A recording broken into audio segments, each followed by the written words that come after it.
beginning today with a usual family trip to Nantucket in Massachusetts. While there, he stopped by a firehouse to thank first responders for their work, and he told reporters what he's thankful for. Thankful for my family. I'm thankful for a peaceful transition in the presidency, and I'm thankful for the fact that I think with the grace of God and good little neighbors, with a little luck, we're going to get some more progress in the Middle East. He also said he does hope President-elect Trump rethinks the idea of possible tariffs on some Canadian and Mexican imported goods. The annual Macy's Thanksgiving Day Parade took place this morning in New York City. It was a windy and wet one. 3 million lining the city streets to watch as we see our favorite characters become larger than life. One of the 6 new floats this year, my personal favorite, Minnie Mouse. Get this, she is 60 feet tall. That's taller than a 5-story building, and she needs 90 balloon handlers. There's also Marshall from Paw Patrol.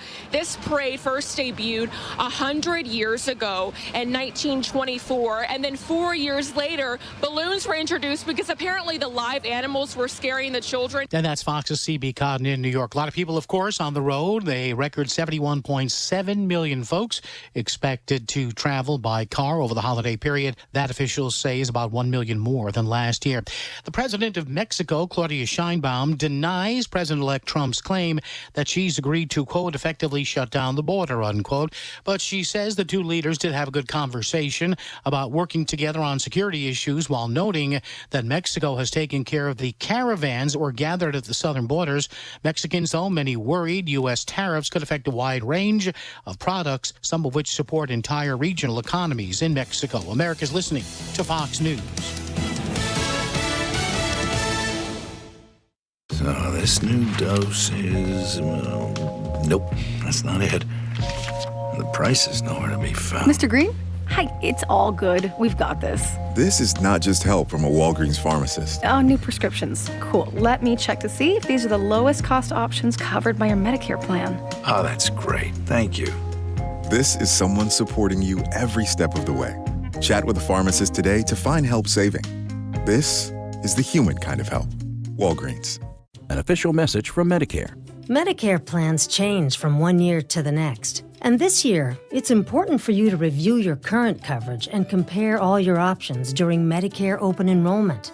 Compare health plans, drug coverage, and costs. See if you can save some money, and don't forget to make sure your drugs are covered. Open enrollment ends December 7th. Visit Medicare.gov or call 1-800-MEDICARE. Paid for by the U.S. Department of Health and Human Services. Coach! The yellow light! God, I'm walking here!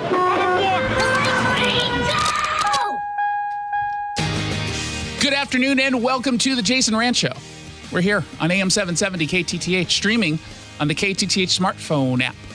Democrats still haven't learned they probably should be ditching identity politics. And we have people like Seattle's Pramila Jayapal to thank. Yes, we're going to thank her for this. And that's what's trending, brought to you by Legacy Group Capital Construction Loans. What's trending? Identity politics. We ended the show yesterday talking about Congressman Seth Moulton of Massachusetts. He is a Democrat. And he got into some hot water because he dared to say, once the election was over, about that transgender athlete debate thingy. Like, I've got kids. I understand where folks are coming from. He said, I believe it was to the New York Times, I have 2 little girls. I don't want them getting run over on a playing field by a male or formerly male athlete. But as a Democrat, I'm supposed to be afraid to say that. Now, as we pointed out yesterday, and as he pointed out on MSNBC over the weekend, his saying that set off a firestorm of criticism from the left, which made his point even more clear. That these are issues we're supposed to not talk about as a Democrat, but these are issues that are important to discuss and are being discussed on the right and are being discussed by families all around the country. I was just speaking authentically as a dad about one of many issues where I think we're just out of touch with the majority of voters. And I stand by my position. You know, maybe I didn't get all the words exactly right. No, they were fine. But the point is that the backlash I've received proves my point that we can't even have these discussions as a party. I mean, the chairman of the Massachusetts Democratic Party wouldn't even return my phone call. And we've got to be able to have these debates. But No. You can't have these debates. The Democrats have declared. Now, when I say Democrats, of course, I'm not talking about Seth Moulton. He's a mainstream Democrat. I'm talking about the likes of Pramila Jayapal. grandmother of the squad. I'm talking about the hardcore progressive base of the Democratic Party that still remain in control of the Democratic Party. It's very odd that they haven't figured out that one huge reason why they lost this last election and pushed voters, especially Latinos and blacks, to Donald Trump was over issues like this. And so Pramila Jayapal gets asked about this on CNN today, specifically the Moulton comments. And boy, she was just so offended. I just find that to be an offensive comment. See? Actually, we're talking about 0.5% of people in the country. Yeah, and y'all are obsessed over that 0.5% of people in the country. You're the one who's trying to make that 0.5% into like 12% by redefining gender. By telling some 7-year-old, you get to choose your gender. Here's a list of 17,000 different ones you can choose. But don't worry, you can have all of them at once or none of them at all. How are you feeling today?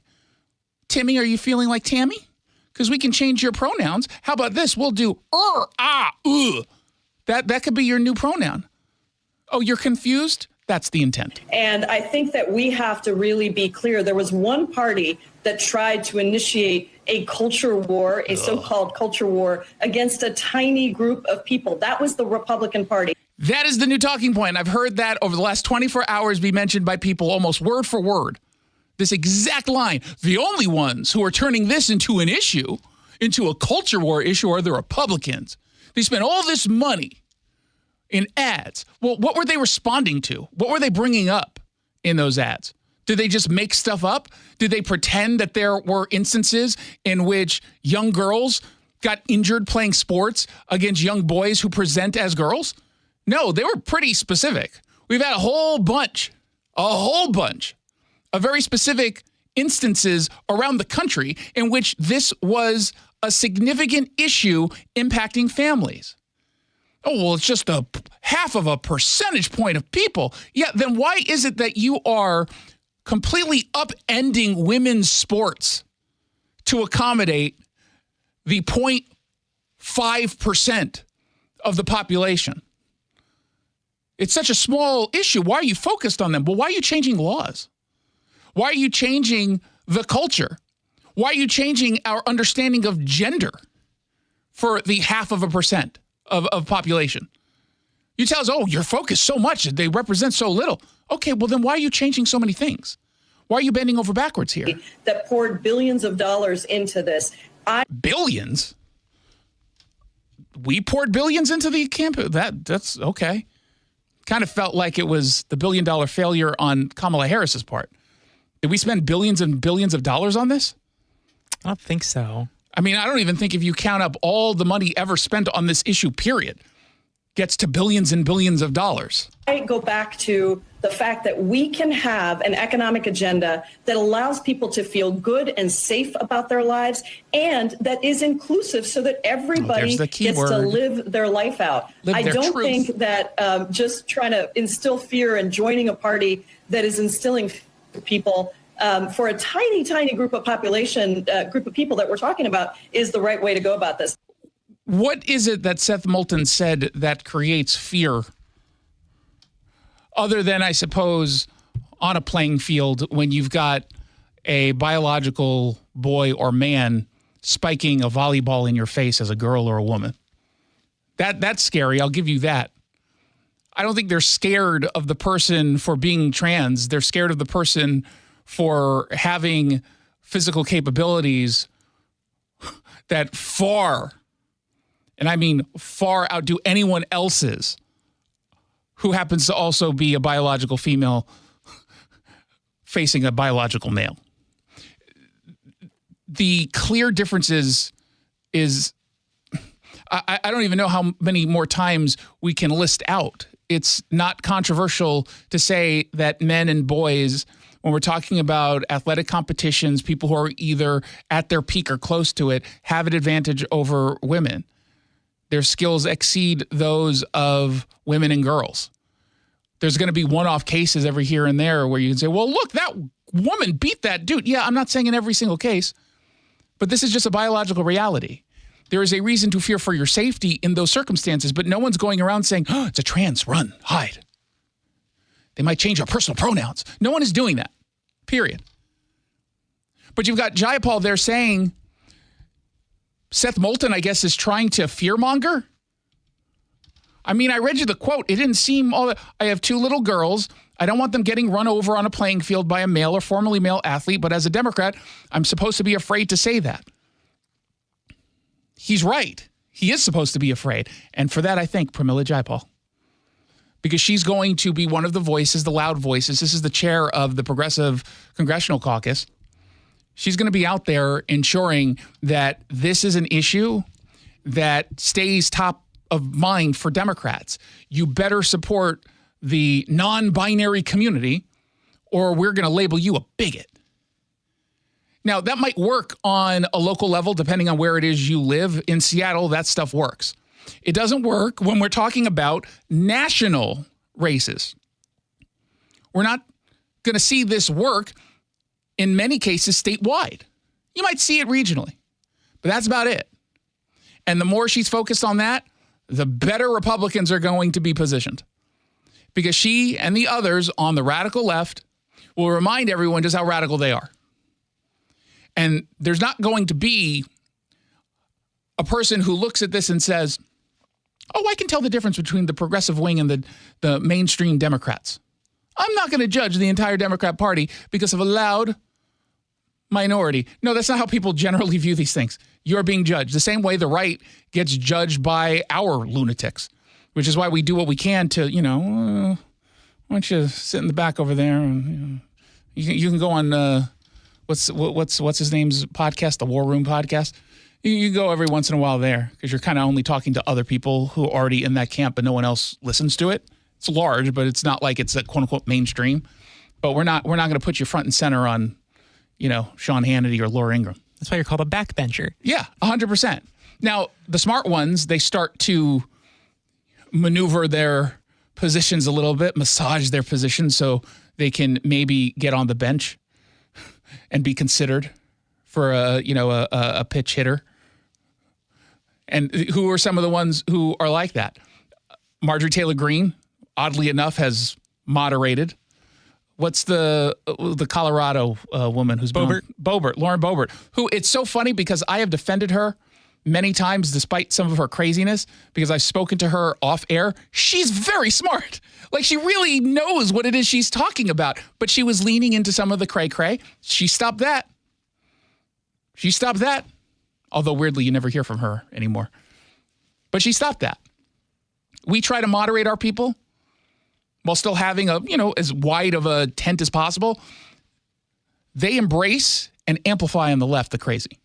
And that's good for us. And it was odd because it's obviously not just the issue of gender identity. It's not just trans issues that lost them this last election and hurt their brand as Democrats. It's all of the progressive movement. James Carville was on Politicon. It's a podcast. And he points out that the farther to the left they went, the harder it was for Kamala Harris and other Democrats to overcome. All of the Washington-based Democrats farting around, going to wine and cheese parties. And do they have those, by the way? Is that a real thing still? I've heard that expression. Do they just have wine and cheese? There's no more substance that's served? It's probably something like maybe some little empanadas. Right? Or like a little meatball on a stick or something? Yeah, something a little more hearty. You can't have a fork, though, because then it becomes a fundraiser. But you can have finger foods. And if it's a fundraiser, then different laws apply and you'll get in trouble. I learned that from the TV show Veep. Talking about how misogynistic race, get your ass out of Washington and go work on a 2026 campaign and do penance to make up for your damn arrogance and stupidity. We're not going to say, we're going to say, we told you so. We told you this identity was disaster. Mm-hmm. We told you to get out in front of public safety issues. You didn't. We told you to have an open process and demonstrate the magnificent and staggering and deep talent that exists in the modern Democratic Party. You didn't. We told you to differentiate yourself from Biden. You didn't. Now, I don't know who he's talking about, the we. James Carville had moments of that, right? But he was still also lying. And you give him a little bit of a pass because you kind of get, if you're in a position like he is, at the end of it, if you no longer have any influence over how someone's going to vote, you just basically have to become a cheerleader and hope that you're wrong. And he hoped that he was wrong and Kamala would win. But people like that had to have known. We've all seen the same polls, and I guarantee you their internal polls were way worse than what we had access to. So they knew what was coming. But clearly there had been a bunch of folks on the left, more so weirdly on the right, saying, you're going to lose when you talk about issues this way. You're too extreme. You're going to lose. And they just thought we were the crazy ones. They thought we were the ones who were nuts. We were told we should listen to Seattle's Pramila Jayapal. She's in tune with the everyday American. She knows what the average person cares about. Meanwhile, do you think she ever leaves West Seattle except to visit during a fundraiser in Medina, whomever the politician of the week is shows up to fundraise? Well, she goes to Washington, D.C. Yeah, other than D.C. You think she hangs out even outside of her district? Even inside of her district, does she talk to like the normies? No, of course not. Of course not. And that's the problem that Democrats have had. You've got a bunch of elitists who are on television telling us how Americans think, but don't actually talk to Americans. They talk to each other, but not everyday Americans. They don't talk to the family of four living in Auburn. They don't talk to the single mom in Tukwila, although they'll tell you that they stand for the single mom who's working 4 jobs just to put food on the table. And they always are from Tukwila or Renton. It's weird. But they don't actually talk to them. They don't even talk to the college student at PLU or at Central, although try talking to a kid from Central, your head will explode. They don't even talk to them, but they claim that they represent them. And remind me, where did the young people vote go to? Trump. Oh, that's so odd. But I'm told that Pramila and the others speak for them. It is so weird how that works. Then you tune into late night television, but Scott Jennings made a really good point. They were talking about on CNN the latest tear fest from Jimmy Kimmel. Think about all the children. Think about Ukraine. I can barely contain myself. And he made a very astute point that, of course, the panel, including Touré, a podcaster who was popular for 13 and a half seconds on MSNBC, as it were. But listen to this. Mar gets it. The rest of these people have become pathetic. I mean, they stopped being comedians and they started becoming political activists. I mean, Jimmy Kimmel out here crying. I mean, it's pathetic. And so my question is, if you're going to have a late night comedy show, at some point, people might expect it to be funny and not just a constant political screed against one party. And I don't know that this activism for 4 more years is sustainable. If you're going to market something as comedy, but the actual product is nothing more than sort of lowbrow political activism. These people represent the way a lot of people feel. So no, but see, they don't. That's the problem, Touré. Never listen to a person who's got one name. They're definitely not in touch. Are you a soccer player or something? Seriously, or Madonna. Like they have no idea what the average person cares about or thinks about. They are clueless. This is how the average person thinks. No, the average person isn't breaking down.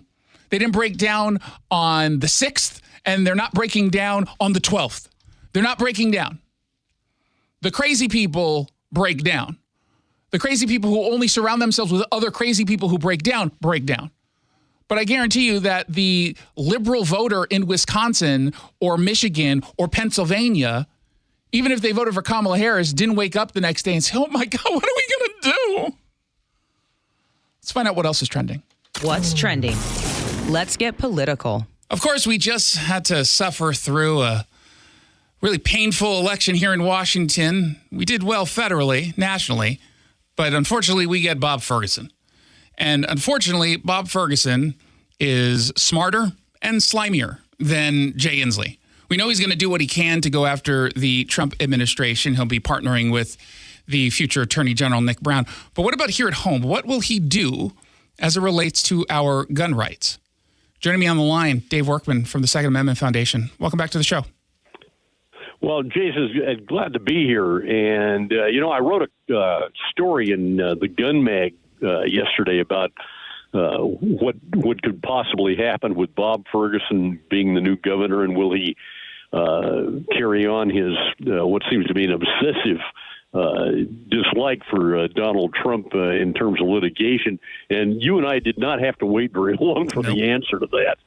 I think he's going to try to get national attention once again by unleashing Brown and trying to file all kinds of different lawsuits against Trump. But the question, of course, what's he going to do back here at home?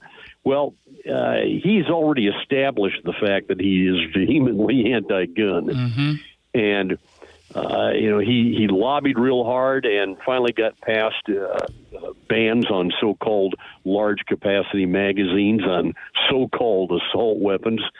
And there's probably still stuff that he can do. He can go after maybe training requirements to get a concealed pistol license. He may go after another kind of background thing with gun purchases, expanded background checks. They've already got a 10-day waiting period on the purchase of a firearm in this state, which Jay Inslee signed into law, and I think is just blatantly unconstitutional.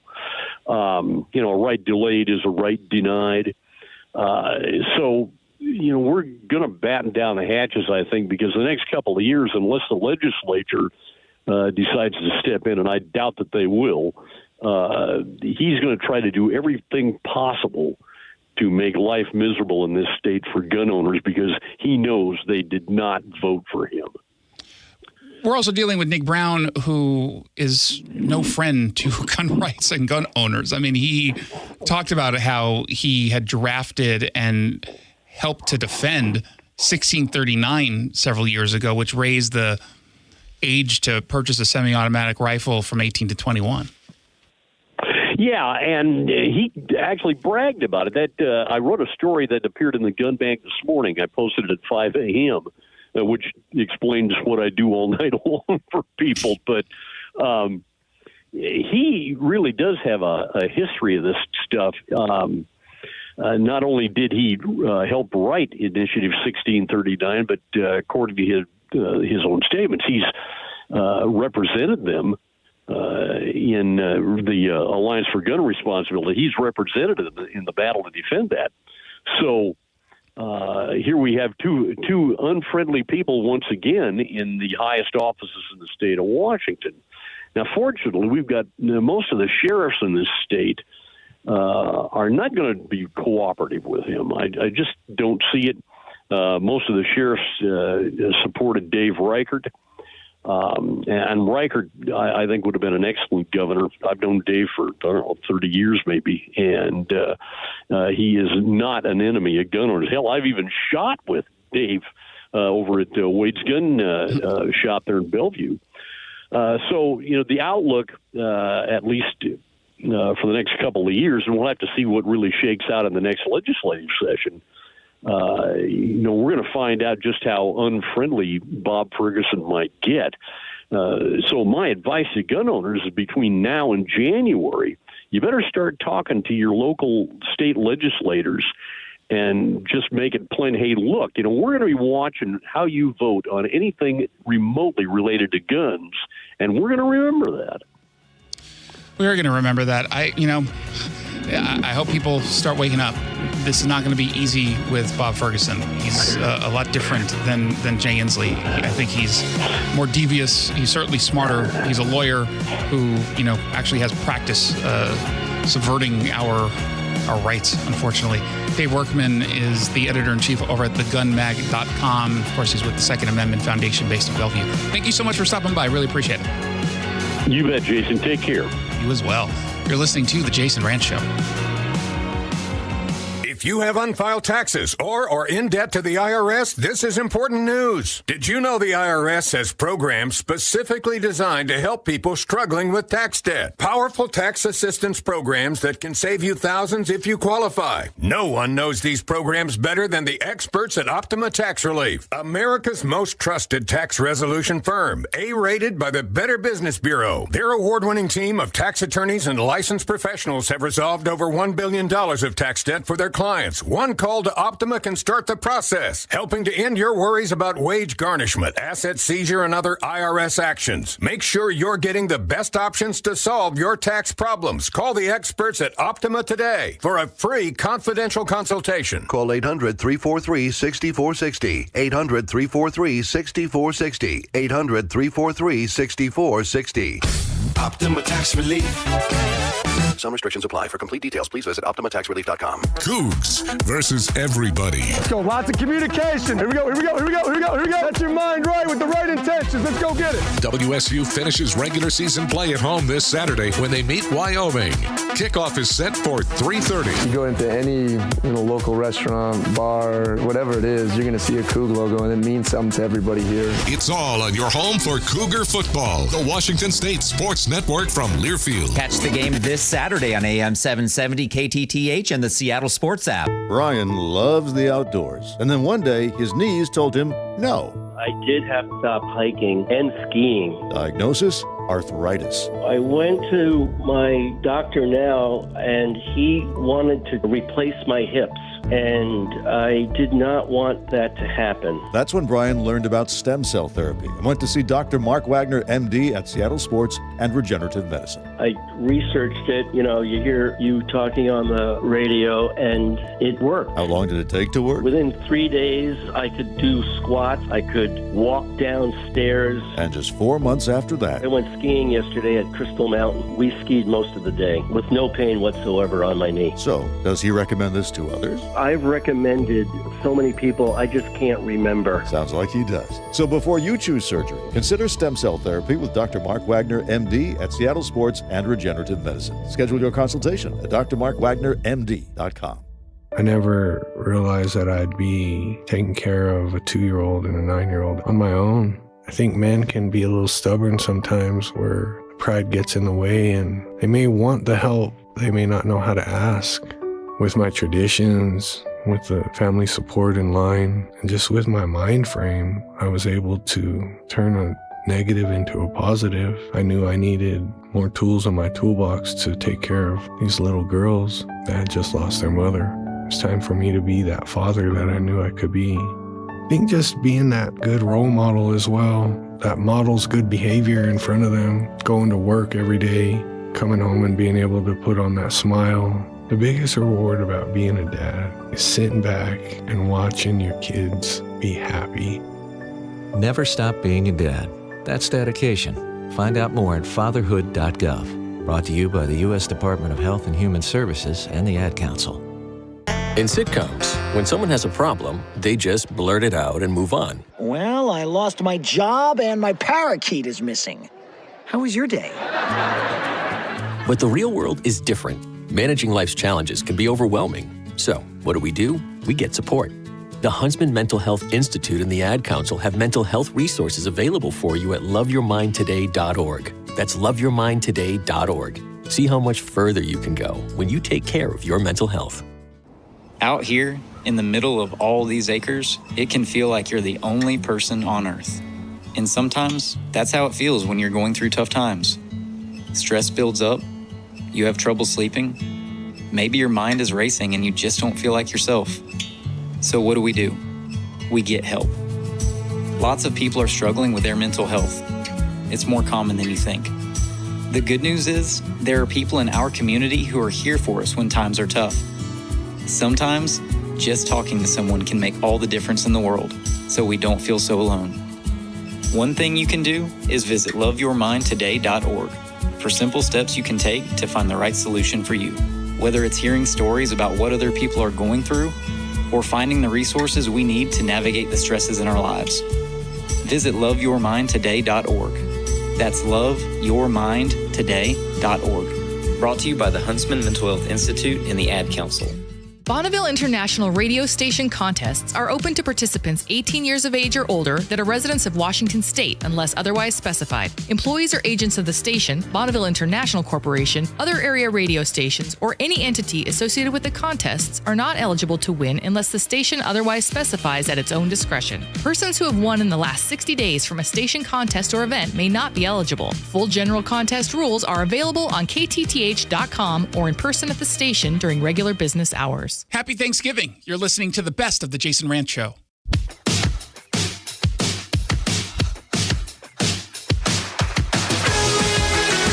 Welcome back to the Jason Rantz Show. Thank you so much for tuning in. Don't forget, if you ever miss a moment of the show, which I have told you before is just very selfish, you can atone for those sins and subscribe to the podcast. Just go wherever it is you get your podcast, search Jason Rantz, hit the subscribe button, and bam, it gets automatically downloaded to your phone or your iPad or whatever it is you listen to it on. And you can enjoy what you missed or just re-listen because it's that good. That's what people say. I mean, some people say that. That's what people are saying. It's so good, I got to listen twice. What do you want from me? Now, we talked about our friend Pramila Jayapal. I can call her Pramila because we're buddies. You're on a first name basis. We are, actually. That's the funny part. And darn you, Verizon. I wish I had saved the voicemail she left me after I criticized her for voting against I think it was just a resolution condemning the BDS movement. She wanted to assure me she's not a Jew-hating anti-Semite. And it was a very long voicemail. It's one of those voicemails that gets to the point where it just cuts you off because it's going too long. It was that. And I wish I saved it. Dear God, I wish I saved it, but it went away. But she's back in the news because we had to be reminded that she's a total and utter fraud. And that's precisely what it is she is. And I'm so glad that she finally got called out on it. For the last 4 years, she had been calling for the end of the filibuster. We must abolish the filibuster as a remnant of white supremacy culture. A tool that allows for the tyranny of the minority. A tool that our country's framers did not include in their vision. A tool that was only instituted much, much later by Southern segregationists as a way to stop important civil rights legislation from passing the Senate. And so that is why we are calling on the Senate to repeal the Jim Crow filibuster. Repeal the Jim Crow filibuster. And that Jim Crow fella, he wasn't very good, was he? Jim Eagle was worse, though. Jim Eagle was worse, in fairness. But Jim Crow, oof, must be really awful. And one who holds principles and morals who actually don't want to compromise on them, of course, would still support ending the filibuster, right?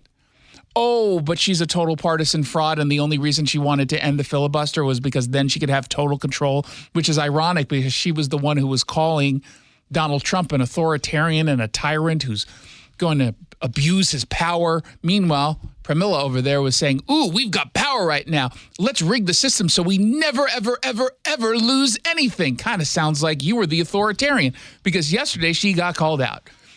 She was holding one of her congressional progressive caucus, blah, blah, blah meetings or a press conference, and she was there with other lunatics.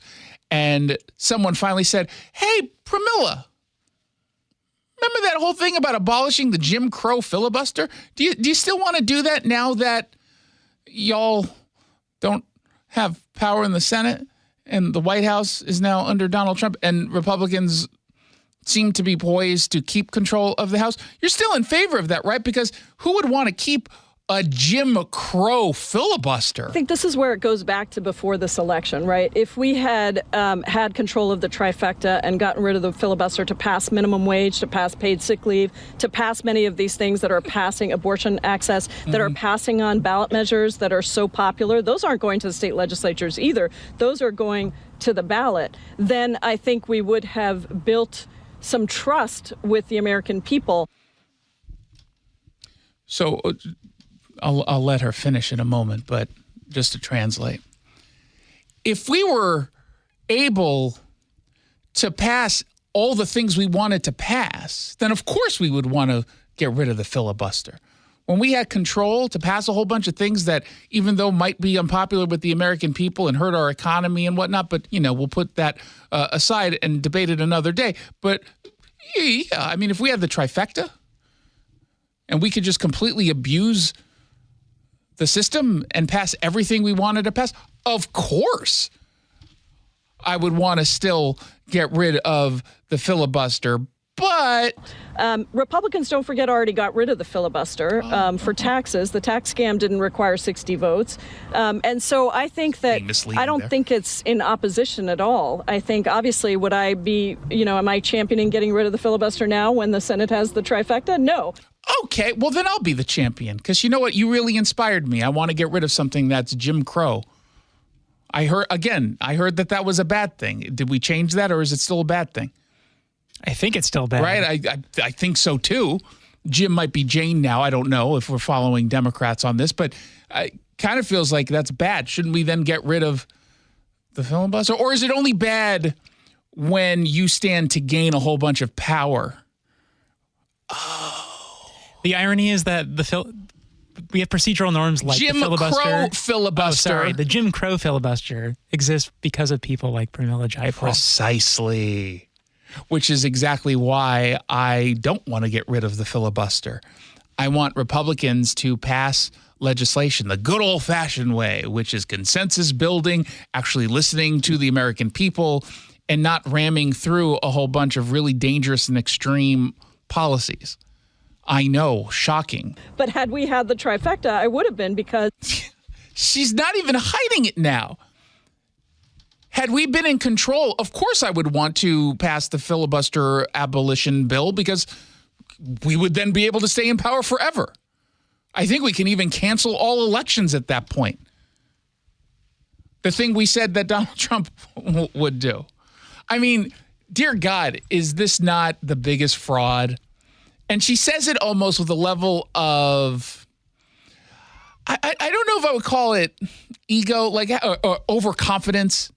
But she says it so nonchalantly, like, yeah, of course, if I had total control, I would want to do it, but now I don't.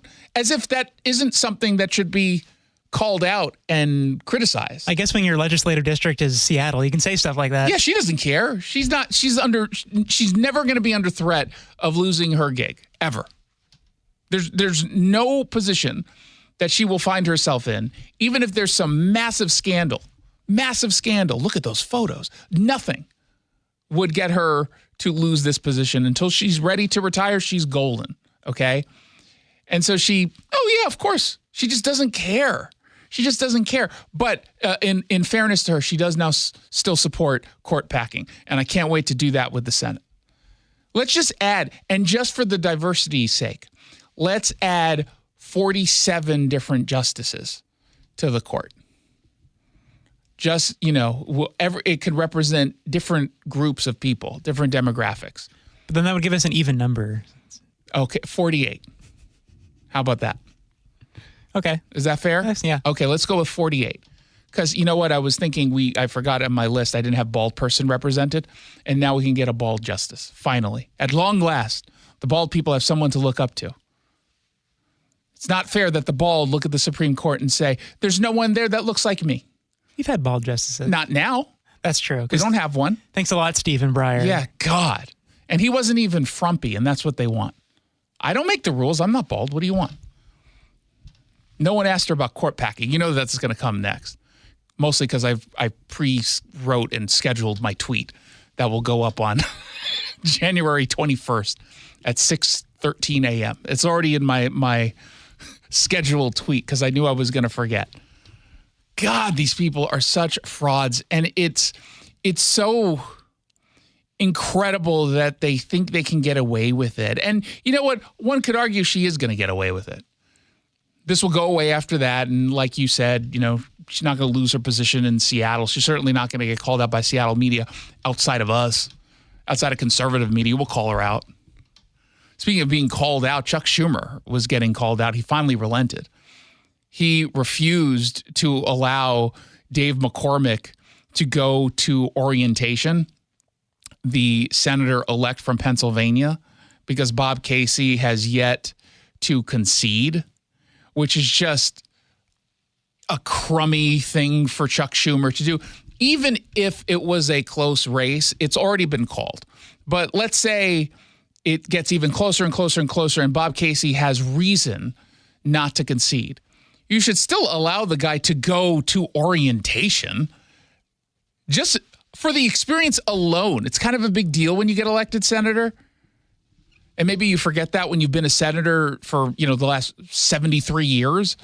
But it's a big deal. And by the way, all you're doing is making it harder for him to represent the people of Pennsylvania, or do you not care about them anymore because you just lost? Yesterday, John Kennedy, the senator from Louisiana, had a thing or two to say on Fox News. When I first read the article, Dana, my thought was clowns to the left of me, jokers to the right. Senator Schumer has a fatal attraction sometimes to nutty ideas, and this is one of those times. What he's doing is petty. I know he's disappointed in the election, but he needs to go file a hurt feelings report, and let's move on. Dave McCormick should be able to attend orientation. I was looking for a folksy anecdote and all of that, but still. I always love some backwoods wisdom from John Kennedy. John Kennedy is arguably the smartest guy in the Senate, who doesn't sound like he would be the smartest guy. But he always is. He always says something that's wise and astute. Astute enough, I guess, to change Chuck Schumer's mind. He has since reversed it. He was coming under a lot of pressure. You had Senator Mike Lee, friend of the show, who didn't return my last text, by the way, and don't think I didn't notice that, Mike. We meet in a green room at Fox, exchange numbers, and very chatty, but all of a sudden, you're too busy for me? Oh, because it's orientation week. In any case, he said he would personally escort McCormick into orientation. Then you had Katie Britt of Alabama, whose phone number I don't know. Otherwise, I would have given her some tips on her post-State of the Union speech. She said she would jump in. Eric Schmidt from Missouri, he also said he would step in. So it got to the point where it seemed pretty untenable to put up with that kind of pressure. And it also ended up, or would have ended up, hurting a Democrat, which is really why he relented, because Ruben Gallego, he's from Arizona, defeating Kerry Lake, who I don't think has conceded yet either. So he would have had to ban Gallego as well, which is, that's so petty. It's just so petty. And I thought you're supposed to, like, behind the scenes, they kind of just drop all the pettiness because it's all a performance. I saw Chuck Schumer today. He delivered a speech on the Senate floor about how he looks forward to having a productive meeting with President-elect Donald Trump. And again, I ask, I wouldn't sit down with Hitler. Why are you? Didn't you just say he was a Hitler? An authoritarian? A dictator in the making? A danger to democracy? We might not have elections ever again? But you're going to break bread with the man? That's weird. This is the second time in the last few weeks, too. He's at the Al Smith dinner. I know. At least in the case of the Al Smith dinner, he could say, look, I didn't assign my seat. Al did. The spirit of Al Smith came down and told the cardinal, I forget his name. What was the cardinal's name? Dolan, yeah. Right? Yeah. He said, Cardinal Dolan, place Chuck Schumer in the seat right by the podium. I didn't choose this seat. What was I supposed to do? Be rude to the guy? Would you be rude to Hitler? Well, yeah. Okay, but I'm not that. I was raised better, or worse, I guess. But this is his choice. He doesn't have to do it. Melania Trump is not sitting down with Jill Biden, who's a doctor, if you didn't know. She and Kim Schreier are doctors, in case you didn't know. She said no to a meeting with Jill over the raid in Mar-a-Lago. You know, everyone says, on the left at least, they created like this story around Melania Trump, our future first lady. She doesn't get involved. She doesn't say anything. She stays behind the scenes because she loathes her husband. She hates him. She's trapped in this marriage, right? We get that kind of narrative. No, she's pretty awesome. She just doesn't want to have that kind of public life. I don't know if things will change now that Barron is 18 years old and 18 feet tall. Maybe she's a little bit more public, but she's like, no, I'm loyal to my husband, and what you did was shady, and I want nothing to do with you, Jill. Plus, you seem very boring to get coffee with. Sounds kind of like liberal projection, honestly. All their first ladies are involved in everything. 100%. Sorry, this is not the Clintons, okay? Sorry. So kudos to her for saying no to that. I mean, good for her. Who wants to go to a meeting you can get out of? There's some meetings you can't get out of and you have to do. You don't have to. Especially when it could just be, said over an email. Yeah, what are you going to say? What are you going to have awkward small talk over coffee in the red room? Who cares? 1-800-465-8770 if you want to send me a text. 1-800-465-8770. When we come back, alarming news for those of you who sit on the toilet for more than 10 minutes. You're not supposed to do that. We'll tell you why when we come back on the Jason Rantz Show.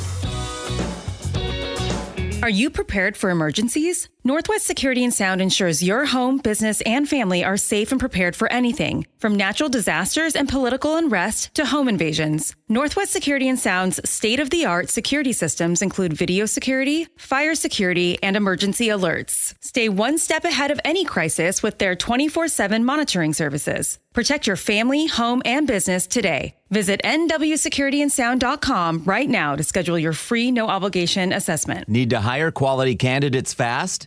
You need Indeed. Their video interview tool makes it easy and effortless to meet with candidates. Visit Indeed.com/credit. John Curley here for Longevity Medical Clinic. I have to tell you, I don't know where I would be in my life without Longevity Medical Clinic. I've been a patient for 15 years. It's so easy to get started. Schedule a free health analysis appointment online with LongevityMedicalClinic.com. During your visit, you're going to spend a full hour with your doctor to craft a comprehensive health plan tailored to your exact needs and lifestyle. I've been able to reduce my risk for serious disease like heart disease, diabetes, and cancer. Longevity will help you plan for long-term well-being and personalized healthcare. The approach is really simple. It's proactive.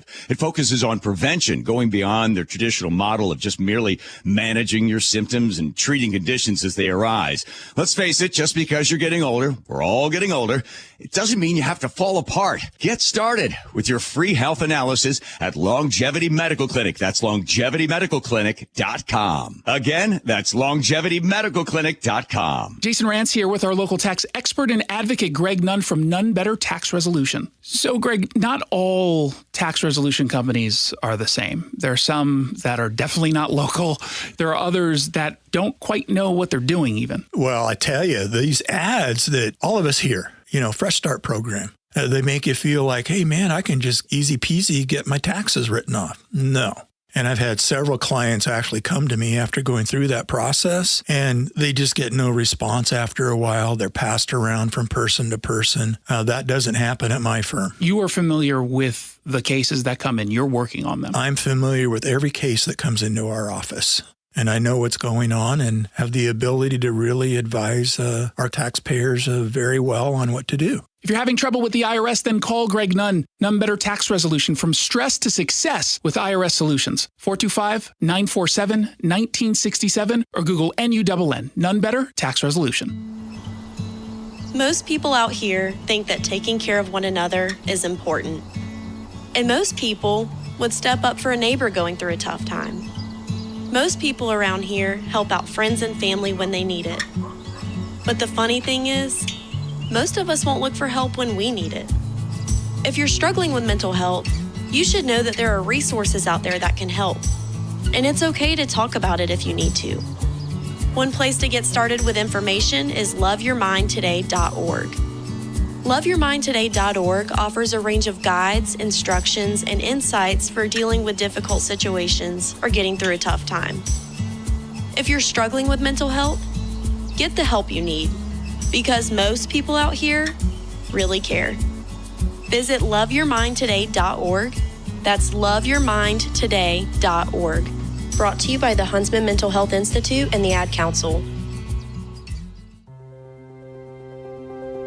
When I found out my son was using marijuana, I thought it was just part of adolescence. Lots of teens and young people get high. But then I found out how powerful today's concentrates are. I couldn't believe it. It's far more powerful than weed from the 70s, 80s, and 90s. When teens use vapes or dabs, the potency can be 80 to 100% THC.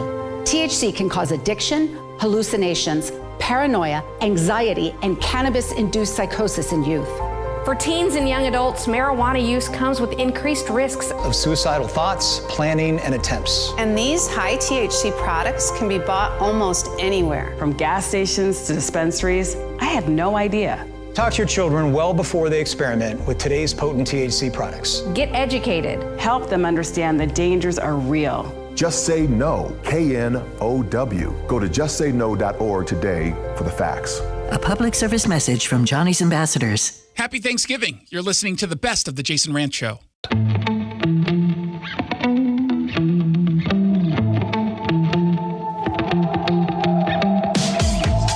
Welcome back to the Jason Rantz Show. We've got a warning. Kind of a serious one. Doctors say you should not be spending over 10 minutes on a toilet. And for some people, we do our best reading while seated at a toilet. And for others, it's your way to get away from the kids or spouse or whatever it is that's in your home that is incredibly insufferable at a point, and you just need some alone time. So they say over at CNN that there is an increased risk of weakened pelvic muscles and an increased risk of hemorrhoids if you were to be on a toilet for more than 10 minutes. Now, in fairness, they are talking about in the context of actually going number 2 while being seated at the toilet. Because the hemorrhoids part isn't going to be from just being seated, it's from the strain of, let's just say the consequences of not having enough fiber in your diet and not being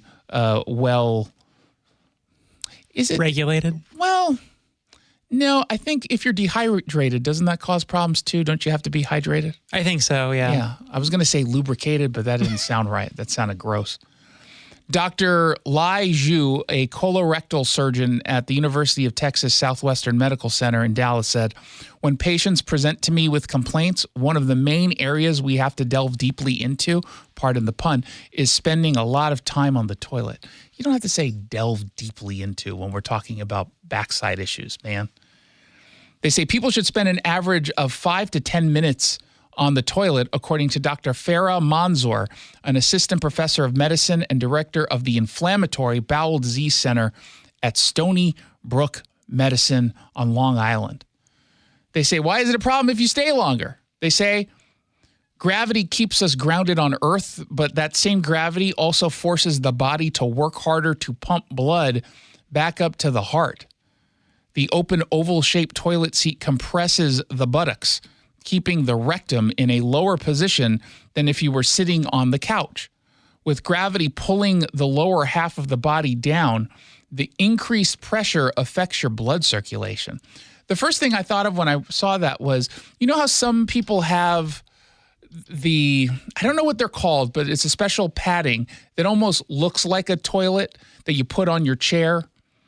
And it's supposed to be good for not just your posture, but I think your tailbone or something, right? Whatever that, wouldn't that then apply here? Wouldn't this make it worse?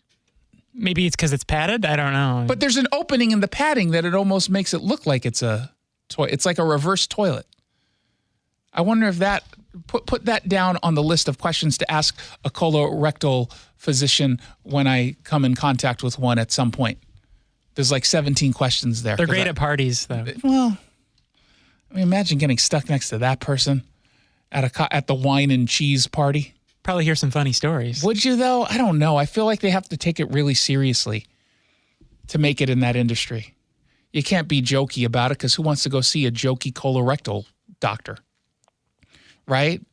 They're like, sir, I don't need you to crack jokes when I'm here and you're looking into my backside. I need you to be serious the entire time. Well, in that profession, you kind of probably need to keep a good sense of humor, though. No, I don't think so. I think that would be a detriment. They have to take it out in some other way. They have to go to one of those, what are those rooms where you break all the plates and you just smash things? The smash room? Is that what it's called? I don't know. You were the one who mentioned it the other day. I did? Yes, you go into those rooms and you just break a whole bunch of stuff to release stress. I think it's called either a smash room or a break room of some kind. They say forced straining can also increase the pressure to allow hemorrhoids to build. This I've heard of. People scrolling on their phones on the toilet tend to lose track of time. sitting and straining their muscles to get a bowel movement out. Why do they aren't? If you're doom scrolling on Instagram, you've already done the deed. You're just buying time. By the way, it looks like they're called rage rooms. Rage rooms? Okay, I like that better. That's what the colorectal specialists do. They go to rage rooms. And they say your doctors can tell if you're doing this. Nowadays, we're seeing an increase in people passing more time on the toilet, and that is very much unhealthy for the anorectal organs and the pelvic floor. They say in addition to weakened anal muscles and forced straining, Dr. Manzoor said sitting on the toilet bowl for too long can also increase the risk, oh my God, of rectal prolapse. Oh, now I'm never going to go to the toilet I'm glad again. I ate lunch a while ago. Oh my God. Should I explain what a rectal prolapse is? Do you think people know and they're already imaging? They've got the image in their Some head? people listening might want to pull over. Oh God. Okay. If you're eating, swallow or spit out, I'm going to give you 7 seconds and I'm going to explain it. 1, 2, 3, 4. I'm bored. A rectal prolapse is when the rectum, part of the large intestine, slips down and bulges out of the anus. That sounds unpleasant. Just sounds so gross. Oh my God. At least I save people the trauma of Googling it, because then an image is probably you don't want that in your search history either. Oh my God. It's like, honey, why were you looking up? What is everything okay? Why are you doing so much research? And you're doing it on your phone while you're on the toilet. That's what, huh? You're just a bowl of conflicts. 1-800-465-8770. But people right now, if you want to text me, people right now are thanking me for warning them against being on the toilet for 10 minutes. You can still stay in the bathroom if you're just looking for time alone. Just stand. Put a little love seat in there or something. Yeah, or just take longer showers. Although then they're going to wonder what you're doing in there too. 1-800-465-8770. Send me your text message. Again, don't forget, become a podcast subscriber. Go wherever it is you get your podcast. Search Jason Rantz Show. Hit the subscribe button. And you help me earn my bonus. It's the Jason Rantz Show.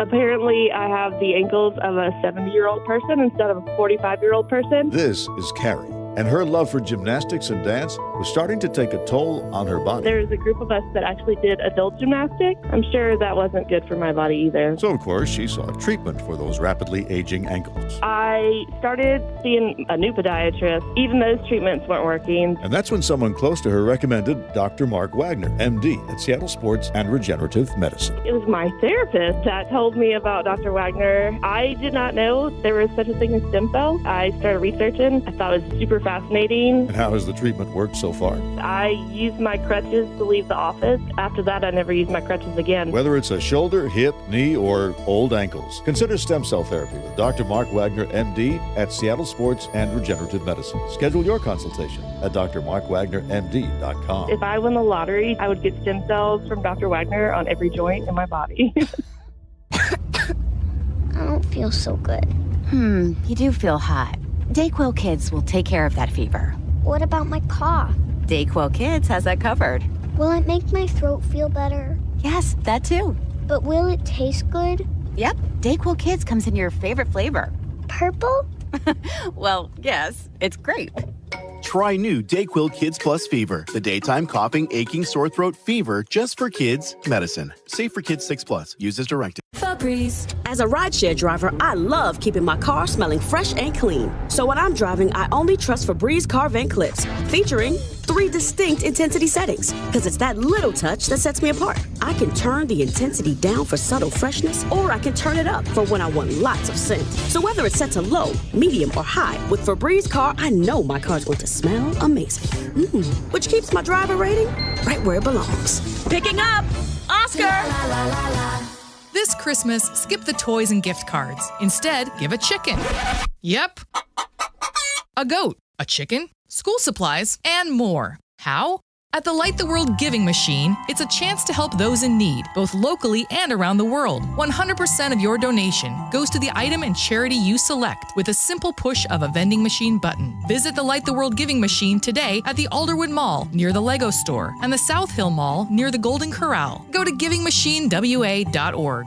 Breaking. It would be malpractice for me as a conservative after having fought for this my entire life to not give you my thoughts on this momentous day. Exclusive. The people of the left, including the media, don't understand the damage they're doing to their own influence. Local news. What happens in Seattle doesn't stay in Seattle. The bad policy spread. Like the AM 770 KTTH Facebook page for it all. Text the keyword Facebook to 1-800-465-8770 and we'll send you all the accounts to follow. This is AM 770 KTTH. Your home for conservative thought. 770 KTTH Seattle. 94.5 K233DT East Lake. 94.5 K233BU Seattle. More gravy, please. I'm John Saucier, Fox News. President Biden says he hopes President-elect Trump rethinks his threat to impose tariffs on Canadian and Mexican imports. Fox's Chris Foster with more. The president on Nantucket, Massachusetts, for the traditional Biden family Thanksgiving, calls the tariff threat counterproductive. We have an unusual situation in America. We're surrounded by the Pacific Ocean, the Atlantic Ocean, and two allies, Mexico and Canada. And the last thing we need to do is begin to screw up those relationships. The president there visiting a firehouse on the island. Trump says he'll impose tariffs until Canada and Mexico do more to crack down on drugs and migrants crossing the borders.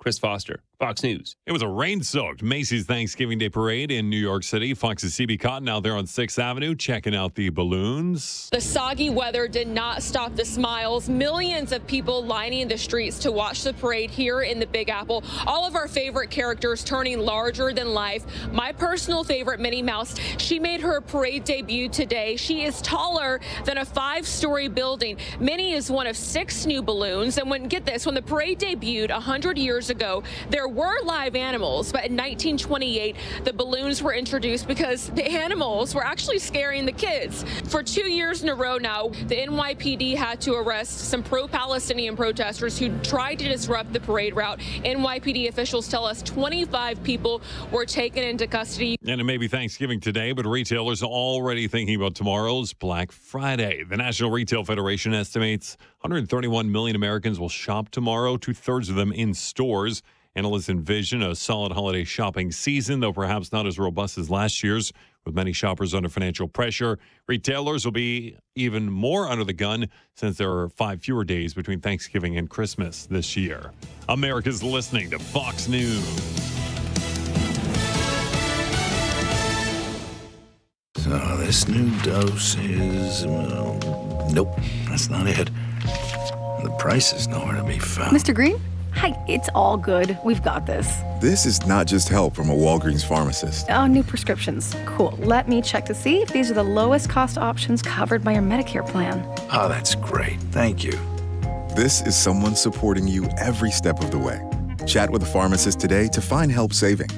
This is the human kind of help. Walgreens. An official message from Medicare. Couple more minutes, and we'll start this month's book club. You know, I usually love a plot twist, but this year, I'm comparing my options during Medicare open enrollment. You can't assume your current health or drug plan is the best one for you. And you gotta make sure your drugs are covered. That's important. So is saving money. Review all your options at Medicare.gov. Open enrollment ends December 7th. Paid for by the U.S. Department of Health and Human Services. Coach! The yellow light! I'm walking here!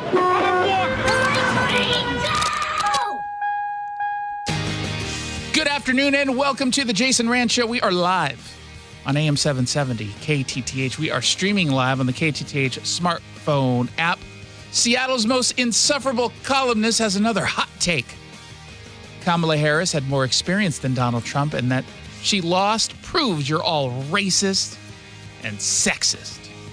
Oof, that's what's trending. What's trending? Everything is racist. It really is hard to keep up with the excuses flying out of left-wing media whenever a quote-unquote politician of color loses a race, falls short. One of the most insufferable columnists in the country, certainly the most insufferable columnist in Seattle, Naomi Ishizaki of the Seattle Times. Locally, she's leading the pity parade. She complains about Kamala Harris losing, blaming it on supposedly racist and sexist Americans. Now, what she wrote in her piece, I shouldn't even say wrote, what she complains and whines about. She says, for the second time in 8 years, Trump defeated a woman who had more experience and qualifications for the job, proving the first time around was not a fluke or an aberration, but a true reflection of how the country feels. Now, that's a very familiar tune. We've heard this before. When a Democrat female loses, it's due to sexism. If she happens to be black or Latina, it must be because of racism. If it's someone who's a Republican who loses, well, she was a sellout anyway. You know, she was just a bad candidate. No one ever complains about racism or sexism if it's a Republican. Now, we're supposed to, of course, ignore the fact that Harris doesn't actually have a track record of success. We're supposed to ignore the fact that American voters, regardless of race, but including black and Latino Americans, just clearly prefer Donald Trump. We're supposed to pretend that Kamala Harris has more experience to become president than the candidate who actually was president? Does that make any sense whatsoever? Accomplishments and experience does matter, sure. If Donald Trump had not already been president, sure, I would say that technically on a resume level, Kamala Harris as a politician has more experience. I don't necessarily know that means you're more qualified for a position. You know who's the most qualified? This person who's of the right age and an American citizen who can run. That's, you know, we only have 2 qualifications here. That's about it. Now, you telling me someone is a lifelong politician versus a successful business person, I'll look at your record as a politician, but I'm going to always lean towards the business person who has had some success. But of course, this is a narrative from Naomi Ishizaki that is the same tired, lazy one pursued over and over and over again. We're all bigots. Every single person is a bigot if you don't do what Naomi Ishizaki and other Democrats want you to do. Did she complain about Barack Obama's lack of qualifications when he defeated John McCain? No, you see, he had life experience as a member of a marginalized community. Thus, he was especially qualified. She is obsessed with identity. Democrats on the radical left are obsessed with identity. And they seem incapable of being reflective, offering an honest assessment of what happened, which was we just were not impressed by Kamala Harris. Not even Democrats were impressed by Kamala Harris. That's why when she ran for president in 2016, she did not even make it to the first contest. She didn't even make it to Iowa. She dropped out. Why? Did Democrats at the time all say, we can't support this woman? She's a woman, back when they could define what a woman was. And she's black. We can't have that person represent us. We, the Democratic Party, are racist. They, of course, didn't say that. We didn't hear that complaint from Naomi Ishizaki and the others. And had she even bothered to hate watch anything other than MSNBC, perhaps actually talk to someone outside of the liberal Seattle bubble, maybe talk to someone, you don't even have to go that far, go talk to someone in Auburn. Talk to someone in Burien. Go talk to someone in Kenmore. Just talk to like a normal person. Not Sammamish or Issaquah, sorry. Y'all are nuts. But like talk to like normal people outside of Seattle, and you know what you'll find out? The writing was on the wall. We knew that this was going to happen. I knew it was going to happen. We talked about this all the time. You guys knew it was going to happen. Maybe did we have doubts because in the back of our mind we were saying, man, we're just getting clobbered with all of the media coverage on the left telling us it's just, oh, he's going to get clobbered. You see that Iowa Seltzer poll? Oh my gosh. Like maybe in the back of my mind I was like, oh God, what if we're wrong? But for the most part, we all said, no, we're right on this. Kamala Harris has been a horrible vice president. No accomplishments of her own. Maybe she was set up to fail. Maybe not. I don't know. But we can say she was, in fact, a failure. And thank God, voters did not fall for this lazy strategy. The whole messaging was vote for Kamala Harris because she's a black woman. Vote for her because she's a black woman. But what about her ideas? No, black woman. But Donald Trump has ideas. No, white, cisgendered male, heterosexual. Can't do it. There's a reason why a record number of black and Latino voters decided to go with Donald Trump. It's not because they're self-hating. It's not because they're brainwashed. Maybe Naomi Ishizaki believes that, but that's not the reality. It's because Donald Trump delivered results that matter to them. A booming economy, low unemployment rates across all different demographics, policies that made us feel safe and secure. We had a border that was secure. And it wasn't, of course, just black and Latino voters who showed up in addition to the white dudes. Women showed up in significant numbers. Women in this country don't see themselves in Kamala Harris's failures. They see an elite, out-of-touch politician who's more interested in pandering to different groups than actually getting us to a place of progress. I mean, even in this column, she said that women were supposed to, quote unquote, understand the assignment, which was to support Kamala Harris because she's a woman.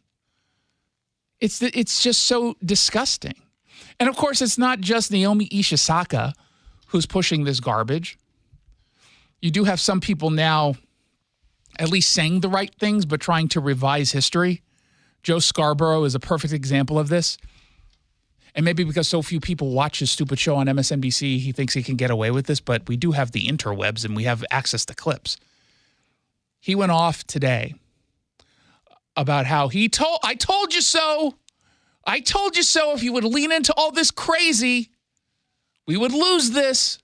Meanwhile, I distinctly remember on election day, he was talking about in a passionate rant about how we're going to have internment camps and he's an authoritarian and Trump is a Nazi, all that stuff. But you see, he apparently had been warning all of us about a variety of issues, including transgender issues. But we were very critical about a man who was a swimmer in the Ivy League who transitioned and swam against women, and suddenly he went from like the 386th best swimmer to against men to like the first against women. And I remember saying something about it at the time, and people going, "Oh my God, how dare you say that? Why, you're a radical extremist." I said, "No, actually, there's a Pew poll out that shows 85% of Americans agree with me."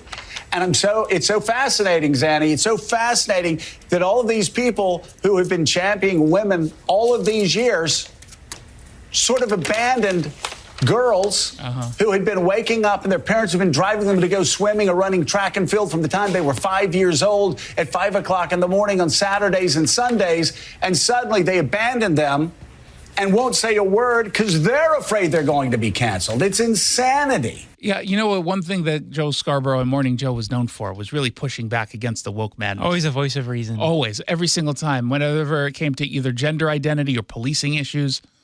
Oh my God, regardless, he was always on the right side of things because he is a Republican after all. I mean, he even pretended that he was pushing against some of the anti-police rhetoric. I mean, maybe it makes you feel good when you see people trash college campuses. I know it doesn't. But maybe it makes progressives go, oh, it's like the 60s all over again. Well, guess what? Most Americans didn't like the trashing of college campuses in the 60s. That's why Richard Nixon got elected twice. Why he got elected out of 49 states in 1972. But yeah, trashing of college campuses. Can't even send your kids to campus safely. Defunding the police. Back in 2020, we were talking here. Reverend Al, let me bring you in here on defunding the police. Well, what is he going to add to this conversation? Because if memory serves, I know where he stood on this. You and I were talking about how representatives in the toughest parts of New York City, in real time, were saying, defund the police. No. We need more police on the street protecting our children as we walk to school. We need more children in the classroom. You know, in the classrooms, more police officers, safety officers, so our children can go to and from class, so our businesses can be safe.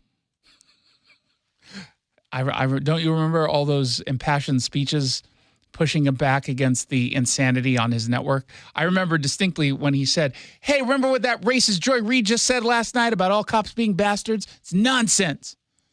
She's a racist and she hates cops. Don't you remember that? Joe has always stood athwart the radicalism at MSNBC. It's truly remarkable how much revision is going on here. And, you know, in fairness, it's not like it was only Joe Scarborough on that show who was crazy. He always has crazy guests on. And when you don't push back against the crazy, sorry, I'm going to assume that you're okay with the crazy and don't view it as crazy. Someone says a crazy thing on this show, I'm going to say, well, that's a crazy thing you just said. Can you please repeat yourself or clarify? He doesn't do that.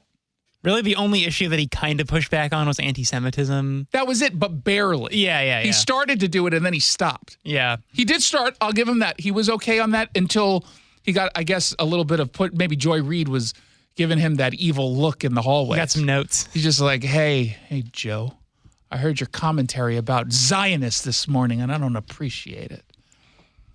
But now we're supposed to pretend that he's not one of the elitists in the ivory towers. You look at surveys for white elitists who write books about white fragility and talk about how horrible the United States of America is. You look at the surveys, and it shows that more Black Americans and Hispanic Americans believe in the American dream than those people spouting those extreme positions. Yeah, we say every day we have a long way to go to be a more perfect union, but being an extremist and setting one party up to lose year after year, every 4 years, that's no way to do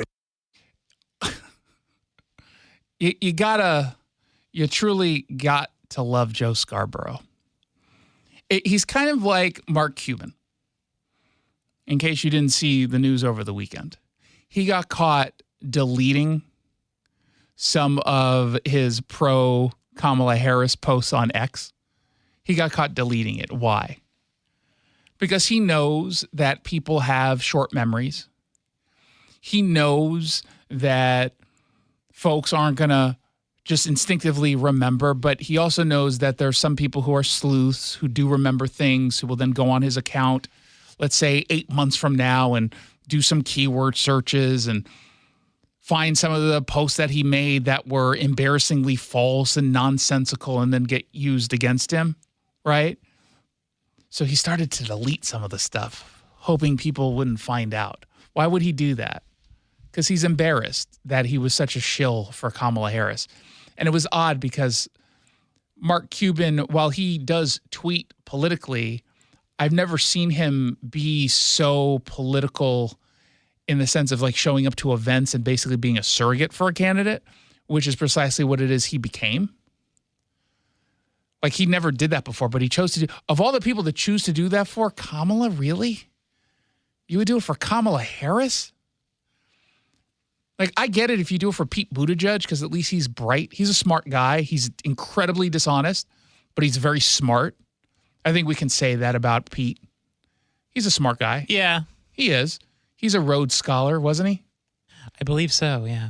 You think the people like Tim Walsh, who gave J.D. Vance a hard time for being a Yale educated attorney, will say, oh, you know, that Pete Buttigieg and that Rhodes Scholarship. You think they'll dismiss that? Wait, no, excuse me. Let me just clarify. We're never going to hear from Tim Walsh again. Probably. We will never hear from Tim Walsh again. People already forgot him. He's just that weird guy who was chosen to be VP for some inexplicable reason outside of him not being Jewish. Let's find out what else is trending. What's trending at the border? So everyone on the left seems to be freaking out about Donald Trump's choice of border czar Tom Homan, friend of the show.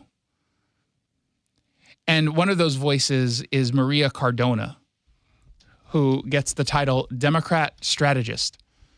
I don't know if that's the title they give someone who's just a Democrat who shows up on television. I don't know if she's actually a strategist, but what does the strategist actually do? Strategize, provide strategy. You probably should not listen to the folks who went on TV and talked about how the message from Kamala Harris was the best message and obviously better than what Donald Trump was selling. Probably shouldn't go to the woman who just 2 weeks ago claimed that Donald Trump's comment about quote unquote good people on both sides, which he dramatically took out of context, was the reason for Charlottesville. Especially because the comment came after Charlottesville, and y'all pretended he was talking about the white supremacists from Charlottesville. But listen to her on CNN today. Our community is going to go through pain. Our community is going to go through cruelty. That is not what anyone voted for. And in fact, I will tell the American electorate, if the administration, if the incoming Trump administration goes through this, here's the people that they're going to go after. They're going to go after your kids' classmates. They're going to go after your delivery guy. They're going to go after the people who take care of your kids. Wait, just real quickly. Can I pick the delivery guy you go after? Because the one dude who just cannot put my Amazon package in the right location, I'm totally okay if you want to deport. He's not even in this country illegally. Just do it anyway. Just do it. Because each part of the mailroom has like areas for different parts of the building, like floors 1 through 10, 11 through 20. And he keeps putting mine in the 1 through 10. Do I seem like the kind of person who doesn't make enough money to live at least above the 20th floor? Oh, no, you're probably on top. Come on, man. But he puts it in the 1 through 10, and I can never find my package. It's clearly labeled. So if you're going to go ahead and deport, I'm okay with him. They're going to go after. And by the way, I think he's from Tacoma. Just keep him in Tacoma, maybe. After the people who work in restaurants. They're going to go after the business owners in your community. They're going to go after the people who work and who own the farmers markets that you love going to on weekends. No one owns a farmers market. You mean the farmers who show up at the farmers market? I mean, I guess there's a company that puts on and organizes, but it's not. I mean, does she understand? Oh, God. This is going to be a snapshot of. They're going to come after the Democratic strategists, okay? Just know that. Incredible pain and cruelty. And this is, again, they tried to do a semblance of this in 2017, and we saw the backlash. So, Hey, you do understand when you say we saw the backlash, you know what we just literally saw? The opposite. We saw the embrace. We saw voters saying we do want these policies. Is anyone confused about where Donald Trump stood on the issue of illegal immigration? Anyone? I think he was pretty unambiguous. He branded himself around it, and Democrats certainly did what they could to make sure we knew that brand. And what did people do in response? They embraced it. So what she's basically saying is that the thing you just all embrace, he's going to do, and you're going to hate it. But no, they said, please do it. Please do it. And as much as she wants you to believe, Maria Cardona wants you to believe that he's just going to go in and take away all your kids' best friends in school, because apparently all your kids' best friends are in this country illegally. That's not going to happen. It's not going to happen. You know that, right?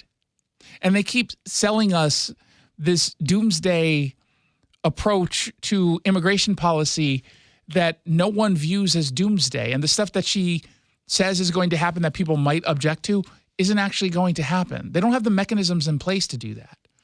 No one is actually expecting 24 million people to be removed. It's not going to happen. He can commit the full power of the United States government to enforcing immigration law and deporting people in this country illegally. He still would not be able to get rid of 24 million people. It doesn't quite work like that. Certainly not in 4 years. Yeah, that's my point. Like, it's not going to happen. But what if he runs for another term? But he can't. But what if he does? But no, he can't. It's unconstitutional. Yeah, but he's an authoritarian. No, he's not. There might be another insurrection. Oh my God! Please kill me. I set a reminder this morning with my Apple iPhone. I said her name, although I changed her voice to a British man's voice. And I said, hey, blah, blah, blah. Remind me on January 6th to write a blog about whether or not Pramila Jayapal, the Seattle Congresswoman, is going to try to lead her insurrection again and try to stop the vote, the electoral college vote from being counted. Because you know she's going to do it again. She's in the news today. She did a press conference with other lunatics about how she's going to stand in the way of deportation. She's going to do what she can to keep the border open, which is what she's known for. Open Borders, Pramila is her name, as of right this moment. Maybe King 5 and Brady Wakayama will get on that story. Oh, God. You know what would be the worst thing? Brady Wakayama and Cornelius Hawker of King 5 get together. They just double team a story. I think I would projectile vomit, like everywhere. There would not be a cover of this. There would not be any part of this studio that's not covered in vomit if I were to see both of them on screen together. I'm glad I have this nice big divider. Oh, no, you don't understand. The velocity of said projectile vomit would be so fast and powerful. It would just, the acoustics of will shatter the soundproof 4-inch thick pane of glass between us. There'd be glass all over the floor. It would just go everywhere. You wouldn't even be able to see the glass because of all the vomit on the floor. If we were to ever get that report, you better pray. If such a report ever were to happen, it doesn't happen between 3 and 7 on a weekday afternoon. You better pray. And anyone around me better hope I never see this report and you're in a 3.5 block vicinity, because you will be impacted. You will be impacted. 1-800-465. Other than that, Maria Cardona is very good at what she does, and I would hire her if I were a Democrat running for office. Great strategist. Yeah. Oof. The strategy that comes out of her. 1-800-465-8770 for your text. When we come back, we're going to dive into the big local this hour, brought to you by the Northwest Safe Company. And now here's Growing Your Wealth, presented by Madrona Financial Services. Here's Brian Evans. Today's topic is important ages. Now, knowing the rules that are based on age can give you a financial advantage when the time comes. So here's some important ages. One is birth to age 23. There's something called the kiddie tax. That's where your kid's investment income can be taxed at the parent's highest marginal rate. Age 18 or 21 is an important year, because that's where if you put some money into your kid's name as a custodial account, that money reverts to the child's control, depending on the state that you're in. In the state of Washington, it's age 21. Now, at age 50, you're able to put more money into your retirement accounts, your 401ks and so forth. At age 55, you can receive retirement income from your employer-sponsored retirement account without any penalty if you've left your job and you follow certain rules. At age 59 and a half, you can take control of your money that's in most active 401k plans or the like. You can actually roll those into an IRA and continue to participate, but take more control over how they're invested. Age 62 is the earliest date for Social Security. Age 66 to 67 is where you get what's called full Social Security benefits. And now you can have unlimited earnings that won't reduce your Social Security payments. Age 70 is the start date for Social Security. That's the latest start date. And age 72 is the date for required minimum distributions that are mandatory for the rest of your life from your retirement accounts. Even the mightiest of trees can be blown over if they don't have strong enough roots. The same is true with your investment plan. Can your plan withstand a financial storm? Go to MadronaFinancial.com and click on the Get Started button to request your Rooted Wealth Analysis. You can also click on the chat button and ask us anything. We have a searchable library with answers to your questions. Visit MadronaFinancial.com. Cougs versus everybody. Let's go. Lots of communication. Here we go. Set your mind right with the right intentions. Let's go get it. WSU finishes regular season play at home this Saturday when they meet Wyoming.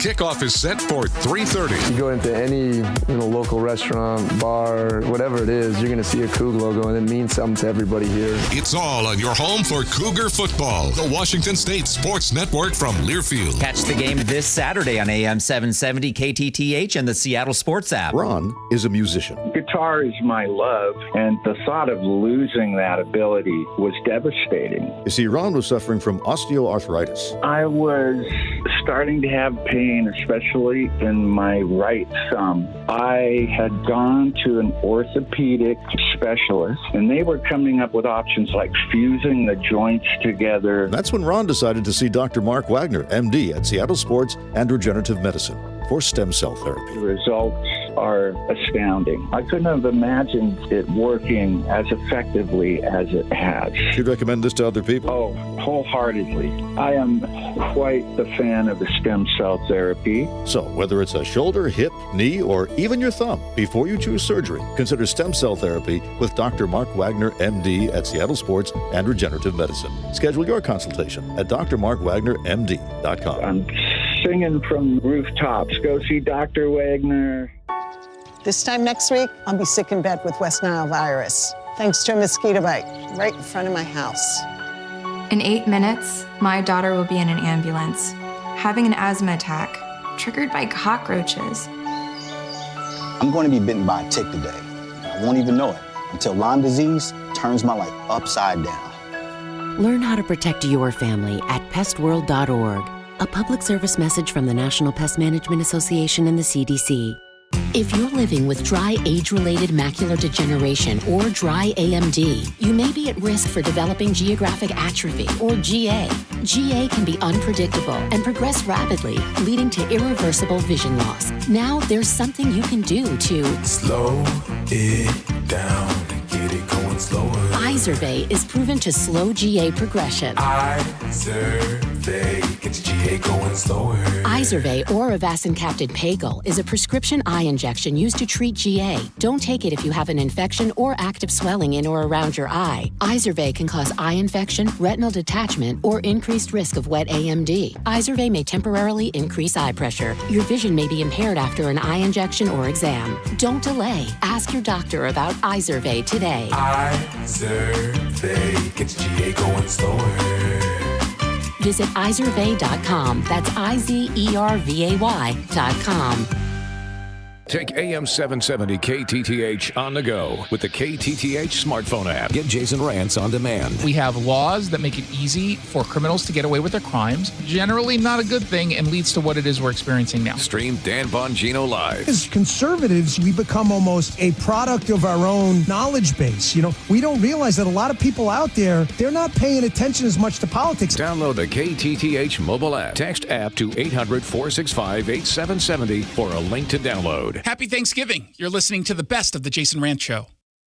Olympia, Sammamish, Lakewood, Bellevue. This is the Big Local on the Jason Rantz Show. Bellingham, Kirkland, Z-Town. Stories about you, not about Seattle. Hey, look at that, 4:30 on a weekday afternoon. That means it's time for the Big Local. Brought to you by Alpine Specialty Services. They're online at alpineclean.com. It's the part of the show where we completely ignore the stories coming out of Seattle and instead focus all of our attention on the communities you live in and care about most. And we start in Spanaway, where I am almost conflicted with how I feel on this story. Kelly has owned a black and gray tabby named Bob for over 3 years. It's an adorable cat. And I don't say that about cats because I find cats, unless they're kittens, to be grotesque and annoying. But this one looks pretty cool. He's an outdoor cat. And she obviously loves him. The Tacoma News-Tribune says of Bob, he enjoys roaming outside, walking along a fence, and visiting neighbors for free handouts. Oh, a little socialist cat. But on October 1st, Bob didn't come home for dinner. Kelly spent weeks searching for Bob. And just when you're getting into like mid-third week, she found him. She found him. But she doesn't know if she's ever going to get him back. TNT says Bob had been stolen, taken to an animal shelter, and soon after adopted by a new family when no one claimed him. And this is why Kelly DeQuette has filed a lawsuit trying to get her cat Bob back. She sued the Humane Society for Tacoma and Pierce County, asking a court to issue an order to return Bob. She accused the shelter of being negligent and then getting in the way of her trying to recover poor Bob. She said in an interview with the Tacoma News Tribune, "I don't care about paying the filing fee. This is a family member that somebody took." The spokesperson for Tacoma Pierce County Humane Society declined to address the allegations. Instead, she says, our focus remains on providing compassionate care for every animal who comes through the doors, but not the animal's owners. We don't show compassion there, apparently. Look at little Bob. Look at him. He's cute. He's so adorable. Now, the lawsuit was just filed about a week and a half, 2 weeks ago. And it said that by the time Kelly learned Bob had been at the shelter, it was too late because the cat had already gone off with the new family.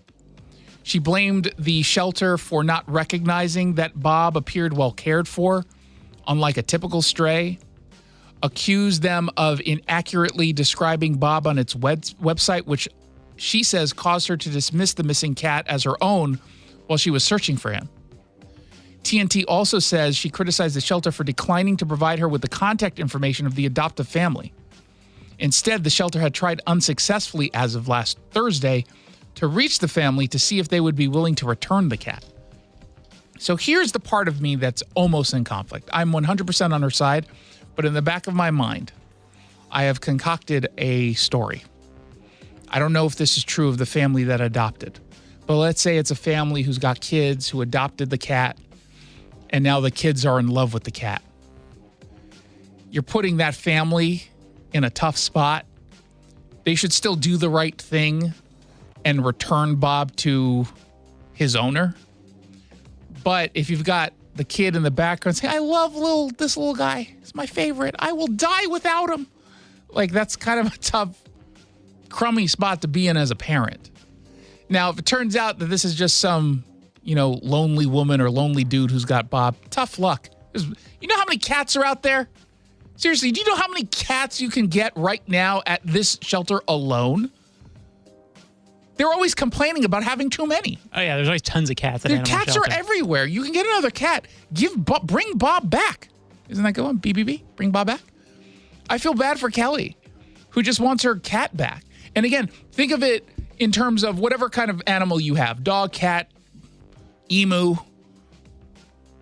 You love your animal. Some other family, through no fault of their own, ends up adopting it, not realizing. You're going to do anything to get that animal back. And what's going on that they can't reach the family? How hard is it to reach the family? You've got an address, you've got a phone number, right? You've got an email. You get all that when you're doing an adoption, don't you? No one at Tacoma Humane Society can go over and just knock on the door or just steal the cat back and pretend, I didn't do it. So what's going on, Tacoma Humane Society? This really rubs me the wrong way. And I know that we're really only hearing from the cat owner here, and maybe there's more to this story that Tacoma Humane Society could tell us, but it doesn't seem, I don't get the impression from this story at the Tacoma News Tribune that they're doing everything they can to help get this cat back. I just don't get that impression. And I thought, with all due respect, their statement about how they share compassion for the animals when you should be sharing compassion right now towards the owner was just kind of in poor taste. I get you can't comment usually on lawsuits, but you can't throw in a line about how you have compassion for both the animal and the owners, right? I feel like we had a story about this, or not, a story similar to this a while ago, where it was like scammers were giving away like people's pets or something, and then we were like, who really has custody of the pet then? Yeah, I vaguely remember that. I mean, we've heard of stories somewhat similar for years, right, where an animal is stolen and then sold. We've heard stories like that. I've never heard of an animal being stolen and then given to a shelter. Yeah, this is different, yeah. So that's just odd to me. I don't know why she thinks the cat was stolen, unless we're using like the super specific technical definition where the person didn't realize that this was someone else's cat and quote unquote stole it to give, thinking it was a stray, and delivered it to Tacoma Humane Society. I don't know how she knows it was quote unquote stolen, unless she's literally speaking in the context of the person not knowing that the cat had an owner. what you can do, although it is risky with cats in particular, you can put the one family on one corner of the room and then Kelly on the other, and the cat picks who he wants to be with. Cats, let Bob decide. Bob might go into the yard, just escape and go somewhere else. Dogs will immediately rush to the owner. The cats look sometimes just like, I hate all of you. Yeah, cats are so aloof and just like, why are you even putting me in this position? Leave me alone. Can you just feed me, scratch me every couple of minutes that I ask you to, and then just let me roam. But I feel bad for Kelly. I hope Kelly wins this. Or gets another cat. Maybe Bob doesn't want you. Maybe this is Bob. This is also the risk of having cats that are outdoor cats. I never understood that. I never felt comfortable with it. Like, I get cats are different than dogs. We wouldn't ever let a dog be an outdoor dog like that. But you're letting it just go anywhere it wants. And there's coyotes out there and stuff like that. The only thing that's stopping a dog from doing what the cat would do is it can't jump as high as a cat and, walk on a fence post. Right. Yeah. They just can't do that. Unless it's a little chihuahua that can some every once in a while. But this is the equivalent of feeling uncomfortable where people walk a dog without a leash. I'm like, why are you doing that to me? Because now I'm going to think the dog's going to get hit by a car. Something's going to happen. Nothing ever does happen. And even with the cats, I'm surprised that nothing usually ever happens. We don't get stories like this too often, but I feel bad. And so bring Bob back. Say, bring Bob back. Bring Bob back. That's a good bumper sticker. I know. You got to hashtag it too. Meanwhile, in Skykomish, residents are like, why don't we have power? Why does the power keep going out? What's going on here, Puget Sound Energy? There's a story in the Everett Herald. And in this story, they talk about how Skykomish residents recently have noticed that the power just keeps going out, that they have not just more power outages, but longer power outages. Mayor Henry Sladek said, I moved up here 20 years ago. In the last few years, it seemed to me we've had more and longer power outages. It went out a few times this summer when it was beautiful weather, so we only imagined what it would be like later in the year. The Herald says lack of communication from Puget Sound Energy has left the community members frustrated and concerned because what's coming around the corner? Winter weather. It gets very, very, very cold in Skykomish. It gets very cold in Washington during the winter. But they said in the last month, they lost power 4 times, the shortest of which lasted 6 hours and 42 minutes. And that's about 6 hours and 40 minutes longer than I would be able to handle. The longest and most recent one was on October 27th. It lasted 2 days, 7 hours, and 32 minutes. I would not be able to handle that. I would have to check into a hotel. They say this year the town has lost power 9 total times, and only 2 of those cases were due to a major storm. Community members say they have no direct contact for someone at PSE to actually, give specific updates, have a human being talk to them. And instead, they say they have to rely on contradictory automated text messages and maps to figure out when power might return. And this is the problem associated with living in a smaller community like a Skykomish. And it's the same, I'm guessing, for any small communities in particular.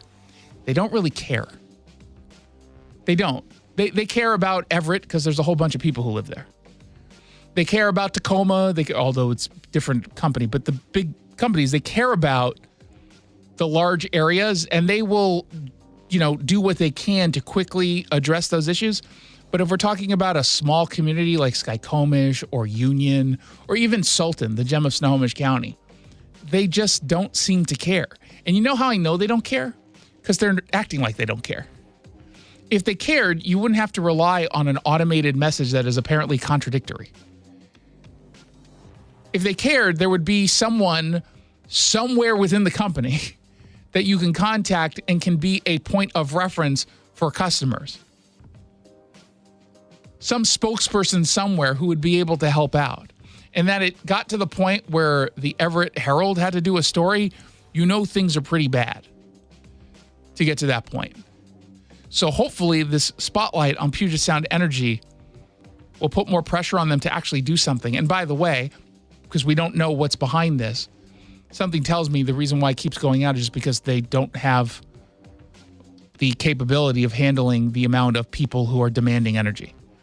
And so let us remind everyone that we're a few years closer to the reality of not being able to sell gas-powered cars and trucks and RVs. That'll be fun. Yeah, can't wait. I'm sure we're ready for that.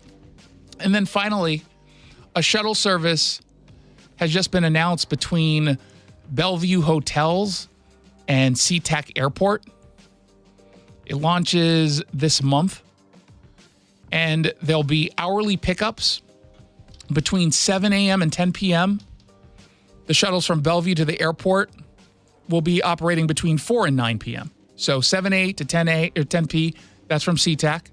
And then in Bellevue, around the designated pickup points at hotels, 4 a.m. to 9 p.m. And so for those of you who love the idea of getting onto a plane and being seated next to a complete stranger who will talk to you the entire time, not allowing you any personal space or privacy or quiet, you get to then start that experience on a shuttle bus. That sounds great. The only time I'm ever on a shuttle bus is if I needed to get to this is when I was driving. I don't have a car anymore, but when I drove, I would park at one of the lots at SeaTac. And I thought it so incredibly awkward to be on those shuttle buses. And that's only for, at the most, a 3-minute drive, right? Imagine going from Bellevue to SeaTac. I have to imagine it's going to take, depending on how many stops there are in the Bellevue area for the hotels, probably at least an hour, right? And you're going to be stuck next to that person for an hour? You're already stuck next to them on a plane. And now you got to deal with them on the way. That just sounds awful. That'd be something if you happen to sit next to each other on the plane and on the shuttle bus. It's not even that cheap. It's $30 plus taxes. Now, if you were to get an Uber, it'll be double that, maybe a little bit more. But you wouldn't have to worry about being seated next to an annoying person. Yeah, I'll pony up for that. Right? I would rather the $70 to take an Uber or a Lyft than $30 that's going to take a longer time and is not direct. Because then, of course, you're going to be the one who's flying international, and so you got to wait. First, they stop at Alaska, then they stop at Delta, then American Airlines. You're like, I'll just get out. It's faster for me to walk. Ugh. There's nothing about this that I love. Otherwise, it's a wonderful program, and I hope everyone takes advantage of it. 1-800-465-8770 for your text. When we come back, you pick the stories that we discuss. Well, one.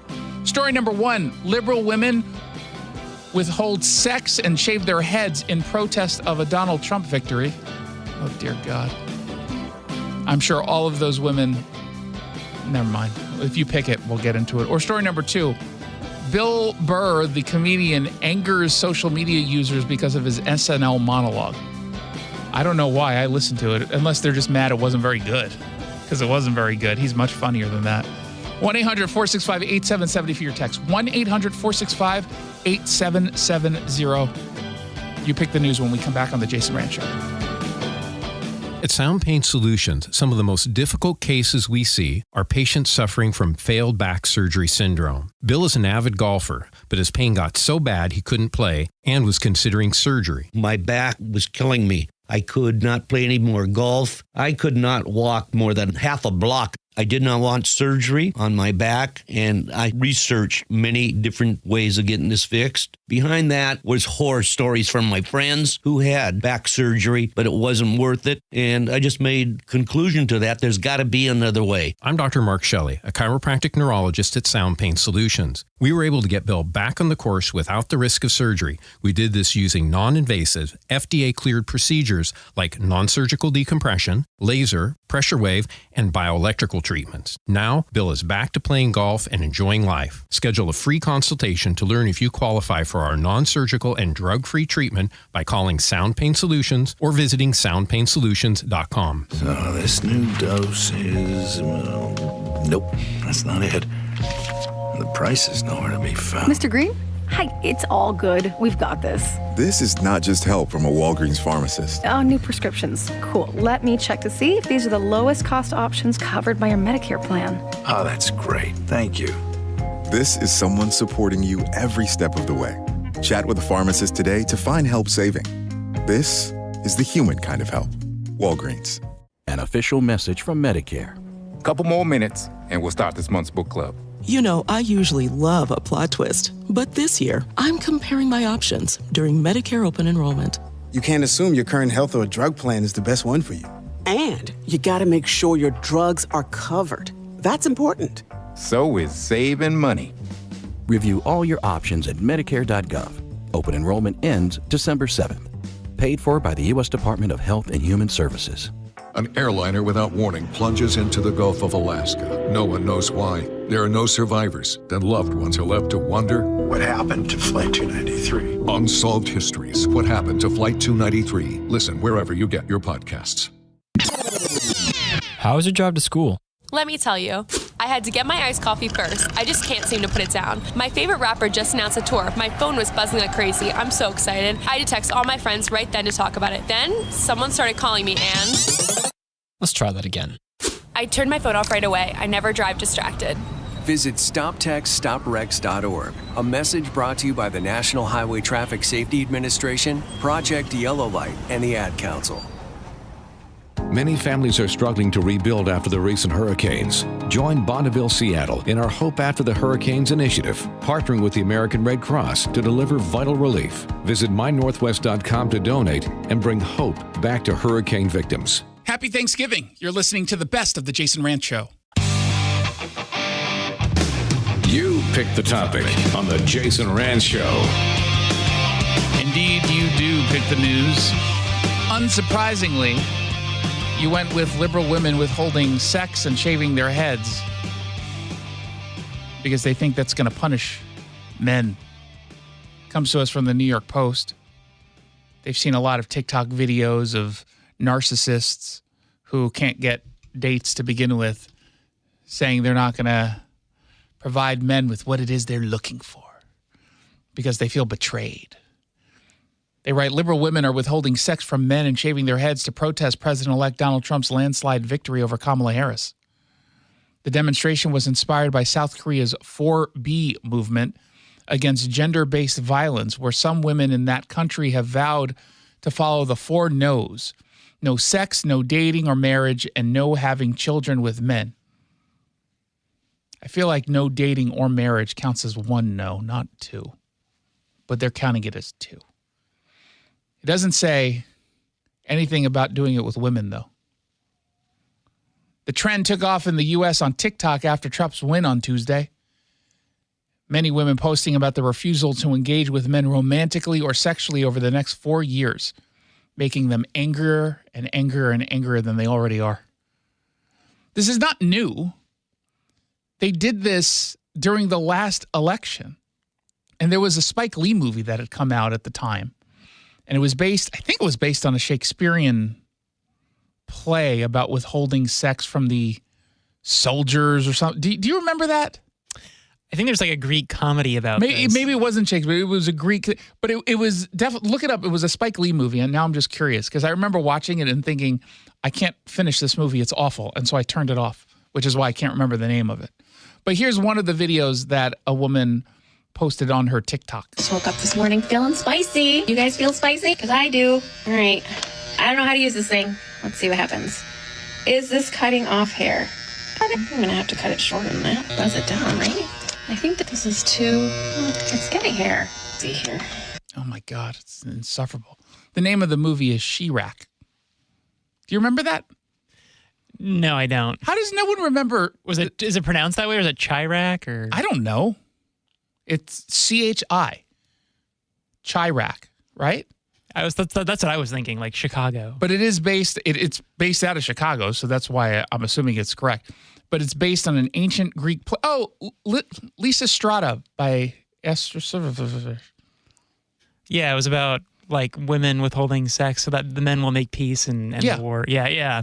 Okay. It wasn't a good movie. Let's listen to more of this woman cut off her hair because it makes for great radio. Maybe I gotta cut it.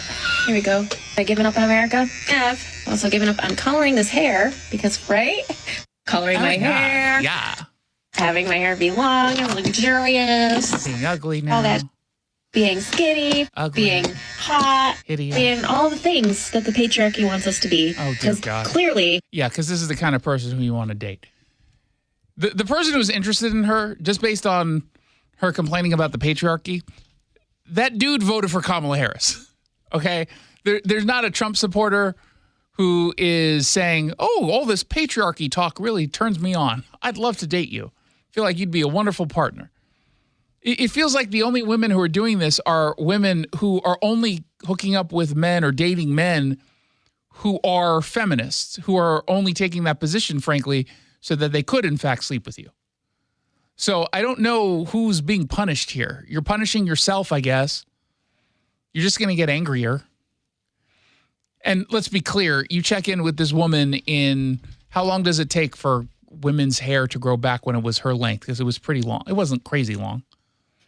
I don't know. A couple months, maybe? Yeah. I mean, clearly it's going to sprout at some point like a chia pet. And so it's going to come out and it's going to be that awkward, 3-week phase of just, what's going on, man? What'd you do? Oh, God, it's hideous.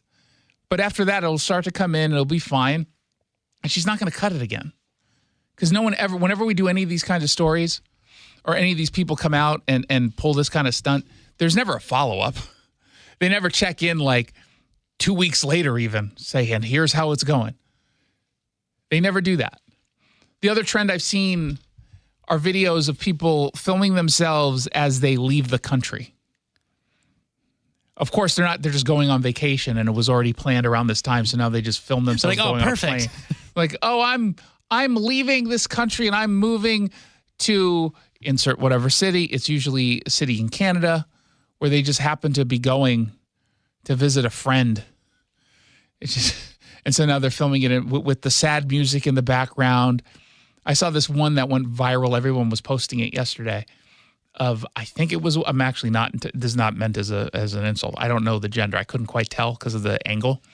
But the person was just like head down, like they felt such deep shame, but also disappointment that they have to leave. Because that's what people do when they lose elections. They leave. Unless you're a celebrity who says you're going to leave, then you stay and hope that people didn't remember that you said you were going to leave. Yeah, because you're not leaving Beverly Hills for Manitoba. Not even a little bit. There was one exception. I can't remember who it was, but she was already planning on leaving. And now she's going to live in, I think it was in London. I can't remember who it was. But I did see that Barbara Streisand, who previously said she was going to leave, she's not going anywhere. The only people who may, and this is how much of a just loser these people are. The only ones who make those proclamations are ones who they've convinced themselves it's impossible that they're going to lose, so they're willing to do that. And then, of course, when the impossible happens, they're just big cowards. It's a Jason Rantz Show.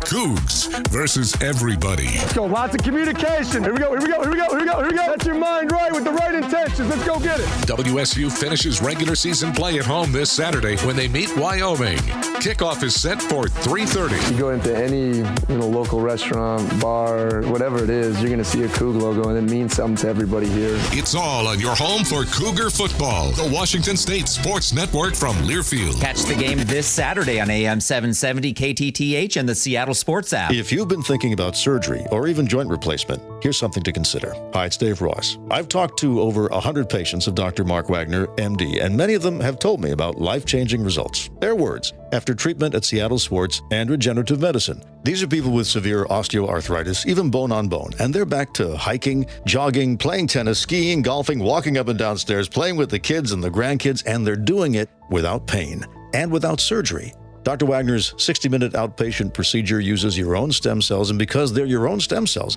they can help regenerate your own cartilage in your own joints. Dr. Wagner is a board-certified Seattle physician. He has over 30 years of experience, and he's performed over 20,000 stem cell procedures. And he's one of the few doing it the right way. So, listen to his patients, and remember, whether it's a shoulder, hip, elbow, ankle, wrist, or knee, before you choose surgery, first see Dr. Mark Wagner, MD. Get the facts, then get back in the game. at drmarkwagnermd.com. Follow AM 770 KTTH on X. This is the Chef of Love, Chef Jannard, TV host and restaurateur. My grandparents harvested their land to sell food and share this overflowing bounty with our community. Grandma said, for every yam we pick, we give one away. In the world they cultivated, I love preparing and eating dinner with my family on Sundays. When our resources changed, food assistance programs sustained us. They gave me fuel to start my first culinary business at 16 years old, and inspiration to donate the extra food in my community.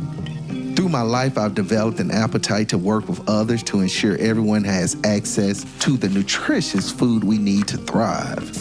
Together, we can help end hunger. Come on, join the movement with Feeding America by volunteering, donating, and advocating. Learn more at feedingamerica.org/act now.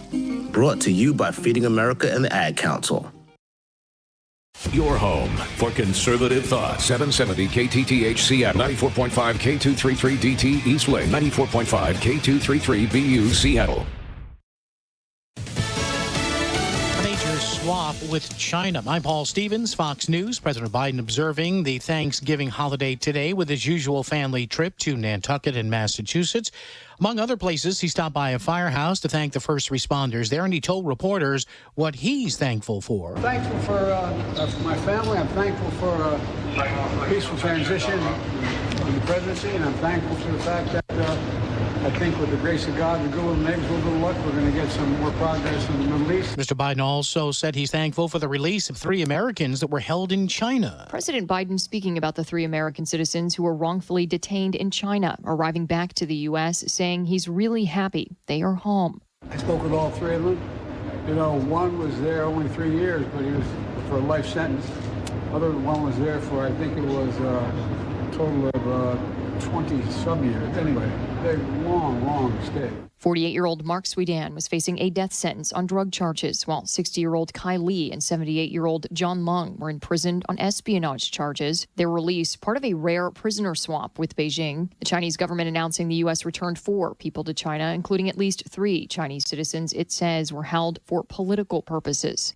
Kristen Goodwin, Fox News. And Mr. Biden also adding that he hopes President-elect Trump rethinks the idea of tariffs on goods from China and Mexico. Macy's Thanksgiving Day Parade going off without a hitch in New York City despite the rain. 3 million lining the city streets to watch as we see our favorite characters become larger than life. One of the 6 new floats this year, Minnie Mouse, she is 60 feet tall. That's taller than a 5-story building, and she needs 90 balloon handlers. And that's Fox's CB Cotton. Over 20 pro-Palestinian protesters were arrested for blocking that route in one spot. America's listening to Fox News. So this new dose is, nope, that's not it. The price is nowhere to be found. Mr. Green? Hi, it's all good. We've got this. This is not just help from a Walgreens pharmacist. Oh, new prescriptions. Cool. Let me check to see if these are the lowest cost options covered by your Medicare plan. Oh, that's great. Thank you. This is someone supporting you every step of the way. Chat with a pharmacist today to find help saving. This is the human kind of help. Walgreens. An official message from Medicare. Medicare plans change from one year to the next. And this year, it's important for you to review your current coverage and compare all your options during Medicare open enrollment. Compare health plans, drug coverage, and costs. See if you can save some money, and don't forget to make sure your drugs are covered. Open enrollment ends December 7th. Visit Medicare.gov or call 1-800-MEDICARE. Paid for by the U.S. Department of Health and Human Services. The yellow light! I'm walking here!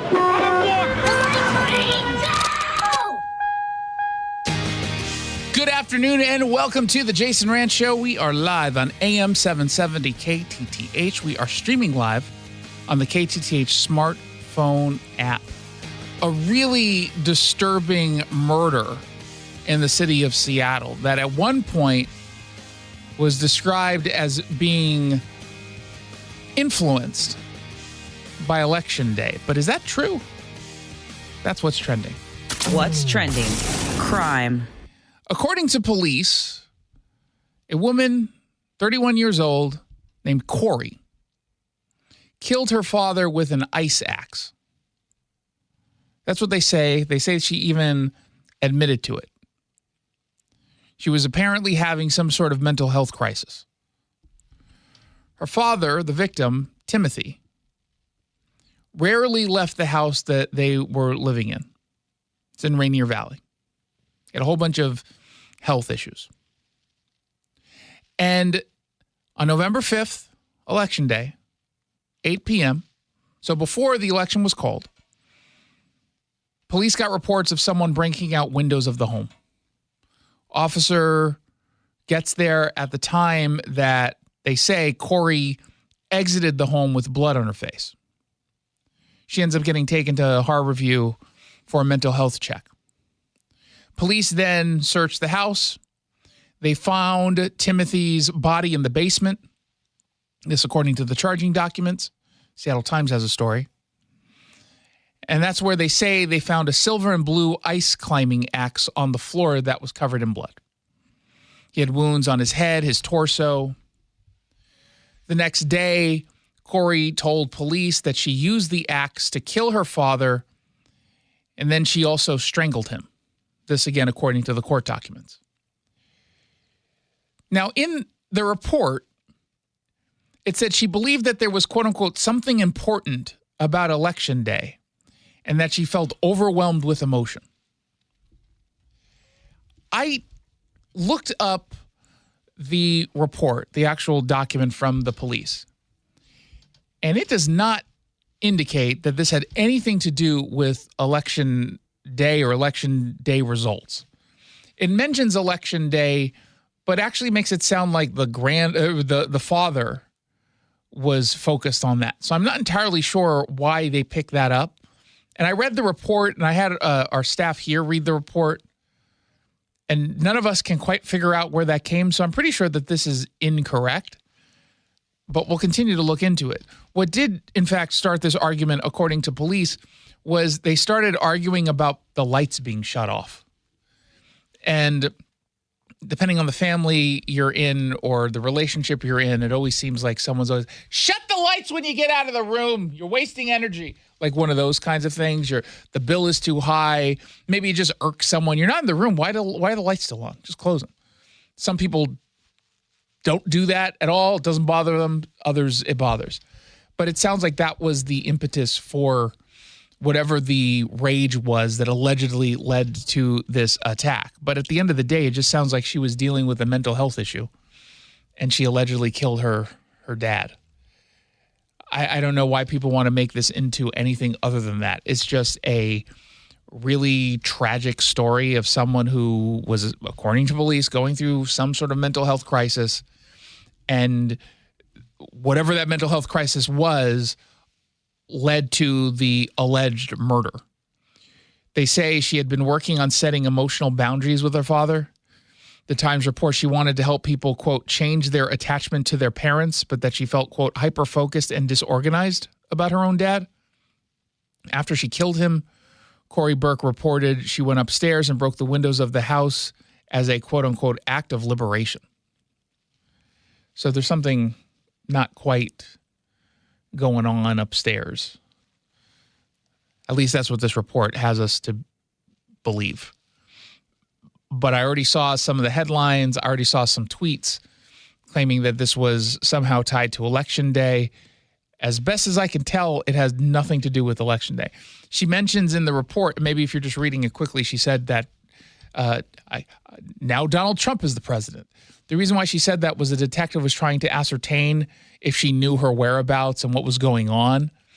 And this was the day after that they talked to her of the election. So she said, he asked, one of the questions the detective asked, who's the president? And she says, well, I guess now it's Donald Trump, something along those lines. So I think people just got initially confused about connecting this somehow to Election Day.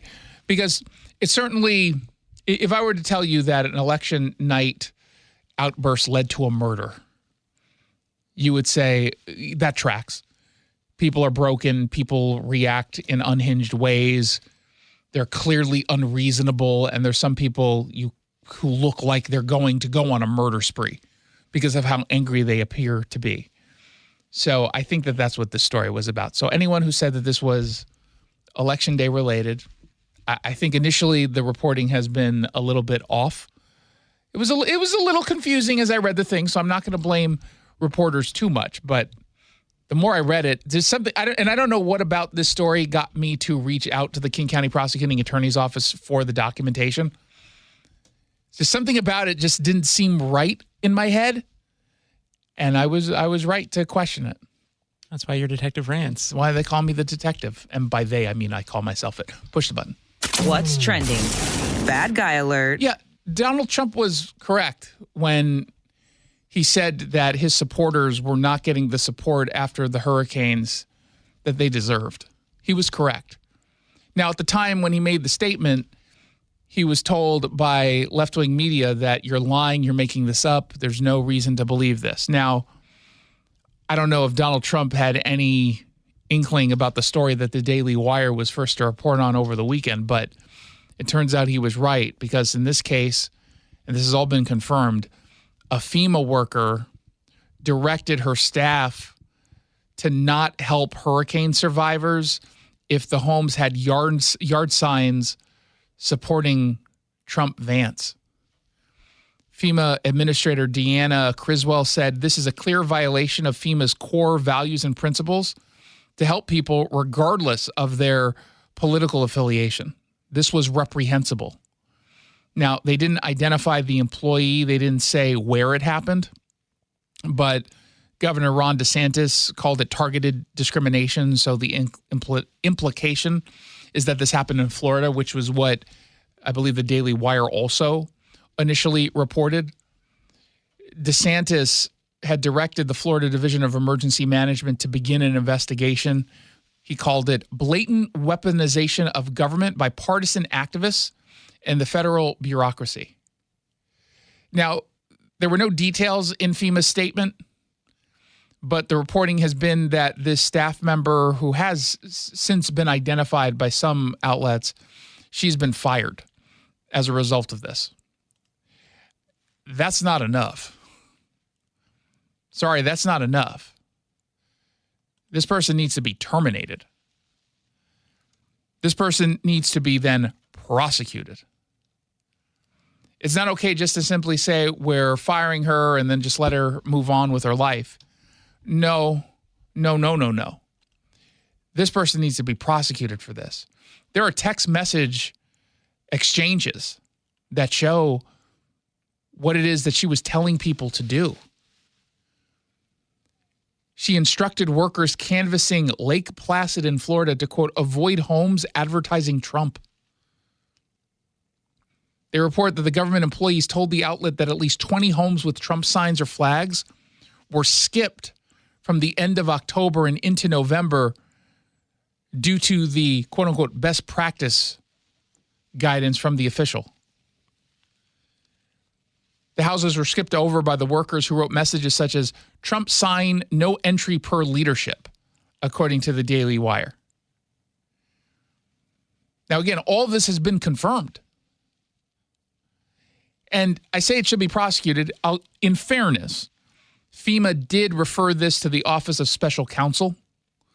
So it's certainly possible that there could be charges at some point. And I hope that happens. This is disgusting. I mean, this is truly disgusting. And yet again, I say this while also acknowledging it's not all that surprising to me, right? It's shocking, but not surprising. You have people that view you as less than, almost subhuman, because you supported Donald Trump. This is not a new attitude. This is an attitude that has been well established, and they talk about Trump supporters in ways that indicate they have no respect for you.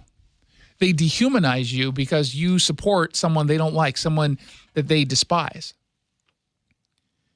And at the time, remember, as Donald Trump was pointing this out, not this story specifically, but he was getting reports about how, or his team were getting reports about how Trump supporters were kind of just being left to fend for themselves, not being told about what FEMA has to offer, not just in Florida, but also in North Carolina. And he was criticized for it. Politicizing a natural disaster, what FEMA is warning about. The only person making an accusation that people are not getting what they've asked for is Trump, falsely claiming that the administration is withholding resources because of political affiliation. That is just not true. They then turn around and go, see, FEMA's not coming to help you because it's a Republican area. And then people go, see, no. Do you think a single person who took that position will apologize or even cover this story? Do you think Abby Phillips is going to talk about it on CNN tonight? No, probably not. No. And in fairness, even if she did, it's like, if a tree falls in a forest but no one's around to make a sound, well, if Abby talks about this on a show that no one watches, did it actually happen? It's the sound of one hand clapping. It's just we don't quite know. But I was watching some of the clips that gets compiled by Newsbusters, a great website. Poor Curtis Houck works there. He's a friend of the show, friend of mine. He has to watch all this crap. But I thank him for it because someone needs to do it, and I just refuse to watch MSNBC. And Jonathan Capehart, who is also an editor at the Washington Post, the one who Hugh Hewitt walked out on during one of the interviews and then caused him to just quit the Washington Post because of how blatantly, blindly partisan Jonathan Capehart is. You would think maybe Jeff Bezos, who says he wants some form of, ideological diversity at the newspaper, might say that this is not the kind of editor you would want. But listen to the comments he made on MSNBC just about his struggle interacting with Trump supporters. The thing that I'm grappling with is that someone was elected who ran a campaign that was openly hostile. He's not talking about the side that called the other side fascists and Nazis, which Jonathan Capehart himself did. He's not talking about himself. Openly racist, xenophobic, misogynistic, transphobic, everything. And yet now the election's over. Folks accept the results, but now how do we move forward when we know there are people have people in their families who voted for him? They work with people who voted for him. They live next to people who voted for him. How should we deal with those neighbors, co-workers, family members? The way you did before. You still talk to them if you want, and if you don't, you don't. This isn't difficult. And what I find always so amusing and also just sad about people like this, they never seem to put themselves in the shoes of the other person. Because even in his own example, the neighbors he's talking about or the family members he's talking about, what about when you vote for a Democrat and they win? Well, if Kamala Harris won, if some of the people said, man, how do I talk to people who supported Kamala, who, was part of a party and a side that was claiming my side were a bunch of Nazis? How do I they would be laughed at. They would be dismissed.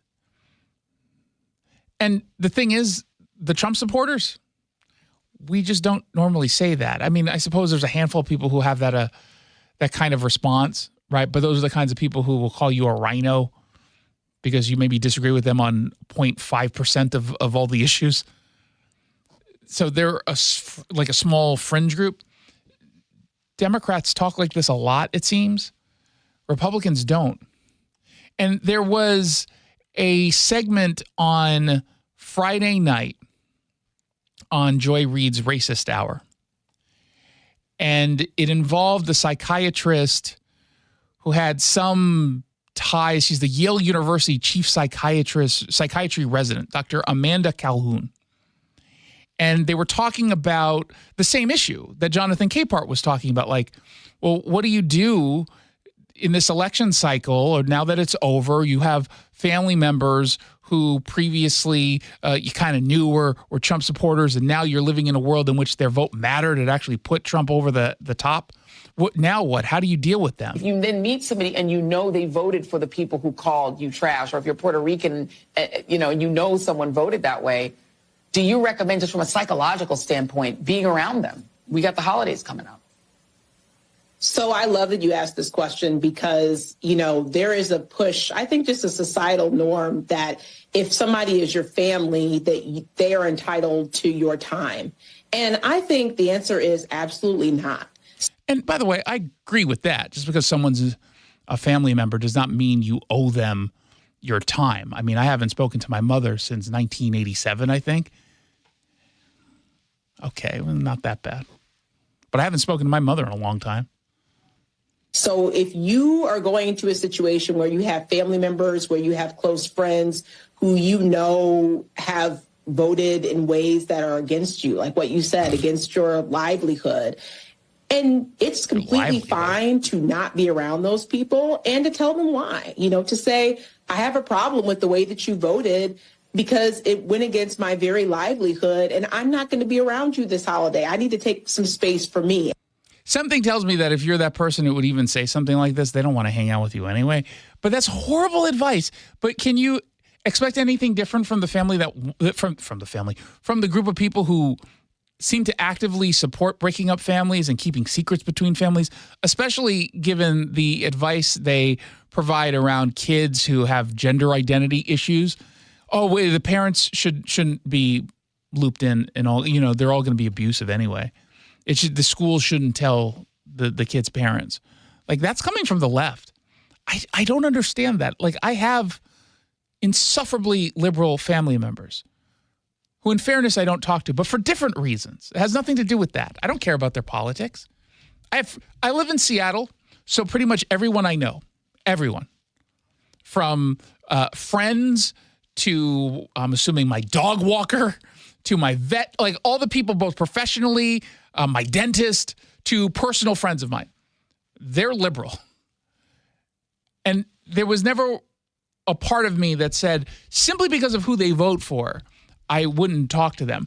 I've lost friendships because of who I vote for, 100%. And it's one thing to say, I don't want to be friends with someone or have a relationship with someone who is crazy out there just screaming all this vitriol and stuff. That's one thing. But simply knowing someone voted a certain way, like that's your bar for cutting someone off or keeping someone in your life. What's wrong with you?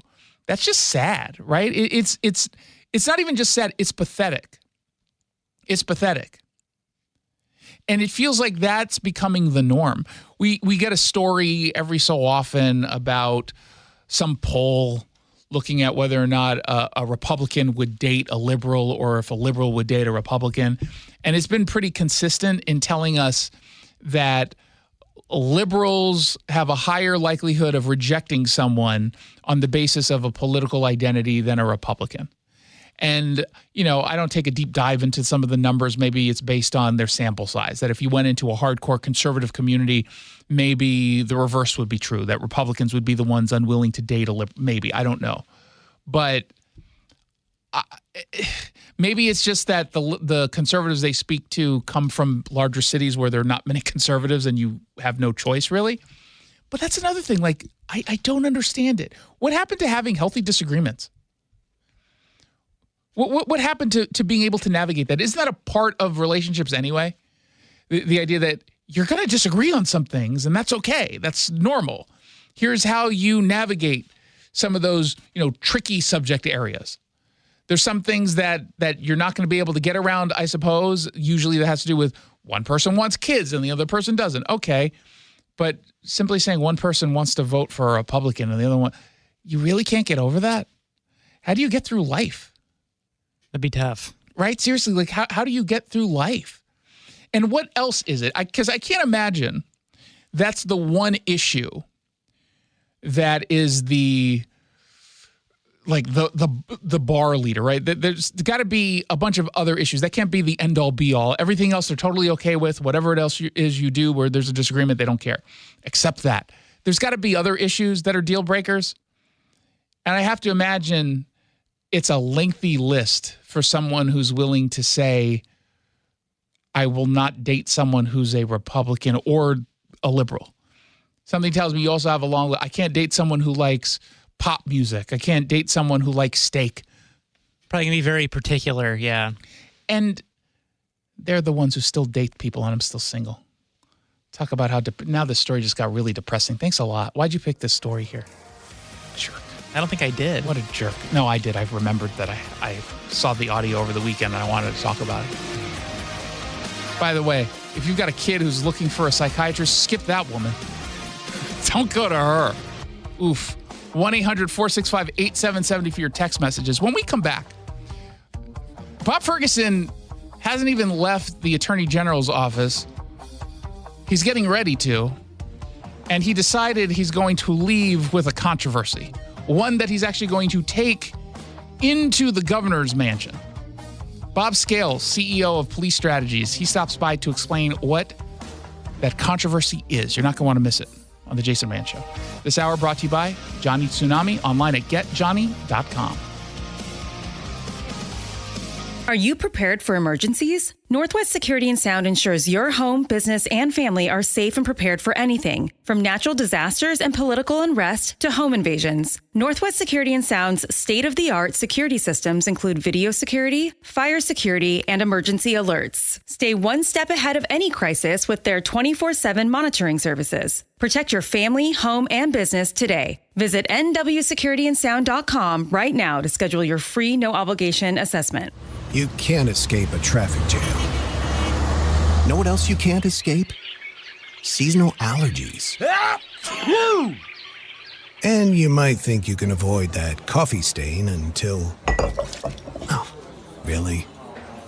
You can't escape a lot of things in life, but you can escape prediabetes. Prediabetes captures 1 in 3 adults. There are usually no signs of prediabetes. In fact, most people don't even know they have it.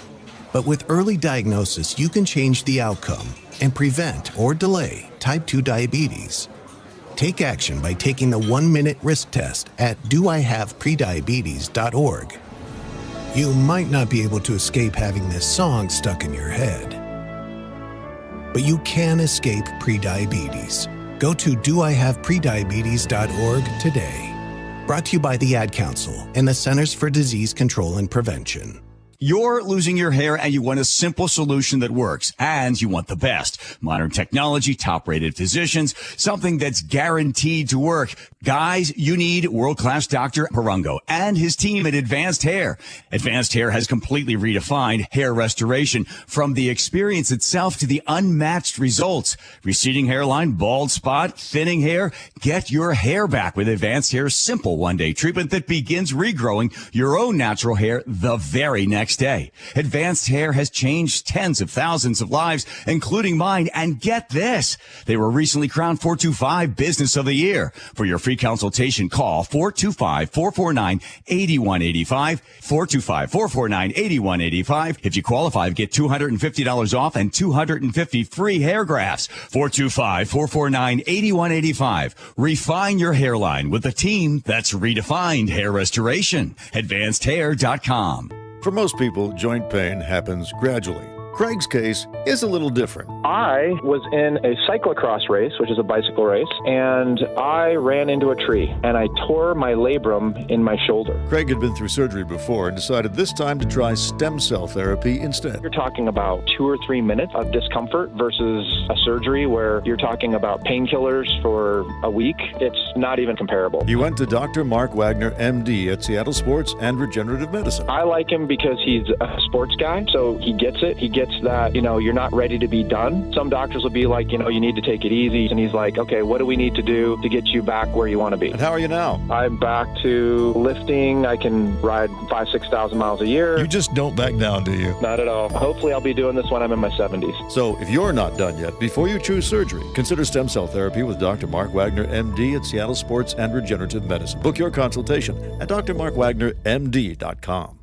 Snakes, zombies, sharks, heights, speaking in public.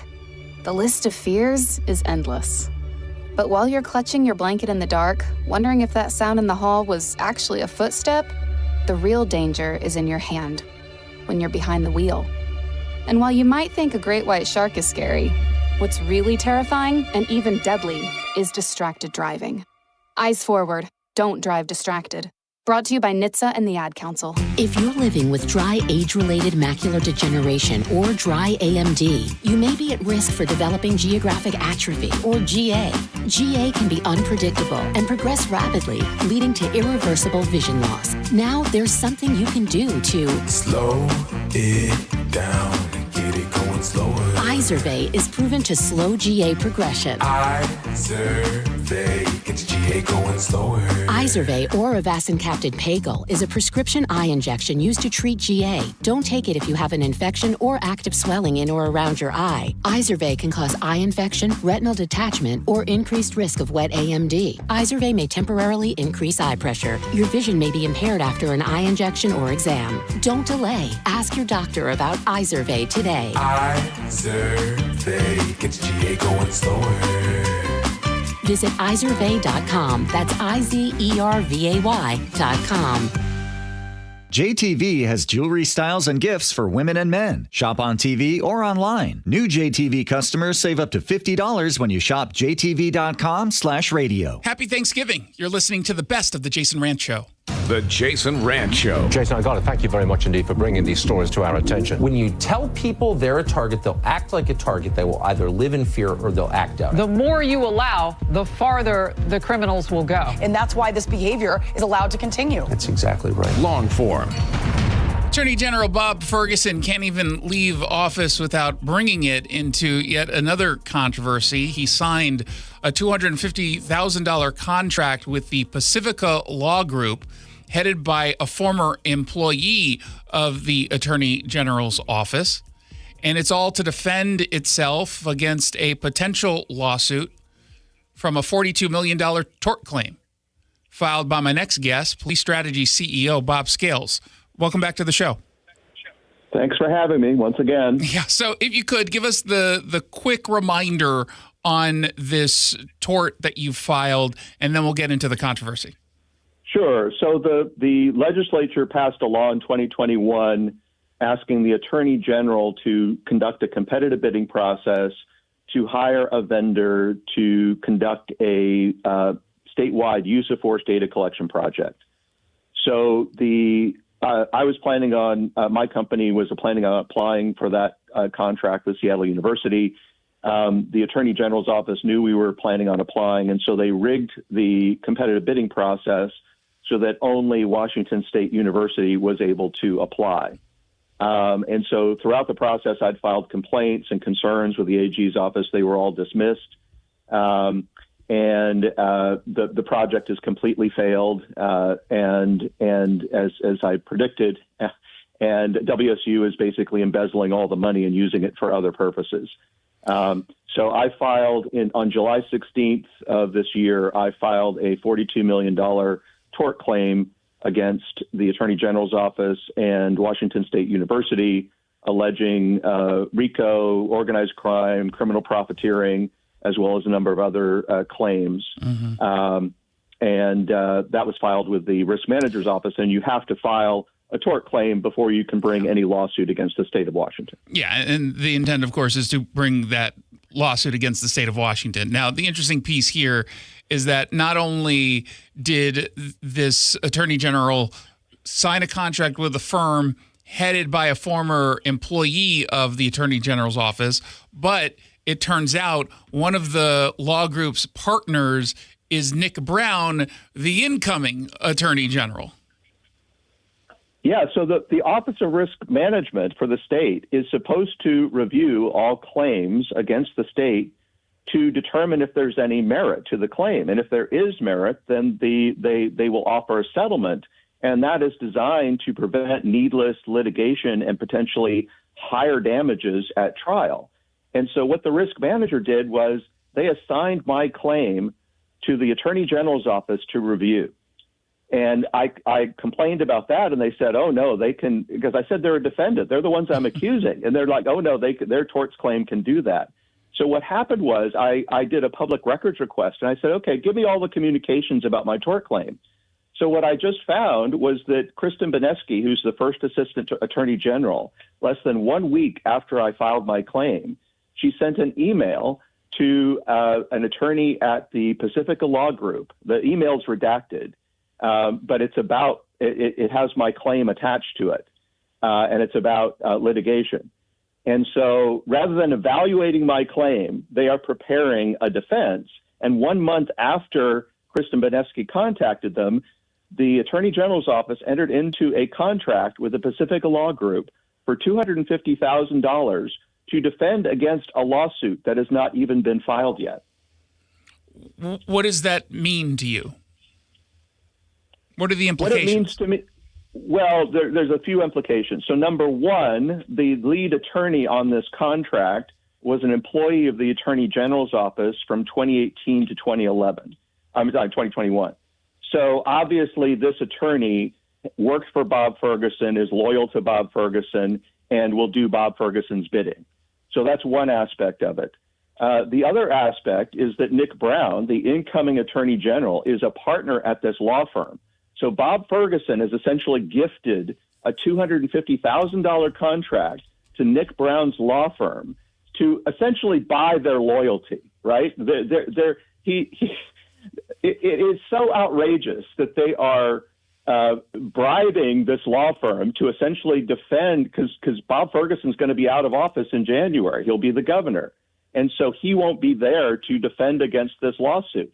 So he wants to make sure that the new attorney general and his old law firm are 100% committed to defending him and will not in any way agree to settle with me. Is there any irony here in that you're alleging collusion in the one instance with your tort claim, but it kind of sounds like you're making the same allegation in the selection of this attorney, or at least his law firm? Absolutely. The only thing the attorney general is doing, they're so stupid. I can't believe how stupid they are as attorneys, because all they're doing is giving me more evidence for my case. And here's a perfect example. So normally when a claim or a lawsuit is filed against a governmental agency, they will say, well, there's no comment, right? We're evaluating this and so forth. Yeah. But the attorney general's office, one day after I filed my claim, their official statement to the press was, we look forward to these outlandish claims being dismissed. So they called my claims outlandish, and yet they're hiring a law firm for $250,000 to defend against a lawsuit that I may bring. So clearly they do not think that my claims are outlandish. They know that I have a case, and they're trying to build a defense that will continue after Bob Ferguson leaves office. And there's one other twist to this, is that last week, Bob Ferguson held a press conference where he basically said that he was going to rebel against anything the Trump administration did. And he announced at that press conference that he has entered into a contract with Nick Brown, a special assistant attorney general contract with Nick Brown to assist him with fighting the Trump administration. And so this would be like Jay Inslee hiring Bob Ferguson as a staff person to assist with a transition, or Joe Biden hiring Donald Trump as an assistant to assist with a transition. Bob Ferguson hired the incoming attorney general to assist. I mean, it is insane. Is it illegal? Probably. I mean, that would be something for I don't think anything like this has ever happened before. It sounds unethical, right? At a minimum. It's absolutely unethical. All attorneys in Washington have to abide by the rules of professional conduct, and this violates every conflict of interest rule on the books. I mean, he is creating conflicts of interest in order to get his attorneys, the new attorneys that will take over for him, on board and on his side. Why is it wrong for a governor who says his plan is to push back against the Trump administration? Why is it wrong for them to work with the Attorney General's office? Well, I don't know that there's anything wrong with once Bob Ferguson is in office, the new Attorney General will represent Bob Ferguson and all other state officials and state agencies. But that hasn't happened yet. So you're saying the timing of it is the problem, that he's currently the Attorney General, he's not the governor yet, and he's entering into these contracts on behalf of the governor's office, of which he has not yet taken. Well, no, he's not hiring it. He is hiring the new attorney. Bob Ferguson hired Nick Brown, the incoming attorney general, as a special assistant attorney general now. So he's hiring Nick Brown as an employee of the attorney general's office so that when Nick Brown takes office, he will be totally on board with Bob Ferguson's agenda. Wouldn't he have already been totally on board, or do you think that this was essentially making it a sure thing? It seems like he would have already been on board. It's a sure thing because what he's doing by entering into a contract so that Nick Brown is now representing Bob Ferguson. So Nick Brown has an attorney-client privilege relationship with Bob Ferguson. So Bob Ferguson can confess to whatever crimes he may have committed, and there's nothing that Nick Brown can do to. I mean, it is so. I can't, as a licensed attorney with the Washington State Bar Association, I can't believe what they're doing. I can't believe what the top law enforcement official in this state is doing to try to cover up his crimes. Well, what are some of the consequences to this? Just providing you more evidence so that you win in court, or is there something else that can happen, including, with the Washington State Bar Association? Well, depending on how all this plays out, it could result in disbarment of both Bob Ferguson and Nick Brown. It's not going to. It could. Right? No, no, no, of course not, because the Washington State Supreme Court would be the ultimate decision maker on that, and the Washington State Bar Association is certainly not going to investigate, the governor and the attorney general. So it will never happen, but that is a potential consequence. I think a more likely consequence is that the Trump administration and the FBI and the new U.S. attorney They have an organized government corruption unit at the FBI, and it is not beyond the realm of possibility that they may launch a criminal investigation into the next governor and the next attorney general. Who's they? The FBI and the U.S. attorney. And you think that that's not merely a possibility. Do you think that will actually happen? Because technically, sure, it's possible, but it seems like there has been a reluctance for any federal, law enforcement agency to get involved in these kinds of things. At least from my perspective as someone who covers it, you never hear even of their interest. You never even hear hints of wanting to look into another Democrat administration. Certainly. I mean, it's certainly not going to happen under this administration, but under the next administration, I think it is more than a 50-50 chance. And another reason I think that there's a high likelihood is that Bob Ferguson, even before Trump takes office, Bob Ferguson is poking the bear. Yeah. And he's basically saying, I'm going to oppose Trump every chance I get, and I'm going to use the court system to do it. And if there's any evidence that Bob Ferguson's involved in criminal activities, I would expect that the FBI and the new U.S. attorney would be very interested in taking a look at that. Well, we'll see who the new U.S. attorney is going to be under Donald Trump. We certainly have a track record under that administration previously, having really competent people who aren't afraid to look into incredibly important issues. And it seems rather telling to me that the first press conference from Governor-elect Bob Ferguson is making it so that he's still acting as Attorney General even when he leaves. And he's still making it about Donald Trump, which is, of course, I don't know, obsessive, perhaps. Police Strategy CEO Bob Scales has been joining me on the line. Thank you so much, and good luck with your tort claim. Thank you very much, Jason. You're listening to The Jason Rantz Show. When we come back, we're going to dive into some quick hits right here on KTTH. Leather's Monster Overstock Sale is ending this Sunday. Their largest sale in 26 years ends Sunday. $2 million of gorgeous furniture at liquidation prices. Overstock floor models, scratch and dents, and new pieces. Fabric, leather recliners, furniture for every room, ready for the holidays. One entire separate showroom for this limited event. No reasonable offers refused on many pieces. Hurry into Leather's Overstock Sale at the Old Bartels in Issaquah now. Cougar basketball is back. These guys want to get better at basketball. They want to go as far as they can in the game. They want to get their education. They want to be around each other and build a real family. Coach Riley and the Cougs are ready. We put in so much work all of our lives for this exact moment. We are Wazoo. It's only on your home for Cougar basketball. Catch the Cougs all season long on AM 770 KTTH.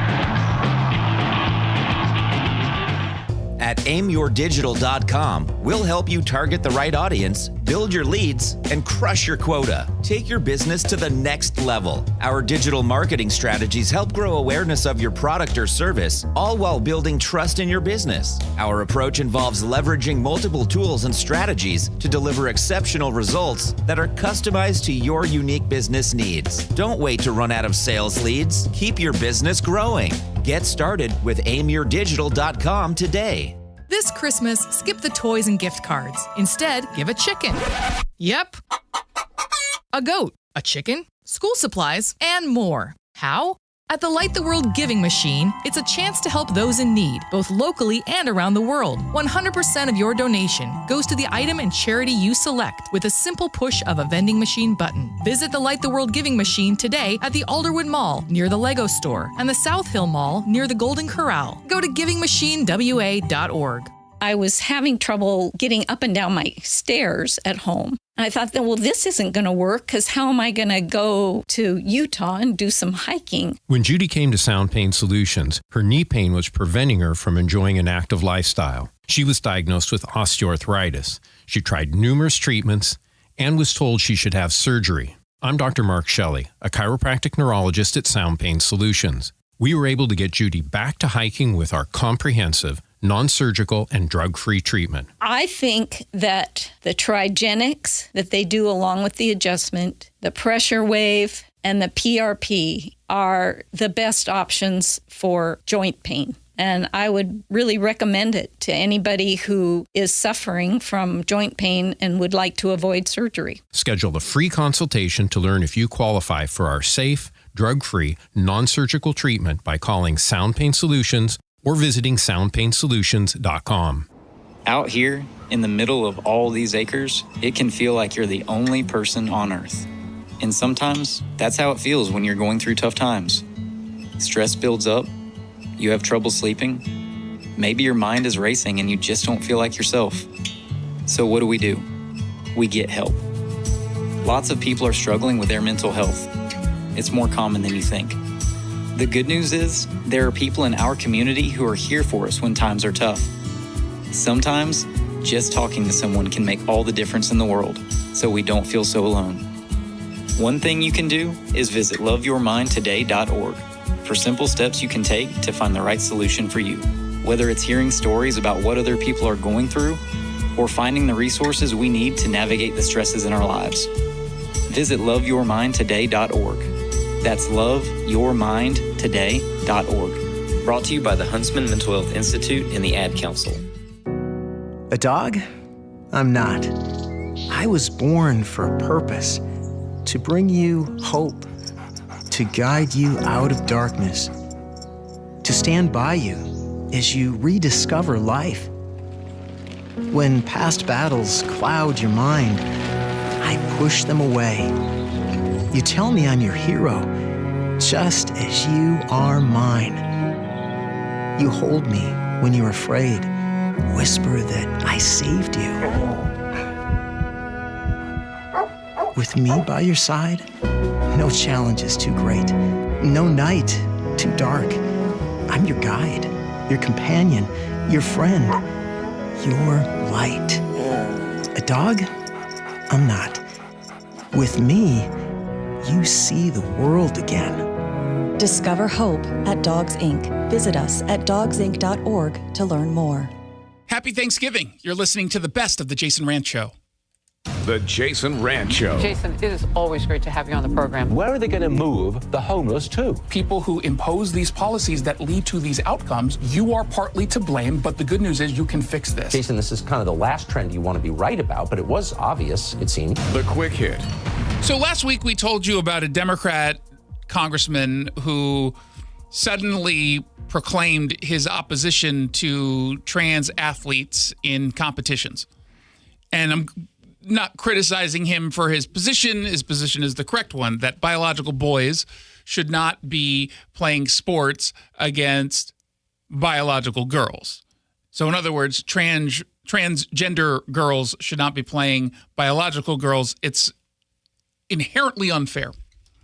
But we talked about it in that he made the comment and he took that position, one of two Democrats to speak out publicly right after the election. So, presumably it was because he didn't want to get caught up in any of the drama in what has become a politicized issue, even though I don't think most people view it as politicized. His name is Seth Moulton. He's the Democrat from Massachusetts. And predictably, folks on the left went insane. They went nuts over his comment. And of course, he's doubling down, or tripling down, I suppose, saying there's nothing wrong with what it is he originally said. And just so we have the quote, because it was with the New York Times, just so we're on the same page. Democrats spend way too much time trying not to offend anyone rather than being brutally honest about the challenges many Americans face. I have 2 little girls. I don't want them getting run over on a playing field by a male or formerly male athlete, but as a Democrat, I'm supposed to be afraid to say that. And so people yelled at him and got all upset and vowed to go after him. He's considered, more moderate of a Democrat, I suppose. So then he goes on MSNBC, and I believe it was Alex Wagner over the weekend, to defend his position and basically say the reaction as it has been kind of makes my point. I was just speaking authentically as a dad about one of many issues where I think we're just out of touch with the majority of voters. And I stand by my position. Maybe I didn't get all the words exactly right. He was fine. But the point is that the backlash I've received proves my point that we can't even have these discussions as a party. I mean, the chairman of the Massachusetts Democratic Party wouldn't even return my phone call. And we've got to be able to have these debates. But instead, we have a wing of our party that shames us, that tries to cancel people who even bring up these difficult topics, and frankly, shames voters. This is the same group of people who told us to defund the police, who told us that there wasn't a problem at the southern border, who told us that inflation was transient, whatever that means, and who told us that Biden was just fine. And they're out of touch with voters. If we just listen to voters on all of these issues, they were telling us the truth. But you see, you would have to have a respect for those voters, right? You would have to understand who they are, have some respect for where it is they stand on these issues. You actually have to know who they are, right? And for the most part, when we're talking about especially liberal media members, the ones who are on CNN and MSNBC, they live primarily in New York, some in DC. Every once in a while, you'll get someone in LA, but usually not an anchor. And they don't hang out with anyone other than people in their own socioeconomic position. And they don't hang out with people who think differently than they do. And so they've convinced themselves that they're on the right side of this, that the American people aren't seeing things the way conservatives say. And obviously, the polling has been crystal clear. They just refuse to accept it. They live in their own delusion.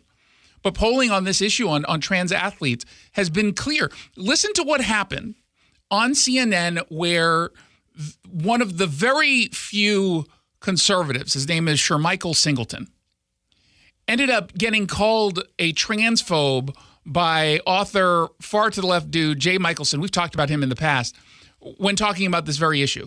I mean, it is unbelievable. A lot of families out there who don't believe boys should play girls' sports. They're not boys. I'm not going to listen to transphobia at this table. I'm not going to listen to it. You call a trans girl a boy. Are you going to allow me to finish my explanation? When you use a word that's a slur, I'm going to interrupt.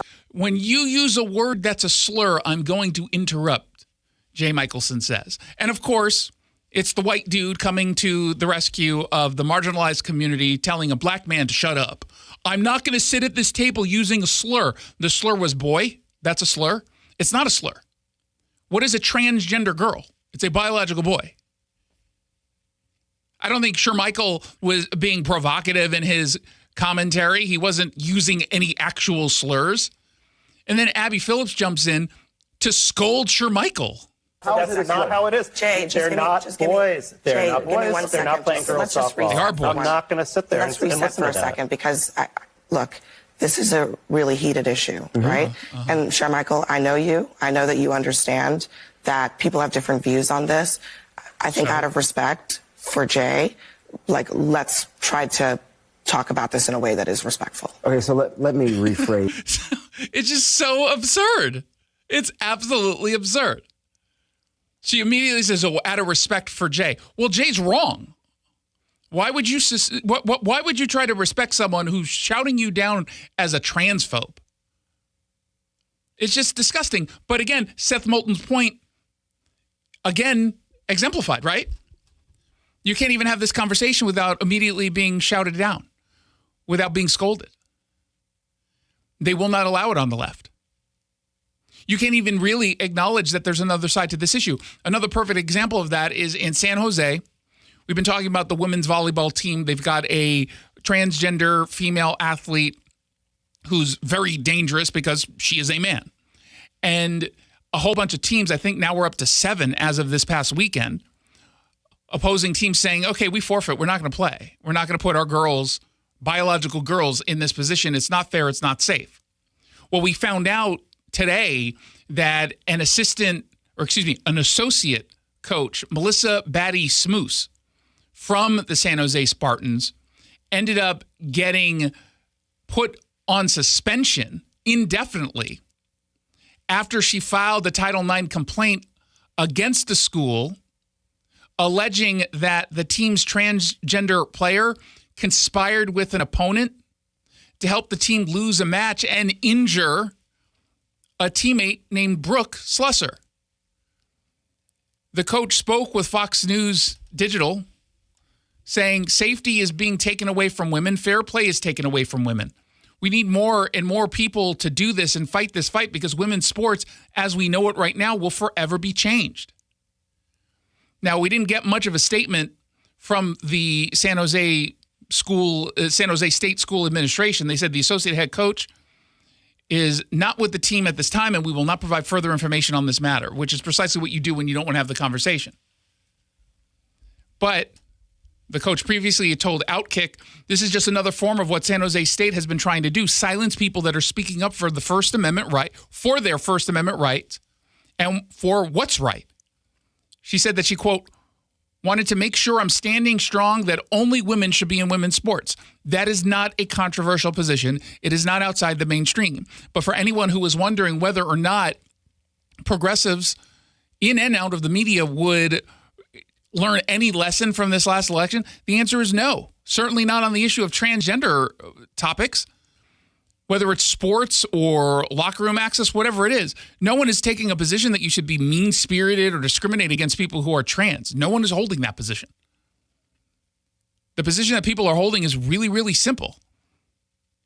Generations of women fought for Title IX. They fought for access to resources for women's sports so they can compete and earn sponsorships or help a career once they graduate from college. And now their biggest competition is someone who is essentially cheating. It's men who are transgender women. I understand why a transgender female wants to compete. I totally get it. It doesn't mean that it is fair. It doesn't mean that it's not cheating. The reality is, boys versus girls, men versus women, there is a clear imbalance. It's biological. It's not something, well, they were assigned an elite athlete at birth. It is so absurd. If you're playing at the level where you are an elite athlete or you're top of the game because you're playing professionally or semi-professionally in and out of school, and you're competing against others who are considered at their elite, at least elite enough to be in competitions like this, the male will always, always, always have an advantage over the female in almost every sport, almost. Will there be some sports that perhaps there is not so much of a cheat at work? Sure, I guess. Kind of depends on the sport. NASCAR, maybe. But when we're talking about athletic competitions, when we're talking about anything from volleyball to basketball to football, there's a very clear advantage. But they just don't want to acknowledge it on the left. They consider saying someone is a boy is a slur. Jeez. 1-800-465-8770 for your texts. You're listening to The Jason Rantz Show. Ever wonder if playing word games is really helping to keep you sharp? Now you can find out with Thinky. The Thinky sensor measures your brain activity while you play Thinky games. It's like a step counter for your brain. After 90 days of consistent use, you could decrease your brain's age by nearly 4 years. Use the code KTTH770 and get a $50 discount on each Thinky sensor. Plus your first month free on each subscription and free shipping. It's the perfect holiday gift. Go to ThinkySystem.com and get ready to train your brain. The Armstrong and Getty Show. It's that weird permissive paternalism that the left has, where they won't punish wrongdoing, but they will punish honest citizens because they have you under their control. It makes me insane. That's disappointing. Armstrong and Getty, weekdays 6 to 9 a.m. Cougs versus everybody. Let's go. Lots of communication. Here we go. Set your mind right with the right intentions. Let's go get it. WSU finishes regular season play at home this Saturday when they meet Wyoming. Kickoff is set for 3:30. You go into any local restaurant, bar, whatever it is, you're going to see a Coug logo, and it means something to everybody here. It's all on your home for Cougar football. The Washington State Sports Network from Learfield. Catch the game this Saturday on AM 770 KTTH and the Seattle Sports app. Don't believe the lie that you have to fall apart at the normal rate. See what your options really are. Listen to Leading Edge Medicine. Every Saturday morning between 8 and 10, Dr. Jerry Mixon and Dr. Samira Umat answer your health questions live on the radio. You can choose how to age with help from Leading Edge Medicine. Saturday mornings from 8 to 10, right here on AM 770 KTTH. Your home for conservative thought. 770 KTTH Seattle, 94.5 K233 DT East Lake, 94.5 K233 VU Seattle. Did you get enough gravy? I'm John Saucier, Fox News. President-elect Donald Trump is looking to deliver on a campaign promise when he returns to the White House, enacting tariffs on many U.S. trade partners while celebrating Thanksgiving in Nantucket. President Biden commenting on the tariff plan, especially when it comes to Canada and Mexico, calling it counterproductive. We have an unusual situation in America. We're surrounded by the Pacific Ocean, the Atlantic Ocean, and two allies, Mexico and Canada. And the last thing we need to do is begin to screw up those relationships. Well, the president also commenting on the transfer of power to the incoming Trump administration, noting the process has been peaceful. Vice President Kamala Harris and Second Gentleman Doug Emhoff posting a Thanksgiving Day message on social media. Greetings, everyone, and happy Thanksgiving. Today, we come together to reflect on what we are thankful for and to share our appreciation for one another. The second couple visiting the D.C. Central Kitchen today in Washington, helping to prepare a Thanksgiving meal alongside hundreds of volunteers. It was pouring rain on top of the balloons and marching bands at the 90th annual Macy's Thanksgiving Day Parade here in New York City. Fox's Tanya J. Powers out there today on 6th Avenue in Midtown Manhattan. Another Macy's Thanksgiving Day Parade is in the books. Despite the steady rain, millions line the route to get a glimpse of the floats, clowns, marching bands, and the performers. Making appearances this year, Jennifer Hudson, Idina Menzel, Billy Porter, Joey McIntyre, and Walker Hayes, to name just a few. There was plenty of security for the event, but the NYPD says 21 people were arrested after pro-Palestinian protesters sat down on the parade route with Palestinian flags and a banner that read, "Don't celebrate genocide." Demonstrators protested the war in Gaza during last year's parade, too. In Midtown Manhattan, Tanya J. Powers, Fox News. America's listening to Fox News. So this new dose is, nope, that's not it. The price is nowhere to be found. Mr. Green? Hi, it's all good. We've got this. This is not just help from a Walgreens pharmacist. Oh, new prescriptions. Cool. Let me check to see if these are the lowest cost options covered by your Medicare plan. Oh, that's great. Thank you. This is someone supporting you every step of the way. Chat with a pharmacist today to find help saving. This is the human kind of help. Walgreens. An official message from Medicare. Couple more minutes, and we'll start this month's book club. You know, I usually love a plot twist, but this year, I'm comparing my options during Medicare open enrollment. You can't assume your current health or drug plan is the best one for you. And you gotta make sure your drugs are covered. That's important. So is saving money. Review all your options at Medicare.gov. Open enrollment ends December 7th. Paid for by the U.S. Department of Health and Human Services. I'm Liz Clayman, and this is the Fox Business Report.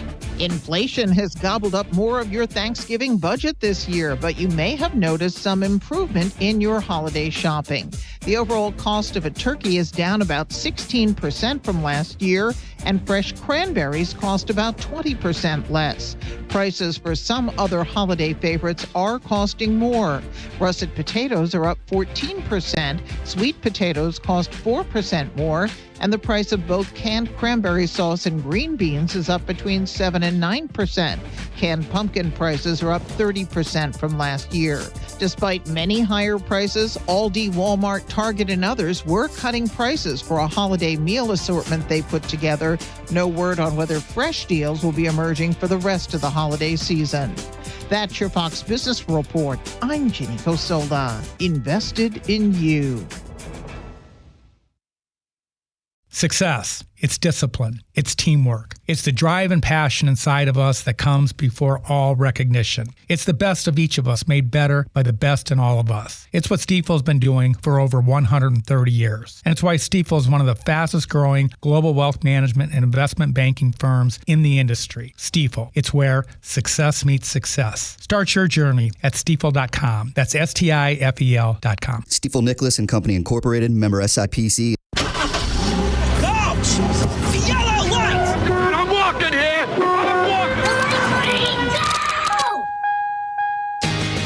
Good afternoon and welcome to the Jason Rantz Show on AM 770 KTTH. We are streaming on the KTTH smartphone app.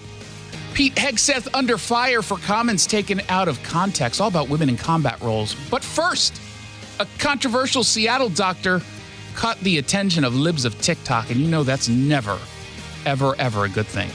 That's What's Trending, brought to you by Legacy Group Capital Construction Loans.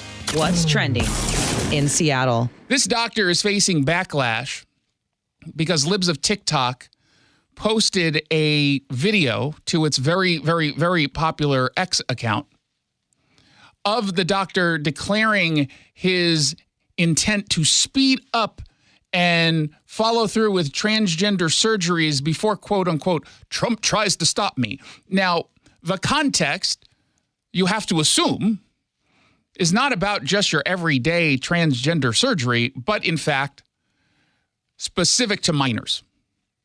Because Donald Trump has voiced support for a federal ban on transgender surgeries for minors. Not for adults, but for minors. And so the context, unless this guy is completely clueless, which I'm going to assume he's not clueless as to the news, has to be about his eagerness to move forward with trans surgeries for children, of which he does, in fact, perform. His name is Dr. Javad Sajan. He's a cosmetic surgeon. He's the owner of Allure Aesthetic. And some of you might recognize that name. Can't quite place, like, how do I know that name? We'll tell you in a second. But he got the attention of libs of TikTok. His handle on TikTok is Real Dr. Seattle. And he posted a video of himself prepping for surgery. He's got his little surgeon outfit on. It's an adorable little costume, except he's an actual doctor. And so it might have been filmed before he was going into a surgery, for all I know. But it said in the comments part, doing all my trans surgeries before Trump tries to stop me. And then it's captioned with, I will never stop fighting for my patients. Hashtag election. Hashtag trans. Hashtag gender affirming surgery. I did not click on that hashtag because I don't want to see the videos that pop up there. I've seen enough. So I think most people can understand why this caught people's attention if you were specifically, of course, talking about minors. You've got a doctor who seems to be almost making light of the seriousness of trans surgeries for kids. And I was on his website, and it talks about how he will do top surgery for female to male transgender minors. Top surgery is the procedure that removes the female breast tissue so that a transgender boy or biological girl can have chests that resemble male chests. And he pitches this procedure for minors to patients around the country. Come to Seattle, have your breast removed, get your top surgery, and be on your way living your true, authentic self. That's the message that's sent. It starts, by the way, the cost $8,500.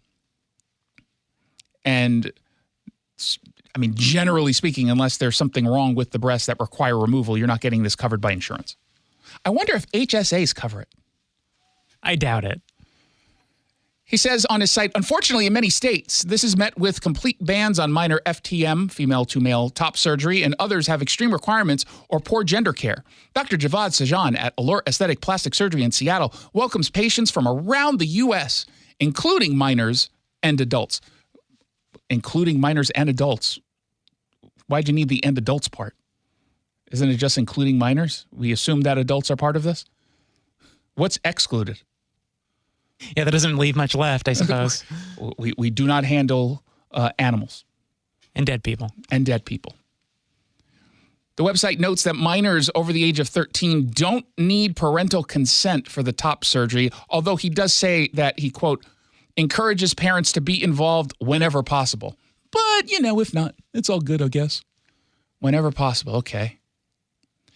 Now, I learned, courtesy of the Seattle Times, that the American Board of Plastic Surgery confirmed that Dr. Sajan was not certified by the board as a plastic surgeon, at least as of July of this year. But he does have a physician and surgeon license in this state and is certified via the American Board of Otolaryngology, head and neck surgery, which is odd, I think, if you're going in for trans surgeries removing breasts. Maybe a trachea scraping, I suppose that makes more sense to me.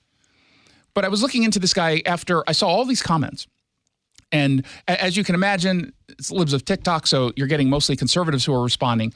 But they're very, very, very harsh, as I think they should be. The idea that you're going to, quote unquote, rush to get surgeries done does not make you heroic.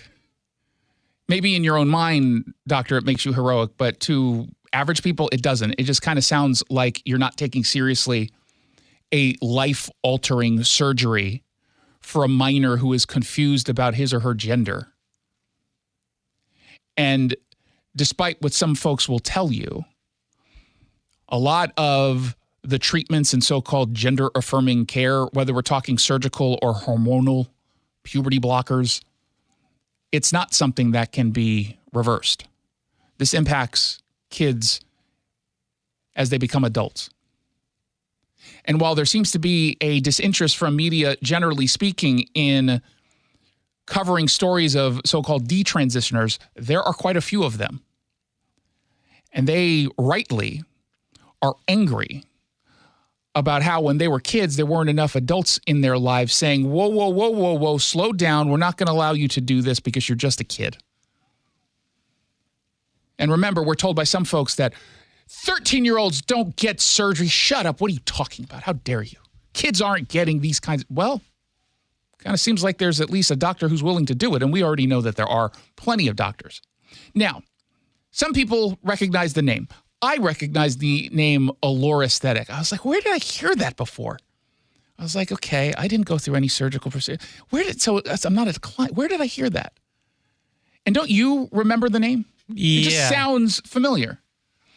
It's because he agreed to pay $5 million to the Washington State Attorney General's office, including $1.5 million to 21,000 Washingtonians after he was accused of threatening patients. And this was announced back in July. In fact, I'm pretty sure we talked about this, or at least we mentioned this. The federal consent decree was filed in July of 2024 after a state lawsuit accused him of posting fake reviews on sites like Yelp and Google, all while they said he was suppressing negative reviews that were in fact real. The lawsuit claimed that he forced patients to enter into illegal non-disclosure agreements, which banned them from posting or even saying anything that was critical of Allure. He was even accused of threatening to sue and then actually suing some patients if they didn't remove the negative reviews.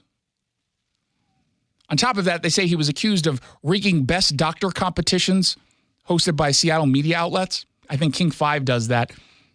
And you can easily scam that. Just say, hey, get your people to vote for you for best talk show host. And then you send them there and they take all of your information and then I think they just sell it.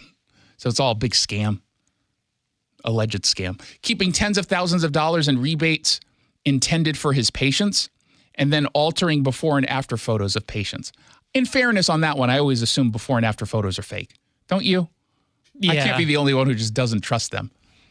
And the only ones that are real is when the before one has a big frown and bad lighting, and then the after is very, very happy, smiley face, no bags under the eyes, and the lighting is perfect. I'm always very skeptical of like the hair restoration ones. I'm like, you just like moved his hair around or something to make it look better. Something doesn't make. Just take finasteride and shut up. You write that down. That's what I'm on, so I don't lose my hair. So if you want to see the video, if you want to bring attention to this issue, and I do think that it's worthy of bringing attention to, if he was just posting videos that didn't, in my view, sort of dismiss the seriousness of trans surgeries for minors, I wouldn't have been all that interested in pursuing. But I do think that this is worth some criticism. I've reached out to his office. Surprise, surprise, haven't heard back.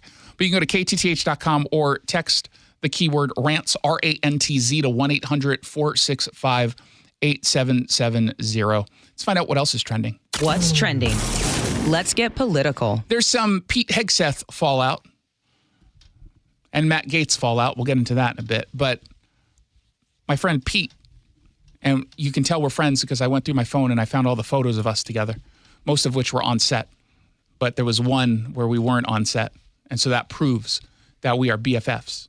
And as I said, he's one of the 27 people I name in my acknowledgments, literally by name, not like, and all the people who supported me, that means everyone. Well, no one supports me, so that meant no one. But I like Pete. I think he's going to be a really strong choice for Secretary of Defense. He is certainly an unorthodox one. I totally agree that this is not one that someone could have seen coming. It did come out of left field. I was shocked. We said it yesterday because it broke while we were on air.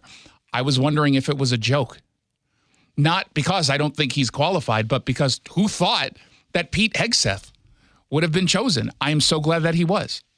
This is a guy who's got a background that if he wasn't on television, no one outside of the standard cranks who are going to be upset with everything that Donald Trump does, no one would be reacting the way that they are. And there was a tweet that was sent out by Wendell Pierce. He's an actor from that show I like, I think, but I never remember his name, but he's that guy. And that's kind of how I explain Wendell Pierce. He's that guy whose face you kind of recognize, but you can't quite place where he's been featured in. And they're like, oh, he was in The Wire. Okay. Wait, no, was that the guy from the... No. Oh, wait, no, I think it was him. Oh, and what's for dinner, honey? What's for dinner? That's kind of Wendell. But this is the tweet he posted. Pete Hegseth is the epitome of white privilege. A weekend anchor on Fox and Friends, a major in the National Guard, will be the head of the most powerful military in the history of the world. The military is supposed to be apolitical.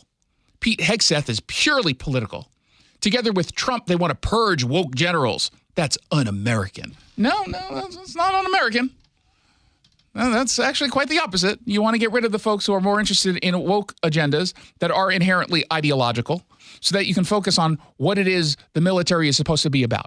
Congressman Pat Ryan, Democrat from New York, was on MSNBC. He's very upset. This is an incredibly serious time in the world. It's an incredibly serious cabinet position, and I don't think Hegseth is a serious person and a serious pick.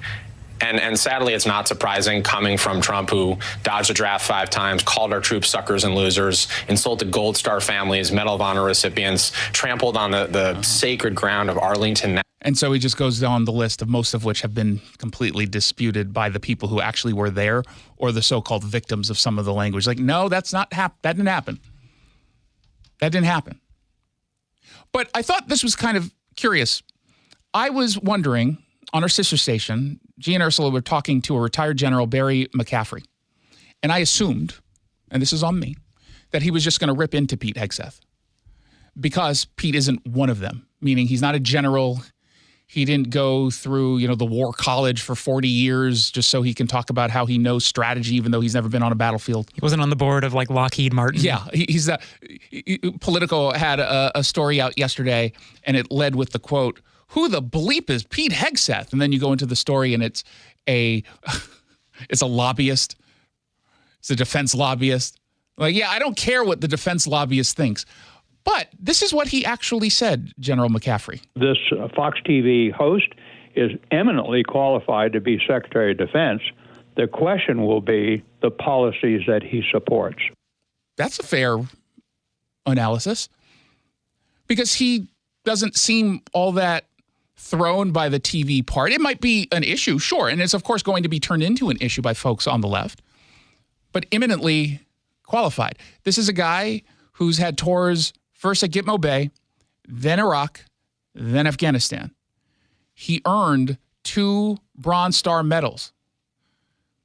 This is someone who conducted training for counterinsurgency when he was serving in Afghanistan. This is a guy who's Princeton educated, then got his master's degree in public policy from Harvard. If he wasn't on TV, you would look at his experience actually on the ground, boots on the ground, earning an infantryman's badge, a combat infantry badge. He actually knows what he's talking about here. And I can appreciate someone who actually has served on the ground in a combat role, not being comfortable on base, still in a combat zone, but you've never even heard a bullet being fired. Okay, I'm grateful for your service, but that's a different kind of service. It is. And I have a heck of a lot of respect for someone like Pete. But because he's on TV, everything is online. Everything he said. Including as recently as just a couple weeks ago or 2-3 weeks ago, he was on a podcast, Sean Ryan Show. And people are pointing to this and claiming he is a misogynist and very much outside the mainstream of military leaders. I'm straight up just saying we should not have women in combat roles. Oh, no. It's almost like there might have been some context there. Do you think there might have been some context? Maybe. But that's a good, nice little soundbite, right? To demonize him. And so I went back today, and I actually pretended to listen to the entire interview. I skipped around to this part. And I did listen to a good 10 minutes. And I pulled a slightly longer clip just to give you a sense of the context in which that clip came from. Here is the context so that you are ready to push back at the folks in your life, maybe just online, the ones who are telling you that Pete is a bad guy because of the statement he just made. The reason women started getting in combat is because of forward support companies, and they were, we were integrating a lot of the rear echelon activities into BCTs, Brigade Combat Teams, that were now deploying forward as an entity. And so you had women truck drivers or fuel or mechanics on these convoys in Iraq and Afghanistan, and then they'd be ambushed or be hit by IEDs, and suddenly now you have women in combat. That's maybe a modern reality in a 360 battlefield. That's different than intentionally saying we're going to put women into combat roles so they will do the combat jobs of men. Now you're starting to get a better sense, huh? He was talking about it in the context of DE&I. He was talking about it in the context of the wokeness, where rather than get someone who is qualified, rather than get someone who can pass any kind of standard that men have been passing, they lower the standards so they can bring in more women, check some boxes, and say, look what I did, look how woke I am. That's what he was talking about. Knowing that we've changed the standards and putting them there, which means you've changed the capability of that unit. And if you say you haven't, you're a liar. Because everybody knows between bone density and lung capacity and muscle strength, men and women are just different. And so if you want to, I'm okay with the idea that you maintain the standards where they are for everybody. Mm-hmm. And if there's some, hard charging female that meets that standard, great. That's kind of an important piece of the context, right? Yeah. All he's saying is don't lower the standard so that you can bring in more females or bring in more X, Y, and Z, whatever it happens to be. He's saying we cannot lower standards when lives are on the line. Because imagine you're out on the battlefield, you get injured as a dude who weighs 197 pounds, and you've got a 5'4", 120-pound woman next to you, she's not going to be able to carry you. That is unfortunately a reality. And you can't just say, I'm going to do something to benefit one particular demographic because it earns me some social currency and expect that you're not going to get criticized by folks like Pete. Cool. Join the infantry battalion. But that is not what's happened. Yeah. What has happened is the standards have lowered because the general comes by and asks a question. You know what questions are when generals ask questions. They're just a command. Lieutenant or captain or major, why aren't there more women in your unit? That means get some more women in your unit now. And that moves all the way through the training pipeline. And so I'm surprised there hasn't been more blowback on that already in the book, because I'm straight up just saying we should not have women in combat roles. It hasn't made us more effective, hasn't made us more lethal, has made fighting more complicated. Most of them actually are, a lot of them are pushed, I shouldn't say most, but many are pushed into a combat track because they're so highly capable. But if they had their first choice, it probably wouldn't be that. Now, you could disagree with all of his analysis. Okay, that's fine. It's obviously, I think, a worthy debate. But isn't it a little bit more honest than someone just clipping the 10 seconds of him saying women shouldn't serve? Doesn't it give a little bit more context to why he said what he said and what he truly believes? Because honestly, he doesn't even believe that 1 10-second clip if you listen to this. He's saying, yeah, if you can pass 100%, he's saying in the context of lowering standards. And I don't know how many people would legitimately disagree with that. And I'm not talking about the MSNBC crowd. I'm talking about the average person. In fact, even in Seattle, if we were to go out and just ask some random people, not on Capitol Hill, but anywhere else, I think they would agree with Pete as well. And you can just take out this issue, the specific military theme to it. Just say on pilots, would you get on a plane flown by someone who couldn't pass the current standards because they weren't good enough, they weren't capable, and so we basically lowered it to a point that guaranteed that they would pass? That'd be kind of terrifying. Yeah, I'm like hard pass, hard no. Can I get a voucher? And I'll give up my seat for we're not oversold here? No, we're always oversold. You're always oversold, right? You're always oversold.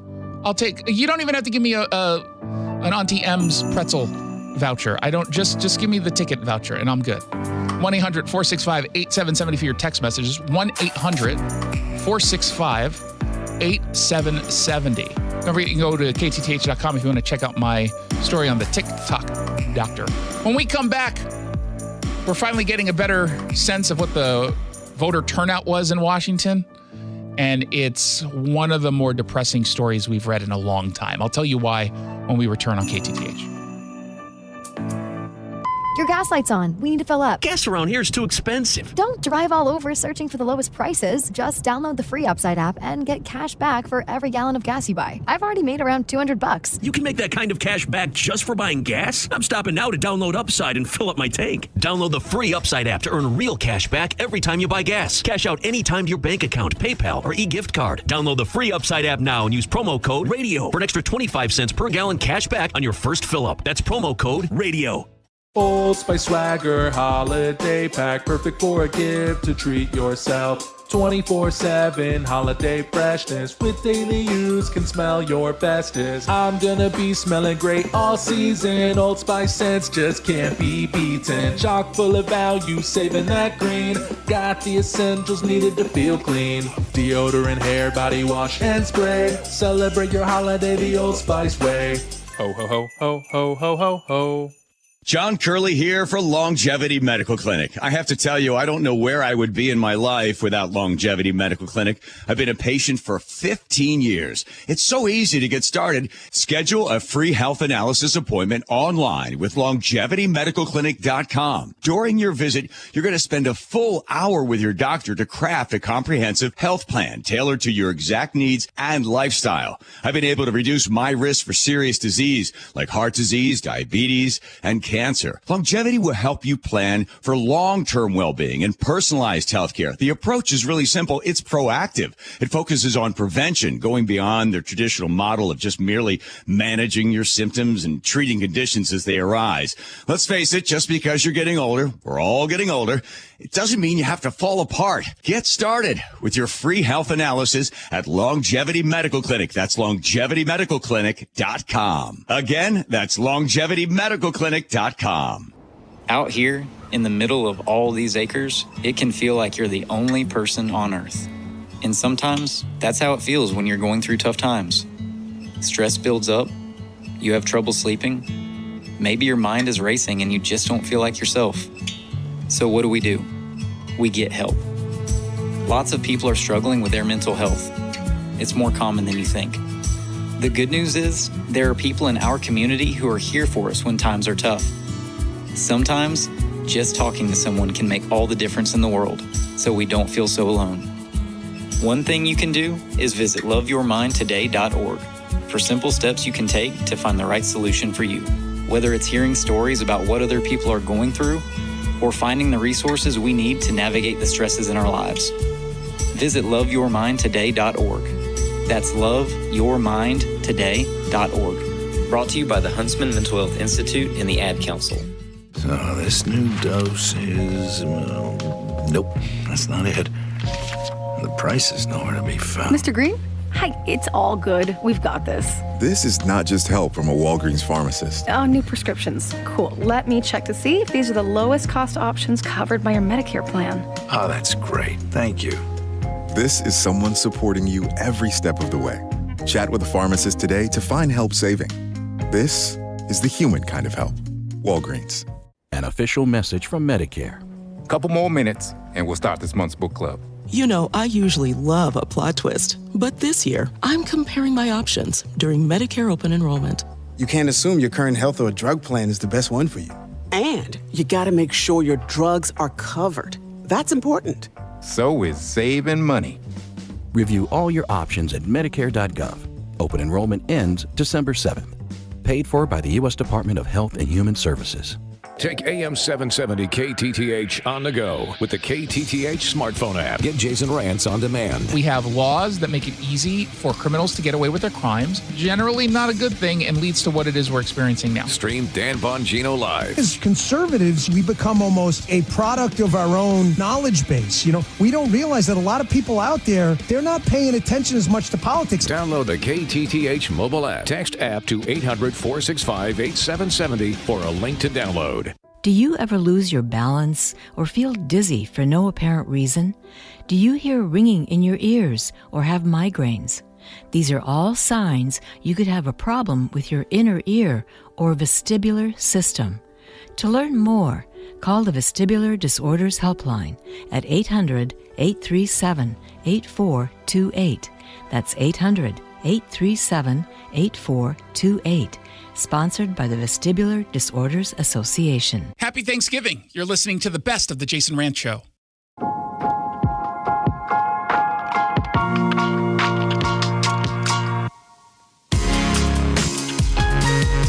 Welcome back to the Jason Rantz Show. Everyone just saw me doing a little bit of a dance if they were watching on the KTTH video feed, which is available at ktth.com or on the KTTH smartphone app. I thought it was pretty good. It was only with my head and a little bit with my shoulders. I'm not going to stand up and do a dance. That's all it takes. Downstairs, have you been downstairs lately? Yeah. So there's a digital department that's now downstairs. I thought we were putting them there so we wouldn't have to deal with them because it's not the basement though. But it turns out it was to give them more space to do what they do. Which is odd. You do everything on a computer. What space do you need? But they've got a wall of televisions, and it's got all of the feeds from the studios. And when we go live, it covers 4 different TV screens. And so that's a lot. That's a lot. And so you know that when I was doing that little dance, they were watching, and now they're talking about it. Whenever I go down there, it's usually just like ESPN on or something. Yeah, because you don't go down during the show. I require them to put my show on when I'm on because I have that pull. Well, they might learn something. Yeah, you know, every once in a while, even digital people can learn something. So, voter turnout here in Washington, not so good. And when we say we can take advantage of low turnout races, that means you can't be a part of the low turnout And when you are a part of the low turnout, we then can't take advantage of low turnout races. And clearly, based on the number of votes cast and how many haven't been cast that have been cast in the past, there were a ton of Democrats who didn't vote. And that makes total sense, right? Outside of Minnesota, we were the state with the highest number of uncommitted voters. They didn't like either candidate. Really, they were just protesting Joe Biden at the time, but then ultimately Kamala Harris over Israel. That's what started this, anti-Semitism. But you had a whole bunch of people who were just your average Democrats who looked at Kamala Harris and said to themselves, hard pass, I'm out. This is not someone I can get behind. She's not exciting. She's not telling us what she stands for. She sticks to the script. I did like that she was a middle-class child. She grew up in a middle-class family. But then when she told me it for the 112th time, I started to say, okay, I'm out again. I'm not interested. So our number is just under 78%. And this is based on how many registered voters we have, which is a little over 5 million. It's the lowest turnout since 2000. So 24-year low. It's almost a quarter century. Oh, my God. And we weren't even that far off from that low in 2000. They were at 75.5%. We're at 77 and 3/4-ish. Let's just round up and say we get to 78%. Like, that's not a huge difference when you think about it. Really, really, really bad. Really bad. And that means we get the government we deserve. And we deserve the government that voters put into power. And if you're not going to participate in that, and if you're not going to get your family members, your friends, your neighbors to participate, you're part of the problem. Now, I'm not one of those people who says you can't complain about anything because you're part of the problem. Like, no. But just understand that when, in fact, you are complaining about a direction your community takes or the direction the state takes, if you didn't vote, you played a role. If you didn't do what you could to get people to vote, you played a role. That is the reality. And when we're talking about races, in some cases that are won and lost over a handful of votes, it really does matter. Look again to Ron Mazzal. He thankfully won state senator, and it ended up not being as close as we thought it would be. But it was still close. He won by 2,000 votes, basically, a little under 2,000 votes. But then you look at the race like Dave Larson, who's running for Supreme Court Justice. That was also really, really close. It ended up narrowing out or evening out, and Sal Mungia is going to be the winner there. But why risk it? Why risk losing really winnable races? I guess I don't understand why someone doesn't vote on our end. And I go back to wondering whether or not it's a result of a lot of the people claiming that elections are stolen. Because if I believed an election was stolen, you know what I would not do, Producer Jackson? Vote. I would not vote. Why would I? If I believed my vote didn't count, why would I waste any time or energy researching candidates? Right? What would be the point? It is logical to say, well, if it's stolen, I'm not going to vote. So that's why I push back at folks who want to push that conspiracy. It doesn't matter. You saw what they did in X, Y, and Z year. They push it over and over and over again. That doesn't mean that I think elections are as secure as humanly possible. It does not mean that we should be focused on making it as secure as possible and asking good faith questions about security and election integrity. I don't hold that position at all. I ask those questions. But I'm not going to lie that in the back of my mind, every time I ask one of those questions, I worry about someone on our team who then uses that, because they might not get a great answer, to then forward the claim that elections are stolen. I worry about that. And that's why on this issue, I really do want to make it clear to folks that elections aren't stolen. You know why they don't have to be stolen? Because you're not voting. And I always take the position, look, if you think elections are stolen, and by the way, that doesn't mean there's no fraud. I don't believe that. There's clearly fraud in cases because people sometimes commit fraud. That's how it works. I just don't think it's enough to quote unquote steal an election. But let's say you believe that elections are stolen. Okay, why make it so easy on them? You do understand that your vote makes it harder for them to quote unquote steal an election. So why make it so easy? Aren't you as petty as I am? I'm petty. If you're going to steal my vote, if you're going to make it so it doesn't count, I'm going to go really extra hard. Just consume their time if they're going to do it. Oh, you know it. I'll do whatever it is I can to make sure that at least you're miserable as you're trying to screw me out of my vote. And so I wish more people would take that position. I really do. Because there's a lot on the line. And for the folks who think nothing can be done, it doesn't matter, even if we win an election here or there, what does it matter? This place is still deeply blue. Well, you know what place is deeply blue? San Francisco. Really blue, right? I think we all agree. It used to be the epitome of the progressive hellhole. It's like, oh, don't become San Francisco. They're so woke and liberal, and look at what has happened there. Oh, it's a total mess. It's a total mess. I was there for my book launch. About a month after my book launch, I had an event there. And I stayed downtown. I stayed in the Union District, and it was dead on a Sunday, with the exception, of course, of all the homeless. There were a ton of closed shops, empty storefronts, because they had gone out of business or they left. It was bad.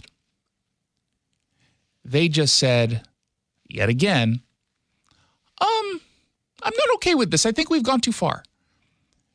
They kicked out of office London Breed, the mayor, hardcore progressive, kicked her out. And of course, you'll remember that they also recalled Chesa Boudin. Remember that? Hardcore, progressive city attorney. They were like, yeah, no, we're not down with him. They booted him, and they just booted the mayor. And in her place, they put Daniel Lurie, who, yeah, he's a Democrat, but he is a tougher on crime Democrat, tougher on open-air drug use Democrat, and he was on CNN. I think people want results, and they were not seeing that. Aaron, there's nothing progressive to have 806 people die of drug overdose in our city last year. Property crime is rampant. Our small businesses are struggling each and every day.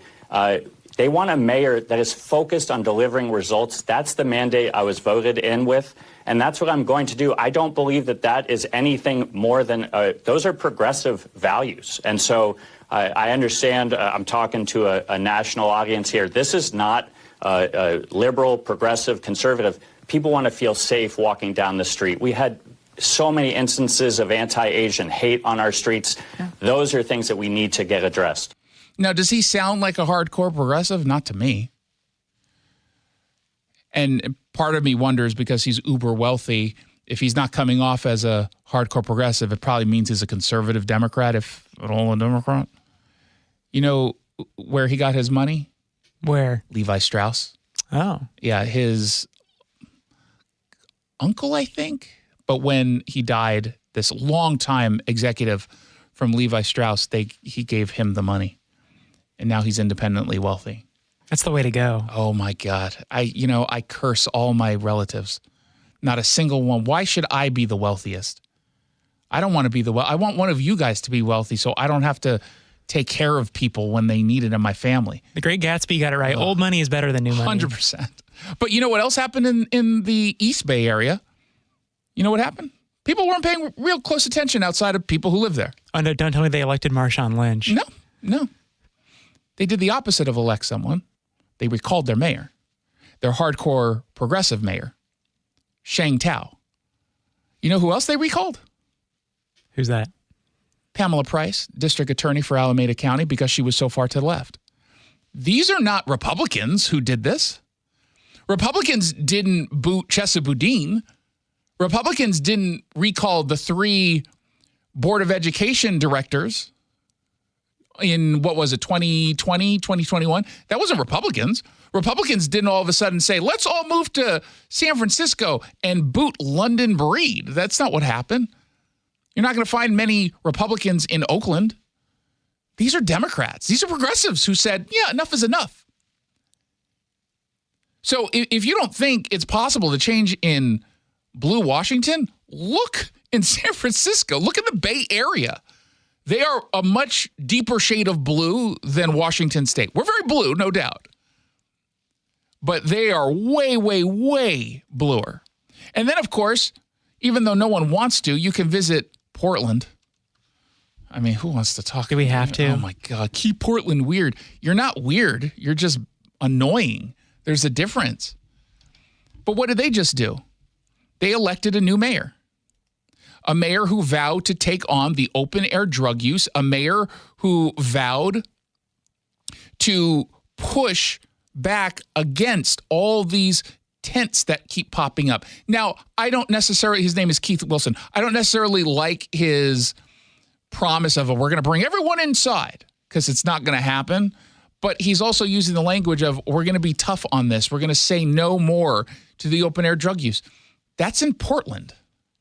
That's a far cry from the hardcore progressive Portland of 2020 through 2024. Those were Democrats who pushed back. So we're on the right side of the issues. We can convince others to see things the way we do, and we can start winning these races. If they can do it there, you can do it here. We're not too far. Well, Seattle's too far gone. But other than Seattle, I mean, we can be honest. We don't have to keep losing these races. So step up, man. I'm talking to you. Yeah, you. No, not you. You. Yeah. Well, it wasn't that. It was the person behind him thought I was. Is this like the Will Ferrell ad where he's yelling at the guy, Gary? Come on, Gary. Come on, Gary. Less cursing here. 1-800, at least on air. 1-800-465-8770 for your text messages. 1-800-465-8770. You're listening to the Jason Rantz Show. When we come back, something happened yesterday at a Starbucks that I'm not too thrilled about. And the more I think about it, the more upset I'm getting. I'll tell you what happened when we return on KTTH.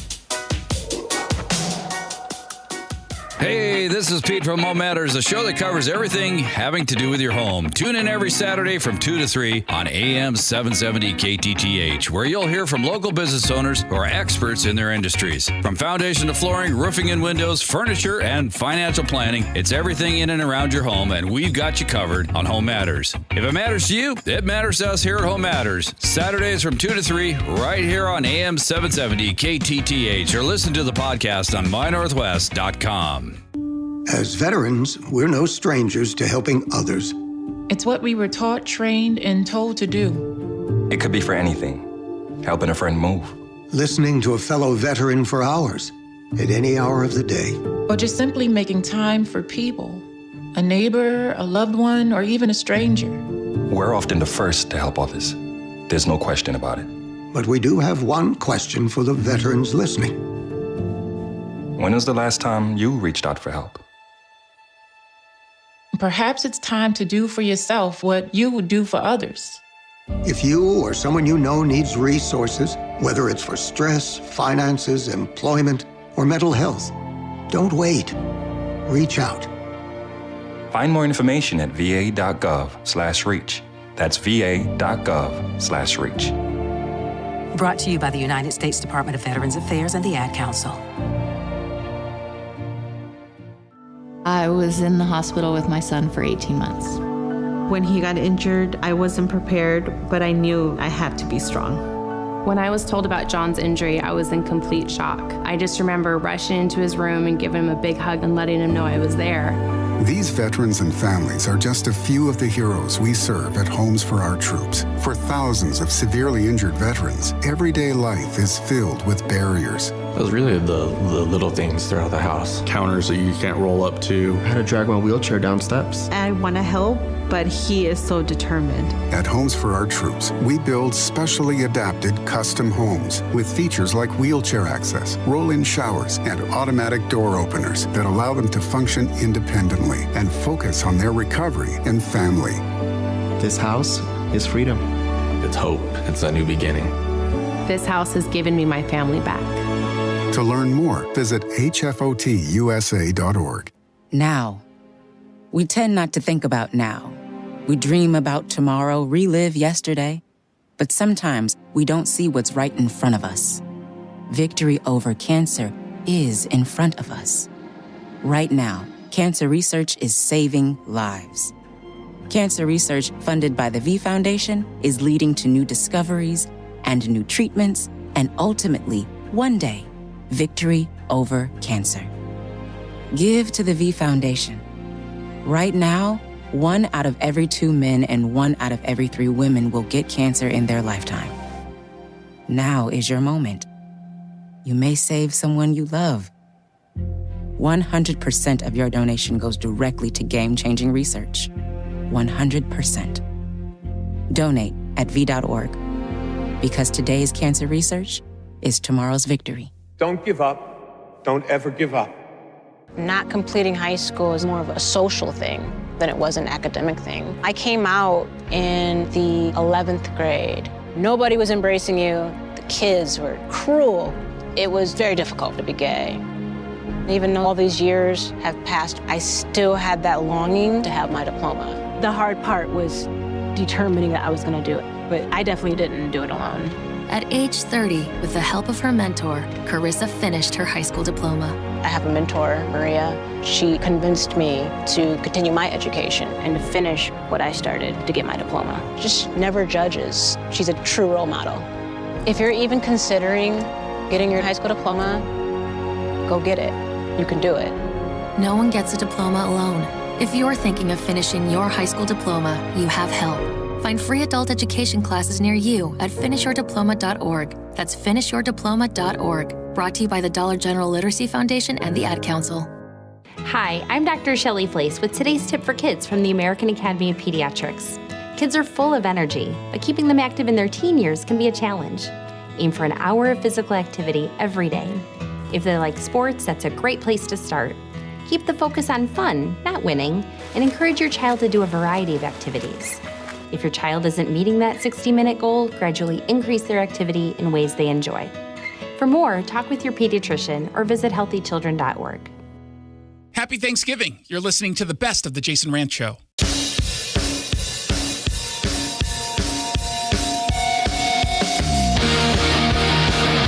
Welcome back to the Jason Rantz Show. Thank you so much for tuning in. Something happened to me yesterday, and I was conflicted in how I was feeling emotionally, which is usually how my day goes. I'm just constantly arguing with myself about how I feel about something.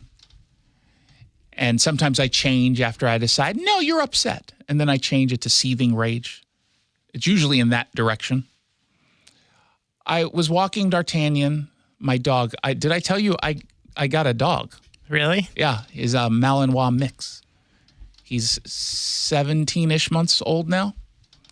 So I was walking him to doggy daycare because on Tuesdays and Thursdays, he goes to doggy daycare. It means that when I get home, he's, ready to just go to bed so I don't have to play with him all night and then take him out for walks to pee and poop 14 times. He's pooped out, literally and figuratively, after daycare. So I'm walking him over, and I decided to stop at a Starbucks on the way. Because at this particular Starbucks, remember how I told you they used to have these machines that do really high-end coffee extraction, and it's expensive, and that's the only coffee I like from Starbucks? Mm-hmm. They have one of those machines. And I was like, ooh, I'm totally down with a $6 cup of coffee, black, because of the way that they handle the brewing. So I order it. I go in. I'm waiting for my order. It's almost done. And a woman, she looks at me. And sometimes I get the look of, who is, he looks familiar. Am I angry at him or do I like him? Thank God she liked me. She said, oh, Jason, you're Jason Rantz, right? I go, yes, I am. And she did what folks normally do, which is, thank you for the work that you've been doing. I really appreciate it. And don't take this the wrong way, especially because I'm assuming she's listening right now. Thank you for that. However, I feel awkward, and I hope I don't come off as awkward, because when people do, it happened the other night as well. Someone was like, Jason Rantz, and gave me a fist bump. Oh, no, that was this morning, last night. It was this morning on the way to office. Someone stopped me on the street, and I never know what to say other than thank you. I really appreciate that. But I say it throughout the entire conversation because I don't know what else to say. Should I stop and say, well, what is it that you like about my show? What interview? You know what I mean? So I hope I don't come off as awkward. And this is where I have the conflicting feelings.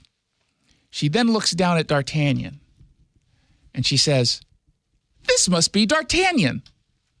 So she's a hardcore listener. She knows who my dog is. And then she started paying a little bit too much attention to Dart and stopped talking to me. And then when she did return to talking to me, she still was looking down at D'Artagnan. I'm the star here, not Dart. He's not the star. He can be a star, but we can't both be stars at the same time. And so I started to get angry. But then I was like, actually, he's my get out of awkward jail free card, right? Because now I've got the dog there who is brilliant because he's adorable. I don't know if you knew this, but the most adorable dog there is. And it means they're going to pay attention to the dog and pet him instead of talking to me and putting me in the awkward spot of trying to figure out what to say. And the one thing that I think, this is D'Artagnan and I were made for each other. If I'm talking to someone or I'm stuck in a conversation, he instinctively knows 1 minute and 17 seconds in to start jumping on me so that we can go. To make it clear, no, Dart wants to leave now. What can I do? The dog wants to go. I've got to follow where the dog wants. It's almost always 1 minute and 17 seconds, which is a problem when I'm actually talking to someone who I do want to talk to, and then he starts jumping, and I'm like, no, dude, you don't have to do it this time. I don't need an out here. It's okay. You know how sometimes you're going on a blind date, and you say, hey, can you just text me like 15 minutes in? It doesn't matter what you say, and if I'm not into it, I'll just say, oh, it's an emergency. I got to go. He's basically a dog form of that. And so we didn't get to that point because it wasn't that long of a conversation, but I started to get angry that she was paying attention to the dog, but then also grateful that the dog is there to help me get out of what feels like awkward conversation.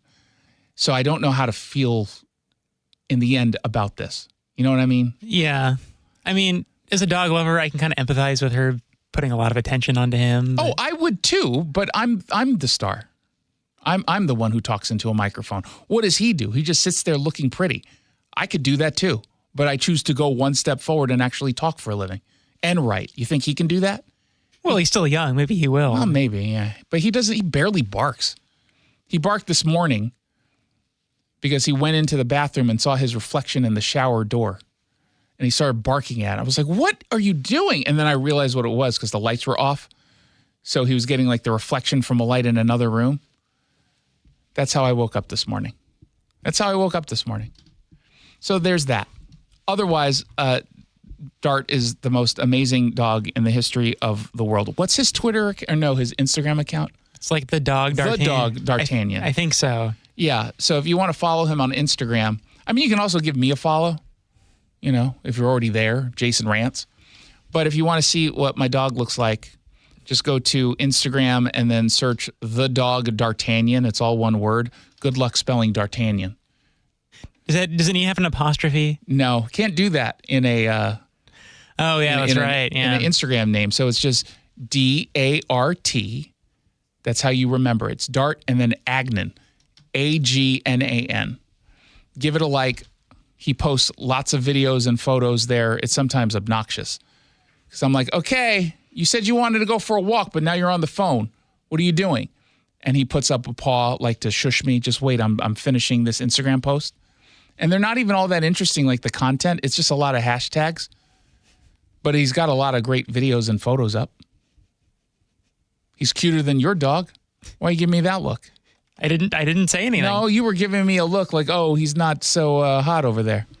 This whole encounter just kind of reminds me of the Kirby Enthusiasm where he starts wearing a MAGA hat to get people to leave him alone. Yes. He's like, it's a great people repellent. It really, but the funny thing is you can't have a people repellent with a dog, right? Unless it's dangerous. But you can have a get out of an awkward conversation dog. And that's precisely what D'Artagnan provides me. And it is so funny the way I'm not even, when I say 1 minute and 17 seconds, even though it sounds oddly specific as a joke, I've counted. He's really on that time slot. It's amazing. It's the Jason Rantz Show. Hi, I'm Ryan Blaney, a third-generation race car driver, and we dedicate a lot of our time to going as fast as possible. My grandpa Lou is the reason why my dad and I started racing, and I'm really proud to follow in his tracks. But when my grandpa was diagnosed with Alzheimer's, it was a very unexpected bump in the road for us. I've learned a lot on this journey with my grandpa Lou, and the memories of my grandpa will always be with me. It's important to notice if older family members are acting differently, experiencing problems with their memory, or having trouble with routine tasks. Talking about Alzheimer's can be really tough. But if you notice something, have a conversation with your loved one. Encourage them to see a doctor or offer to go with them. Early detection of Alzheimer's can give your family time to explore support services, make a plan for the future, and access available treatments. The Alzheimer's Association provides care, support, and research to help you take control of the situation with your family and manage the disease together. If you or your family are noticing changes, it could be Alzheimer's. Talk about seeing a doctor together. Visit alz.org/time to talk. A message from the Alzheimer's Association and the Ad Council. Follow AM 770 KTTH on X. This is the Chef of Love, Chef Jannard, TV host and restaurateur. My grandparents harvested their land to sell food and share this overflowing bounty with our community. Grandma said, for every yam we pick, we give one away. In the world they cultivated, I love preparing and eating dinner with my family on Sundays. When our resources changed, food assistance programs sustained us. They gave me fuel to start my first culinary business at 16 years old, and inspiration to donate the extra food. Streaming live on the KTTH smartphone app. 770 KTTH Seattle, 94.5 K233DT East Lake, 94.5 K233BU Seattle. A deal with China. I'm Paul Stevens, Fox News. President Biden observing Thanksgiving today with his usual family trip to Nantucket in Massachusetts. He stopped by a firehouse there to thank first responders, and he told reporters what he's thankful for. Thankful for my family. I'm thankful for a peaceful transition in the presidency, and I'm thankful for the fact that I think with the grace of God and good neighbors, with good luck, we're going to get some more progress in the Middle East. And he also talked about the release of 3 Americans that were held in China. President Biden speaking about the 3 American citizens who were wrongfully detained in China, arriving back to the U.S., saying he's really happy they are home. I spoke with all 3 of them. You know, one was there only 3 years, but he was for a life sentence. Other one was there for, I think it was a total of 20 some years. Anyway, they long stay. 48-year-old Mark Sweden was facing a death sentence on drug charges, while 60-year-old Kai Lee and 78-year-old John Lung were imprisoned on espionage charges. Their release, part of a rare prisoner swap with Beijing. The Chinese government announcing the U.S. returned 4 people to China, including at least 3 Chinese citizens it says were held for political purposes.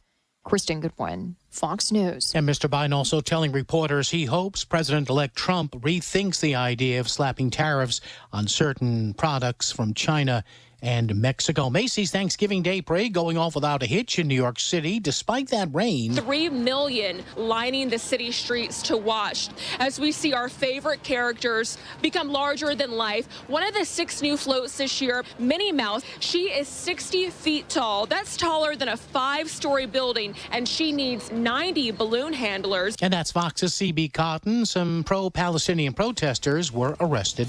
America's listening to Fox News. So this new dose is, nope, that's not it. The price is nowhere to be found. Mr. Green? Hi, it's all good. We've got this. This is not just help from a Walgreens pharmacist. Oh, new prescriptions. Cool. Let me check to see if these are the lowest cost options covered by your Medicare plan. Oh, that's great. Thank you.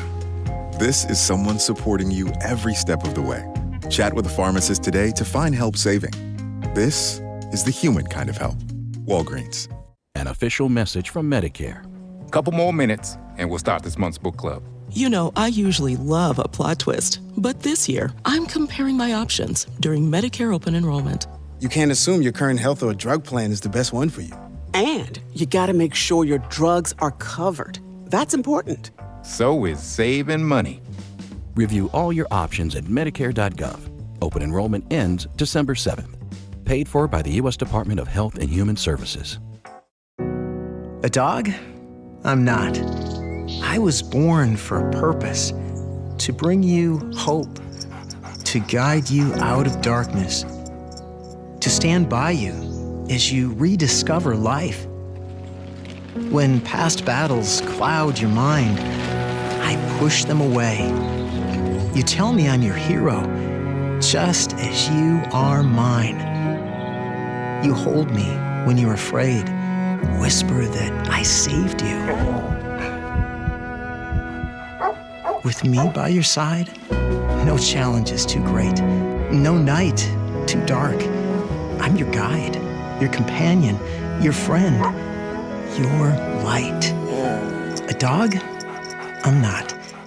With me, you see the world again. Discover hope at Dogs Inc. Visit us at dogsinc.org to learn more. Daisy was abandoned by her family and placed in foster care at 15 years old. Her life was full of uncertainty.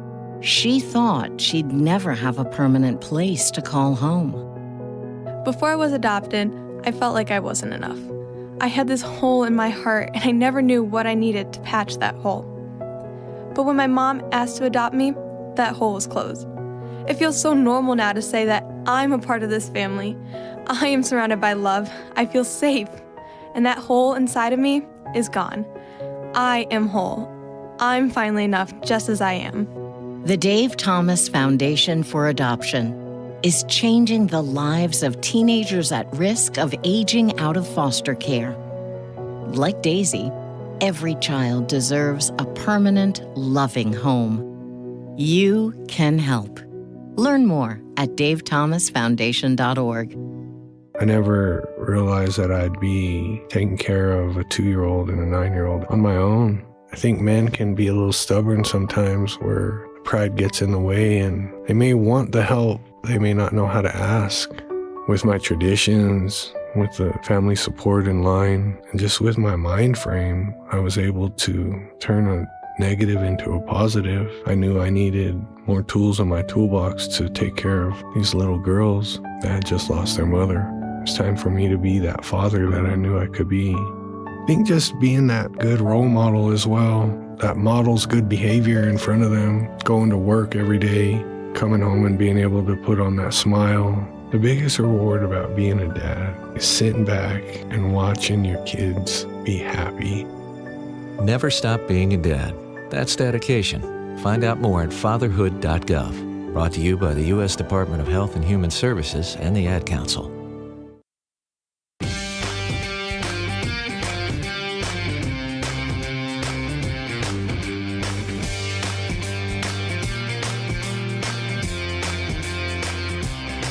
Hey, and welcome. This is the Ben Shapiro Show. I recently had the opportunity to sit down with my good friend Jordan Peterson to talk about what's going on in life, his brand new book, all sorts of important stuff. Give it a listen. So let's talk about your brand new book. Obviously, it's burning up the bestseller charts. Yeah, I'm very happy about it. I'm also perplexed. So tell me about your perplexion. Well, I don't know what people are going to make of it because, see, I tried to do two things in the book. I tried to make a case that was scientifically and theologically unassailable. And you know, people might be skeptical about whether or not, let's say, psychology qualifies as a science, but it does if you triangulate with enough precision. So the arguments that I'm making, I think, are, what would you say, they're viable at a psychopharmacological basis. So with regards to brain chemistry and brain function, and also with what we know about perception and clinical practice. And then they also make sense from a literary and religious scholarship perspective. Now, that's what I think. That's a lot of fields to cover and refer to, and so am I a master in all those areas? Well, I suppose in each of those areas there are people who know more than me. But across the areas, I'm not doing too bad. And so I figured out some things that are very fundamental, I think. And we'll see how people respond. Like I figured out, for example, that I make a very strong case that it is now an unassailable fact that a description of the structure through which we see the world is a story. That's what a story is. A story is actually a description of a weighting function. You know how in large language models, the relationship between words is specified statistically? There's weightings that define the relationship between letters and words and concepts and sentences and paragraphs. And a story is a description of the weighting function that someone applies to the facts. So, for example, when you go to a movie and you see the protagonist in action, you watch how he attends to things and you watch how he conducts himself, and you infer from that the manner in which he weights the facts that are presented to him. And in consequence, you can internalize the story, and then you can see the world that way. And that's why that also accounts, by the way, for why we're so interested in narratives, right? So the problem with the empiricist perspective, technically, is that the empiricists essentially presume that all facts are to be weighted equally, right? And that's a value-free consideration of the facts at hand. But that's not viable biologically. It's not viable psychologically. Some things have to be more important to you than other things, because otherwise you drown in the complexity of all of those facts. So, I mean, just as a family man, you pay more attention to your child, for example, than someone else's child. Well, that's a weighting function. So, okay, so the first part of it is we see the world through a story. And I think that's incontrovertible. I think